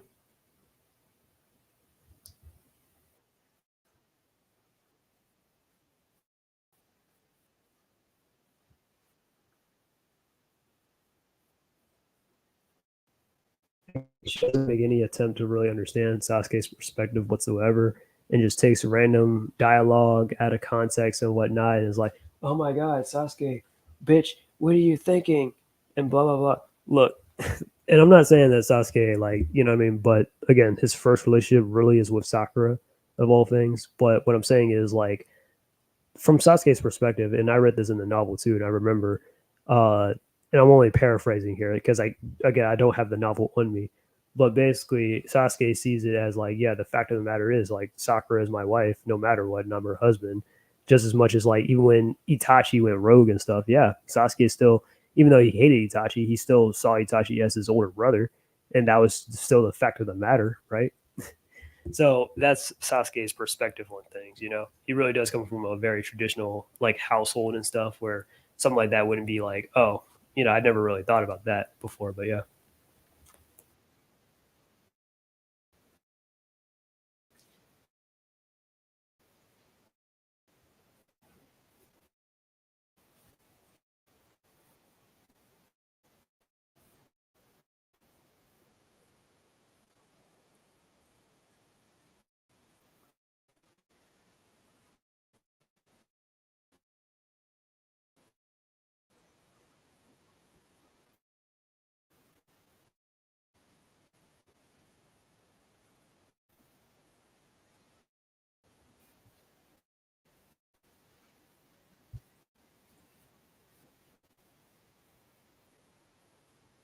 it was not terrible, and she's exaggerating. What happened? Hang on, I missed that. What happened to rebuild the Uchiha clan? And look, they're people. They're not fucking.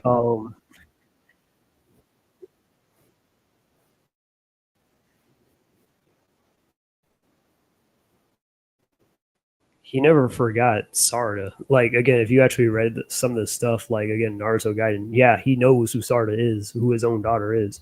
It's just he didn't recognize her because it's been years since he last seen her and whatnot. Because he wasn't expecting her to, like, oh, to be a lot more older. I mean, obviously that's because, you know, a lot of time had passed by and stuff and shit like that, of course. But anyways, damn it, what was she saying? Something about Sarda.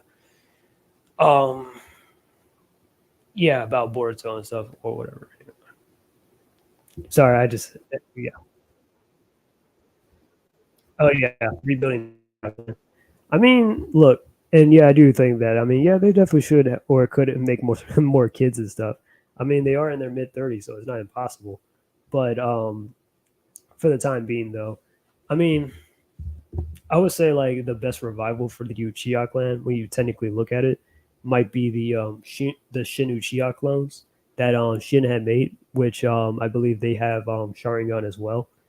Funny enough, that Kabuto, I kind of took it into his orphanage, so I think that would be an interesting way to kind of revive the Uchiha clan, in my opinion, and stuff, which they're kind of forgotten about. But I feel like, yeah, they could definitely, like, revisit that the Shin Uchiha clones, and they all can, like, you know, have their own personalities and stuff, or maybe at some point, you know, maybe they might have kids or whatever, and that would be a good way to replenish the Uchiha clan when you think about it. But anywho, like, yeah, they're people, not cows or whatever, or they're breeding slaves or whatever.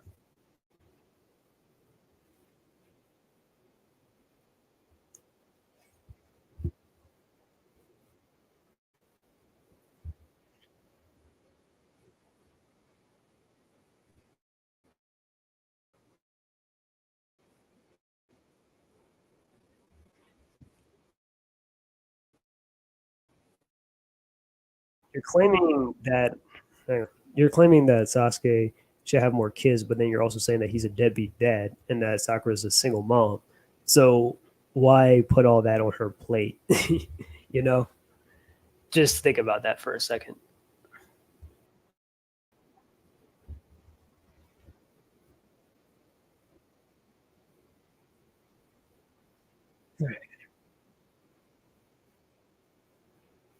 Ikimas, minor things.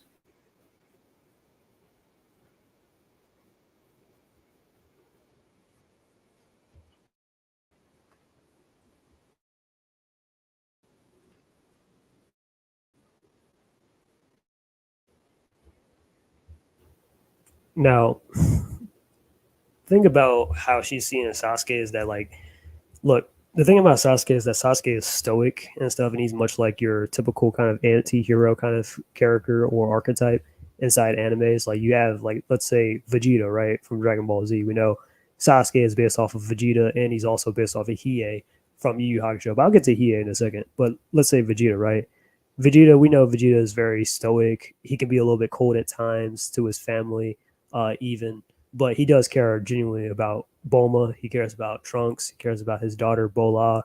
And we've seen times where like Vegeta, where he'll get angry visibly whenever something happens to him. Like when Beerus slapped his wife, he was like, "Don't hit my Bulma," or when Cell killed future Trunks and stuff.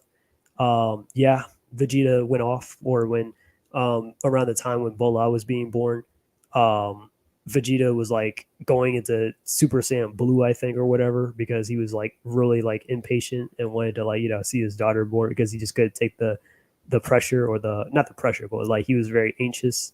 Or like even in GT when he was like hanging out with his daughter Bola and he was taking her out shopping and stuff and he was driving and some guys trying to flirt with her. He was like, "Hey, old man, like, let me talk to your daughter or whatever," right? And then Vegeta took off that steering wheel. He was like, "Get lost." That was terrible. But yeah, or even like we just talked about earlier with Shadow, where Shadow, yeah, Shadow's a little stoic, but there are people that he does genuinely care about and stuff. Like obviously Maria and Professor Gerald. He does care about Sonic and stuff, of course. He cares about Rouge, Omega, and stuff. And there are times where he will be genuine mad, or he's like actually being himself and stuff, where he's like, you know what I mean? So it's not like, yeah, but they're stoic for a reason. Or Hiei from Yu Yu Hakusho, right? Not a lot of people. Well, if you know classic anime, especially '90s anime, you know Yu Yu Hakusho, and Hiei was definitely very stoic as they came and whatnot. Like there weren't really like, especially like when he was introduced in the first season, Hiei was a straight up villain in the first season, or at least in that small little thieves arc, and then later on at the end of the season he reforms because of parole, and that Koema needed some people to help out Yusuke and Kuwabara. But yeah, even Hiei and stuff, like he's a little bit stoic, or he's like, oh, not that affectionate, but around his sister and stuff, Hiei does care about his sister and looks after her and everything when she's not noticing or whatever, because he wants to make sure she's safe. Or you remember when that dude, I think that dude, what was his name? Um, Not Taguro, but the guy that Taguro is working for, or the Taguro brothers were working for. I want to say Gonzaburo, but that guy, that ugly dude, that was like the little crime boss that kidnapped Hiei's sister. Yeah, Hiei had he pummeled the guy for even touching his sister and making her cry and all that stuff to like tear up gold and all that stuff. Remember? Or even Sashomaru, where Sashomaru from like Inuyasha and all that stuff. Like Sashomaru is like what you call it. He's very stoic, but he does care about his daughters, like Toa and Setsuna, and he cares about Ren. But yeah, Sasuke and Vegeta are nothing alike. Laugh out loud. Yeah, you're right, SSJ. Sasuke is so much more better of a character. I'm just kidding. Nah, but I'm serious too. But anyways, but you get my point though. So yeah, Sasuke and usually those characters that fall under that umbrella are usually very stoic and not affectionate, but they do care deep down inside, or they do have like heart, or they care about like the people close to them. Let me play. Got 5 minutes left of this.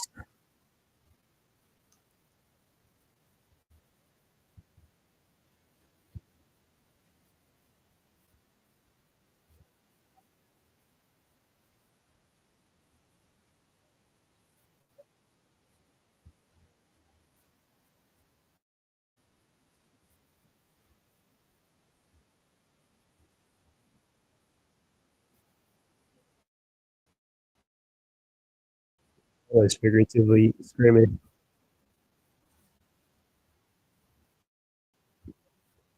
Low tier. Low tier.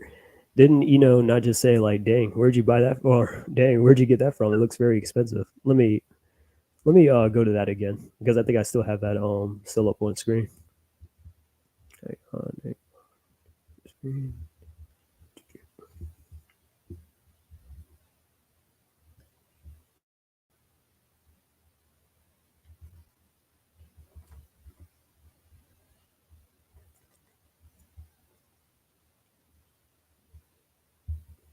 Hang on.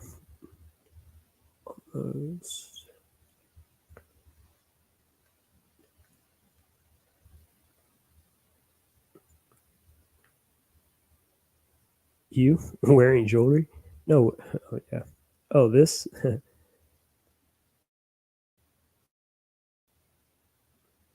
Look at that gem. It must have cost him an arm and a leg. Yeah, very expensive ring, right? Yeah, very cheap jewelry. Okay.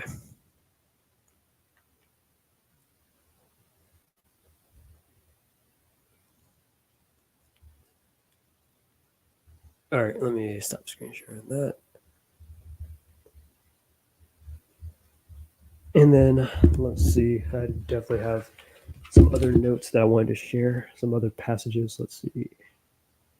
I'm going to start off with some of the Stardust stuff. So let me go to that real quick.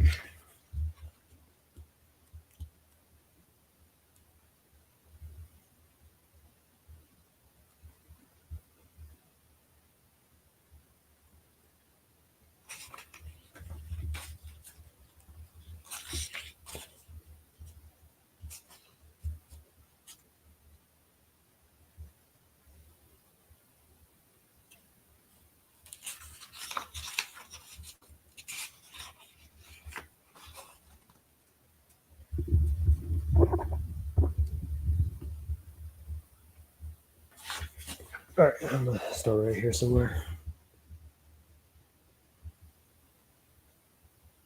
Let's see.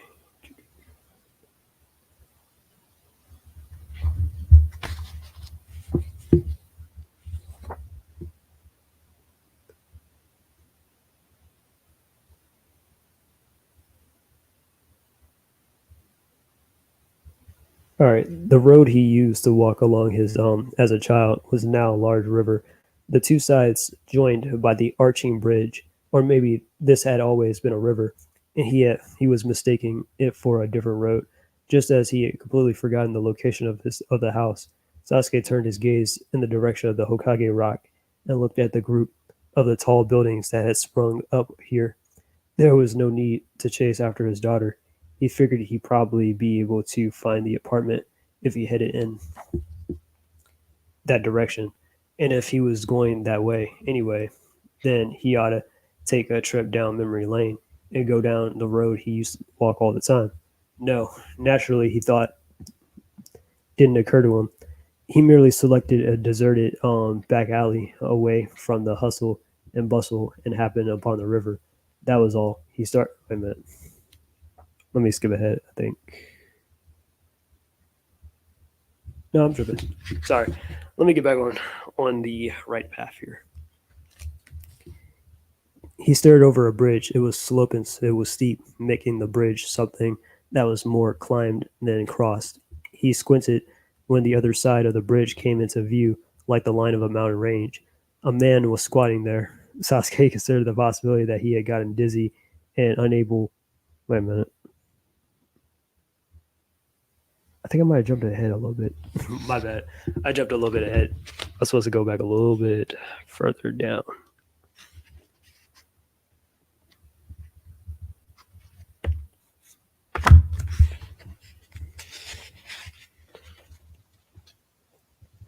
Let me read some of these comments. Sasuke and Vegeta are nothing alike. I mean, same archetype though. I guess I'm the only one in the chat talking about Naruto. Yeah, everybody talking about Beetlejuice, Spider-Man, etc., and not Naruto apparently. I would have been or Transformers, but That's no shade. I would have been nice if Shocker was the main villain at least in one movie. I know he's a B tier guy, bad guy. He's still, but still, he appeared in a lot of games and shows. I mean, I wouldn't really say Shocker's a B tier villain or a B lister. Shocker, I think he's really an A-list villain for Spider-Man, definitely, because obviously he's like one of more Spider-Man's reoccurring villains. But let me continue. Let me try to find this thing.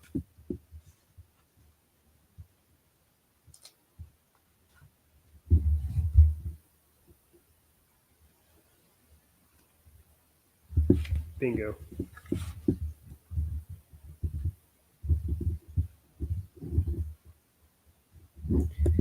He wasn't particularly bothered given that it hasn't been that long since he had come home, thanks to a whole incident with the Shin pretending to be an Uchiha. But in the face of Sarda's assassin gaze, Sasuke decided to absent. I knew it, and today's especially like a festival, so everyone's all worked up. A festival? The Lord Seventh gave the holiday a name, Family Day. Sarda's voice grew excitedly as at family. I guess that's all kinds of events where families compete together, like target shooting with shuriken, quick polishing kunai. I think there's even an eating contest. Hey, did you want to stop in somewhere? Although I'm not so into the eating contest, she grinned, seemingly carried away by the festive mood of the town, or else the unexpected reunion with her father was making her that way. He didn't respond right away, but rather stared at the beaming face of his ever changing daughter. Finally, as her expression relaxed in a slight smile, Sasuke pointed towards the empty lot behind them. Actually, he sought an answer to his earlier question. Where did the house disappear to? His smile grew awkward. Her smile grew awkward. She looked at the empty lot and then at the back of her father's face. Dad, what's with the joke? It's not a very good one, He frowned. Joke? Oh, you're serious. Her smile dropped away as though the strings holding up the corners of her mouth had been cut, and the face grew solemn. It's true the house used to be here, but after Mom smashed it, it had been rebuilt. We're staying in the apartment until it's done, and like we had supper together there. How could you forget? Sasuke was at a loss of words. In silence, the falcons above carried and flew off in each separate direction. That was a different place. Sarda put her hand to her brow and sighed deeply. Whatever. I'll just show you the new apartment. Follow me. Without waiting for a reply, she turned on her heel and started walking. Sasuke's glance at the empty lot and then silently followed his daughter. All right, let's see what's up. Who's more useless? Kurenai or Heracule? Depends. Kurenai, she's not really utilized that well in the story anyways. Mr. Satan, though, I guess you could say like Mr. Satan definitely has a lot more to go for him, considering that he's definitely like saved the planet and whatnot thanks to him. Like he's saved like back in the Buu saga and stuff because of him. He helped Goku gather enough energy to finish off Majin Buu and all that stuff. So that's definitely a big one right there. And can't really think of too much after that what Mr. Satan's done. And then technically he did help reform Majin Buu and all that stuff. So yeah. Kurenai though, Kurenai, I wouldn't say she's like, because she's not really utilized like that in the story. But like I said, if you look at some filler stuff, Kurenai does do some things. She's also the mentor to Hinata, Kiba, and Shino. And on top of that, Kurenai was actually, like, despite her loss against Itachi, Kurenai actually is the best genjutsu user inside the Leaf Village until Itachi kind of beat her out, though.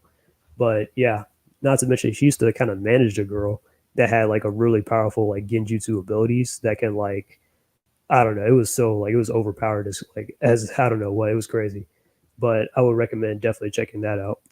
And then on top of that, Kurenai, she has a daughter now with she had one with Asuma because Asuma had died. Mirai. And in case you don't know, Mirai, if I'm not mistaken, I think she's Naruto's bodyguard as well. So yeah, that's all I can give right there. Satan is a fraud. I'm sure they would have powered up the Spirit Bomb regardless. Genji's useless. Not really. I mean, again, Kunai has a reputation of being like the best Genjutsu user. Against Itachi, yeah, because that's Itachi. Okay, Itachi is like, yeah, like ever since he was a kid, Itachi's been training to be on like a Hokage level and all that stuff. But anyways, but nah, Kunai, she's good though and whatnot. But yeah, but Mr. Sane though, nah, I don't think he's a fraud. And plus, like again, even if you want to say like, okay, maybe they would have came up with some way to make a spirit bomb or something like that, that would have been enough to take down Kid Buu. Even though Goku said that this wasn't enough to take down Kid Buu, and so Mr. Satan told everybody to support the spirit bomb. Outside of that, it was Mr. Satan that helped perform Majin Buu though, that made him turn all good and stuff. But anyways, 4 hours. Yeah, I know, 4 hours. Yeah, so that's why I had to start earlier because I was like, I know this is going to be a long video, but might as well get into it. But hopefully you guys will come back on some parts. Itachi made her look like a child. Yeah, because Itachi's on a Kage level. Like, I mean, don't get me wrong, Kurenai is not weak or anything. She's on a Jonin level and stuff. Her, Asuma, Kakashi, and all them.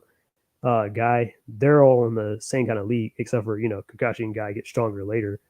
But at the time, during part one, they were on the same level. Then the Kages, or anyone that was on a Kage level, like the Akatsuki, yeah, that was a different tier from just your typical Jonin. But yeah. Well, anyways, I think I've given a pretty good idea about Sasuke and Sarada's relationship. I'm going to read a few more stuff that I've written down so this wouldn't all be in vain. So let's see. I read that. Sasuke, Sarada. All right. What the? Well, oh yeah, that's a 5 on that. All right, let's get into it.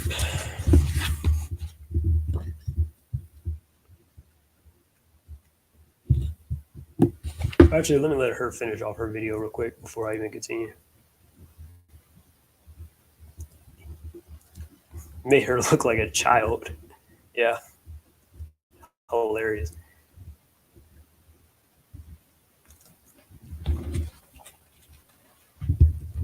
But your man's got that Tsukiyomi. All right, 4 minutes left on the clock.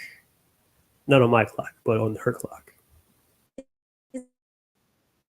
He gave her a ring, and Sasuke is like, why are you being weird about that?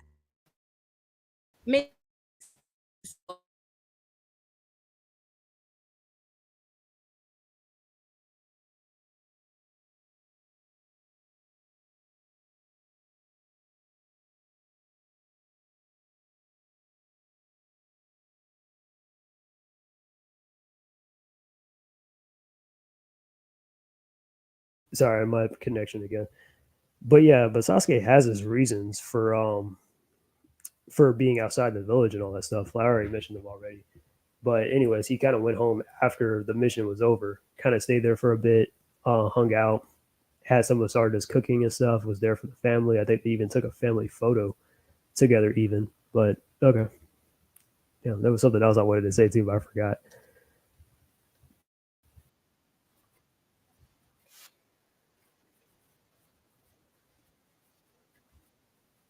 I mean, Sakura looks okay. I don't know about, oh, she's uglier. Like, what? Okay.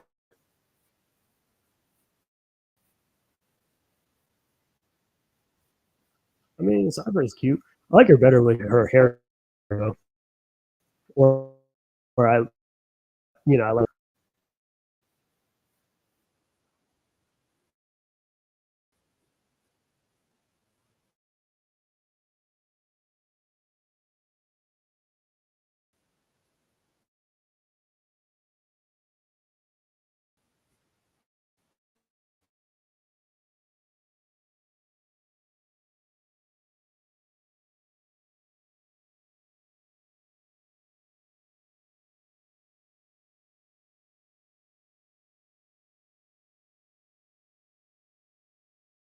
All right, it's buffering on my end, so I'm not sure if you guys can hear it or not. Man, this stream might be 5 hours. Let me stop.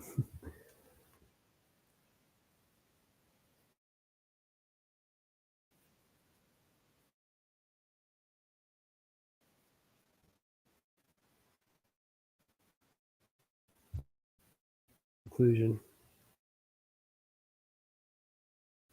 I mean, it's not like Sakura is not herself around Sasuke, or it's not like, oh, you know what I mean? Because I mean,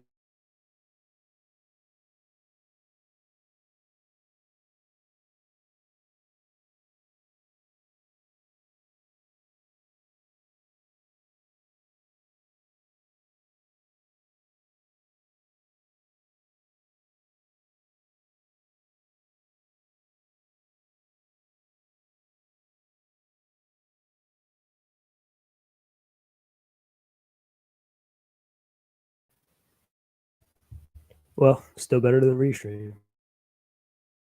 I'll say that much.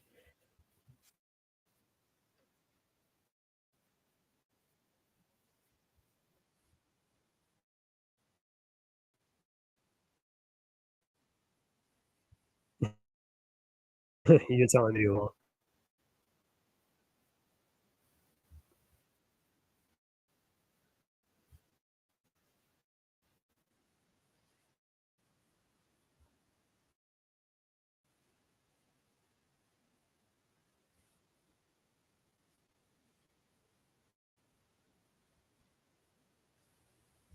well, it's like what they said in.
All right, I am back.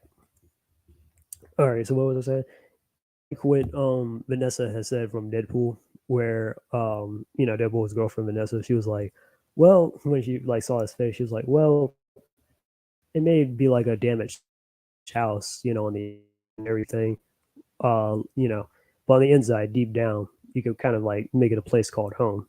So that's how I would kind of like describe the relationship. Sure, it may seem like a mess, maybe with the buildup and all that stuff, but when they're actually in a relationship and stuff, and that there actually is like efforts that Sasuke and Sakura make towards each other and whatnot, yeah. And yeah, Sakura may fawn over Sasuke here and there or whatever, or have that little bit of that romantic deep down inside of her. But she can have her serious moments too, where she can kind of like give Sasuke some good advice here and there about like maybe Sarda or whatever, or like their relationship in general and stuff. That she is satisfied with it and all that stuff, and yeah.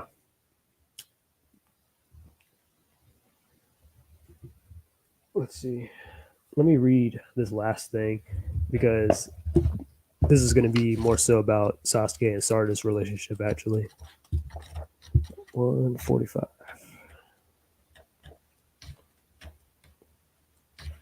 145 and 8. Let me stop.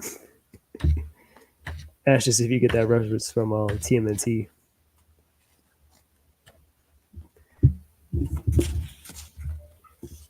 No, wait, that wasn't it. I'm reading the wrong book. All right. Sarda readied her shuriken on the bank of the river flowing through the forest. A little further downstream, the river reached a cliff and roared. The waterfall enveloped her. The water flow at the source was violent, twisting, forceful, enough to smash stones. White foam rose up from the surface, and knocked about by his vortex was a target, a double circle. She had tossed the log bearing the target into the river after tying it to a nearby tree. It was impossible to predict the movement of such a target, making it ideal for shuriken training. She readied her weapon and threw it, but the shuriken widely missed its mark and plunged into the tree on the opposite bank. Ah, come on, Sarda cried out of irritation. Several shuriken were already enveloped in the trees. Why can't I do this? But she knew the reason, only too well. She took several deep breaths to calm herself. Okay. She threw another shuriken this time. It spun directly towards the center of the target as though it sucked in somehow. Sarda held her breath. However, clink! Before her weapon could hit the target, another shuriken knocked it away. Sarda dropped down her into a ready stance, prepared to fight the sudden intruder. But as soon as she saw the shrub that had thrown the shuriken, she stood up again, unamused. What? Could you not get in my way, please? The one who had thrown the shuriken was Sasuke. He came out from behind the shrub, silently, to stand alongside her. She eyed him doubtfully, but eventually decided to ignore him and turned back to the target on the water. She flung another shuriken. Clank! Once again, Sasuke's shuriken blocked it right before it could hit the bullseye. Hey! She yelled, glancing at her at the corner of his eye. Sasuke got to the target in his sights and tossed the shuriken toward it. Ah! Sarda cried out and threw her own shuriken. Clink! This time, it was her shuriken that knocked his out of the air. Yes! She struck a pose, as triumphant as it had hit the center of the target. But when she realized that Sasuke was watching her, she turned her back to him awkwardly. He couldn't keep a slight laugh and slipping out. Sakura told me, he said, readying the next shuriken. She said, you want to be Hokage? Sasuke had thought it was the father and daughter together that had captured Sarda's envy when they saw Naruto and his daughter on the street with the food stalls. But he had misunderstood. Sarda hadn't been staring at Naruto, the father, but Naruto, the Hokage. What, you gonna laugh and tell me it's a hopeless dream? Nah, Sasuke shook his head. I tried to be a Hokage once too. What? Sarda froze in surprise as Sasuke took the opportunity to throw his shuriken. Quickly recovering herself, his daughter hurriedly tossed her own shuriken. The two weapons slammed into each other and fell into the river with a sharp metallic clank. That's the first time I've ever heard of that, she said finally. I only told a few people. I wanted to announce it formally, but the time and place were always bad, as was the ideology he had clung to then. Before he could tell her that part, Sarda swiftly launched a shuriken, and she was secretly trying for the target. Once again, the two shuriken disappeared into the river. Sarda clicked her tongue. Sasuke narrowed his eyes and raised the corner of his mouth ever so slightly. Just in the tiniest moment, I can't even speak. Tiniest amount, he intended to smile, but perhaps it came across as a sneer to Sarda. She sniffled in arrogance. But this, too, was only for an instant. She chuckled with self-satisfaction and raised her right hand, pinched between her fingers. Three shuriken glittered, a dark gray. In the next instant, she threw all three simultaneously. The shuriken arched towards the target. Click, click, ching. Her three shuriken were knocked out of the air without expectation by Sasuke's. And just once, one throw, one shuriken. She stared at him in disbelief. Sasuke looked down at his daughter. This time he laughed with his nose, rather than giving her a faint smile. That was a signal to start. She closed her eyes and slowly turned back towards the target. When she opened them again, her eyes were red. The Sharingan she inherited from her father. If it's a contest you want, she crossed her arms in front of her chest. He didn't know what it got them from, but her hands were full, clenching shuriken. Let's go, all the way here. Swinging her arms as if scooping up weapons from the ground, Sarda launched her first shuriken at the target. She then swung her arms again and shot off another, a succession of shuriken. Sasuke casually knocked the endless hail shuriken down in the river as though he was brushing aside a fly.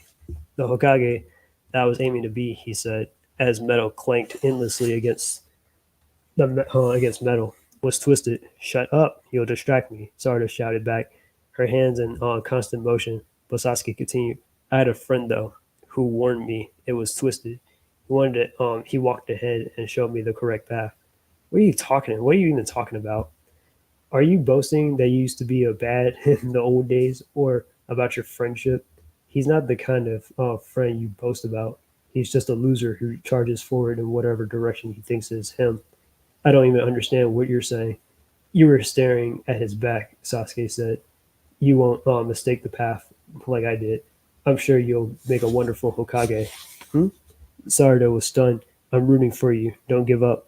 She gasped, her mouth hanging open, perhaps unable to believe that he would give her any real encouragement. And then the last shuriken she had thrown was knocked off in an unexpected direction and severed the rope tied to the target. In an instant, the log was swallowed up by the swirling water and began to drift towards the waterfall. Ah, she muttered regretfully and let the hand clutching her shuriken slowly slide down. You're giving up? Sasuke asked, and her hand froze in place. She looked back to meet his eyes and then grinned boldly. Don't be stupid. She turned back towards the mouth of the waterfall and readied her shuriken once more. Just as her shuriken caught the side of the edge of the cliff, the target was tossed from the waterfall up into the air. She didn't let her chance get away. The shuriken she had flung forward headed towards the target with a bit of a curving trajectory, but the log was dropping faster than her weapon was moving, and she was barely missed. Sarda bit her lip in frustration. Sasuke launched his own shuriken from behind her with incredible speed. It chased after his daughters and knocked it down towards the basin of the waterfall. They heard the sound of the wood being hit. Sarda was dumbfounded, but when she had finally recovered herself, she had raced to the edge of the cliff. Sasuke followed, and, standing alongside his daughter, he looked down towards the base. Far below, the shuriken was firmly planted in the center of the target that bobbed up the bastion of waterfall. Dad, that was amazing, she said, stunned, forgetting their fight. That wasn't me. It was your shuriken that hit the bullseye, he retorted, which seemed like splitting hairs, and Sarda frowned, but a grin soon spread across her face, and tension ran out of her shoulders. Sasuke looked down on his daughter, and her carefree smile, and his own lips curved upward slightly in his head. His wife's voice echoed, "Doesn't she I can't speak. Doesn't she want what you wanted from your father when you were a kid?" When she had said that to him, he felt again the burst of nostalgia he experienced standing in front of the empty lot, a boy still shedding his baby fat, desperately seeking something, anything, from his father, trying to live up to his expectations, so that he would say the magic words, "That's my boy." As he remembered how he had felt all those years ago, Sasuke wanted to give his own daughter that gift. That's my, well, he tried to give her that gift, but then he hesitated. Hitting a target with a shuriken felt too small for such powerful words. There had to be something else he could say, or else when she achieved something really big. Sarda was looking at him curiously, perhaps because he had suddenly gone silent, but the grin quickly returned to her face, and she took that long way around to getting him to spoil her a little. Ah, I get so hungry after training. Maybe you could get me something sweet, like candy apples. However, her smile withered when she looked up at her father's face again. She knew what was next. Are you leaving already? I just stopped by Konoha to file my mission report. I wasn't planning to stay long. You weren't? His daughter mumbled. So when are you going to come and report again? No idea, he replied artlessly, and then he flapped the sleeves of his overcoat loudly as he turned over his heel. He could sense that Sarda still had something to say behind him, but he started to walk towards the woods, and then he heard a sniffling and his feet stopped. He looked back to see the hurried removing her glasses and rubbed her eyes. He crossed again the distance he had only just covered and put a finger to his daughter's forehead. She glared up at him with a hard eyes. You gonna try and smooth it over by jabbing me in the forehead again? His hand froze. Was this about a jab? Although the thought had perhaps crossed his mind. He slid his hand off to one side and touched her eyebrow. It's not a jab. He bent down and brought his eyes to her level. It's fire style. Next time I come home, I'll teach you fire style, Sasuke said, squarely meeting his daughter's eyes. She seemed uncertain, but when a grin spread across her father's face, she smiled back brightly. And that is Sasuke's relationship or his dynamic with his family. Okay, with Sarda and for Sakura, of course. All right. All right. So I think I covered everything. Let me read the last comments. I know it's almost 5 hours long, but yeah, I've pretty much watched all that show and all that stuff. Hope you guys enjoyed. Let me see what you guys got to say. Man, if I started at like 10, I probably would have done around 5 or something if I really cared enough, or I would have had to break the two parts early. I'll definitely do crazy things after the stream. I want to actually watch Ultimate Spider-Man. Oh dear God, Spider-Man 2017. That show was trash. Ultimate Spider-Man. I kind of grew up with it too. It wasn't that bad, but I don't know. Maybe looking back, yeah. Avengers Assemble. Oh God. Oh dear God, no. Hulk's Agents of Smash. It's been a long time since I read that. Guardians of the Galaxy cartoon. Wish me luck. Oh my God, Ashes. Why are you torturing yourself? I can see why you're saying wish my sanity or whatever. Yeah, because after that would have really hurt anyone. I would have been driven crazy. I need to watch something good in between that. If I were you, like I would like I gotta like Jesus Christ. That reminds me of that one time when I was watching Billy and Mandy and stuff, where I was rewatching Billy and Mandy like a couple of years ago, and that other damn show. What was it called? Magical Girl Friendship Squad. That shit. Yeah. I was checking it out because I heard about it and I was like, oh God, this show is terrible. And I'm like, I gotta watch Billy and Mandy. I gotta watch Billy and Mandy. And my Magical Girl Friendship Squad or whatever that crap had a couple of episodes, but I couldn't even get through it. That was like one of the look, I rarely ever say this, but this is like that was like one of the biggest waste of time I've ever had in my entire life. That is like almost like a whole hour or so of my life I'm not getting back. I hated that show so much. And Billy and Mandy, ironically, was like literally that premise a little bit, where they had a magical creature friend and as a third wheel, and it was about two irresponsible people. But Billy and Mandy, the children's show, was so much more funnier than the adult parody. That felt like this was more of a YouTube short. Don't worry, I'll heal myself. And with Spider-Verse movies after that. There's only 2 Spider-Verse movies, and well, the second one sucked in my opinion. But if you like the second one, I mean, that's cool. But I'm like, I doubt that would be enough. You would have to watch like an additional show in between shows to be like, or side by side to get over that. If I were you. But anyways, I know this has been a long stream, been almost like 5 hours long. I've been doing this since like what, 5 o'clock or so, or 6 o'clock or whatever. But it's finally over now. It's almost 12 o'clock. It's 11:30 where I'm at. Anyways, I hope you guys enjoyed the stream. Don't forget to like, share, and subscribe. This is Joe Little Fox and I'm out. Peace. And until we meet again, and I hope what I had to say here might have had some influence on your mind. All right? Peace.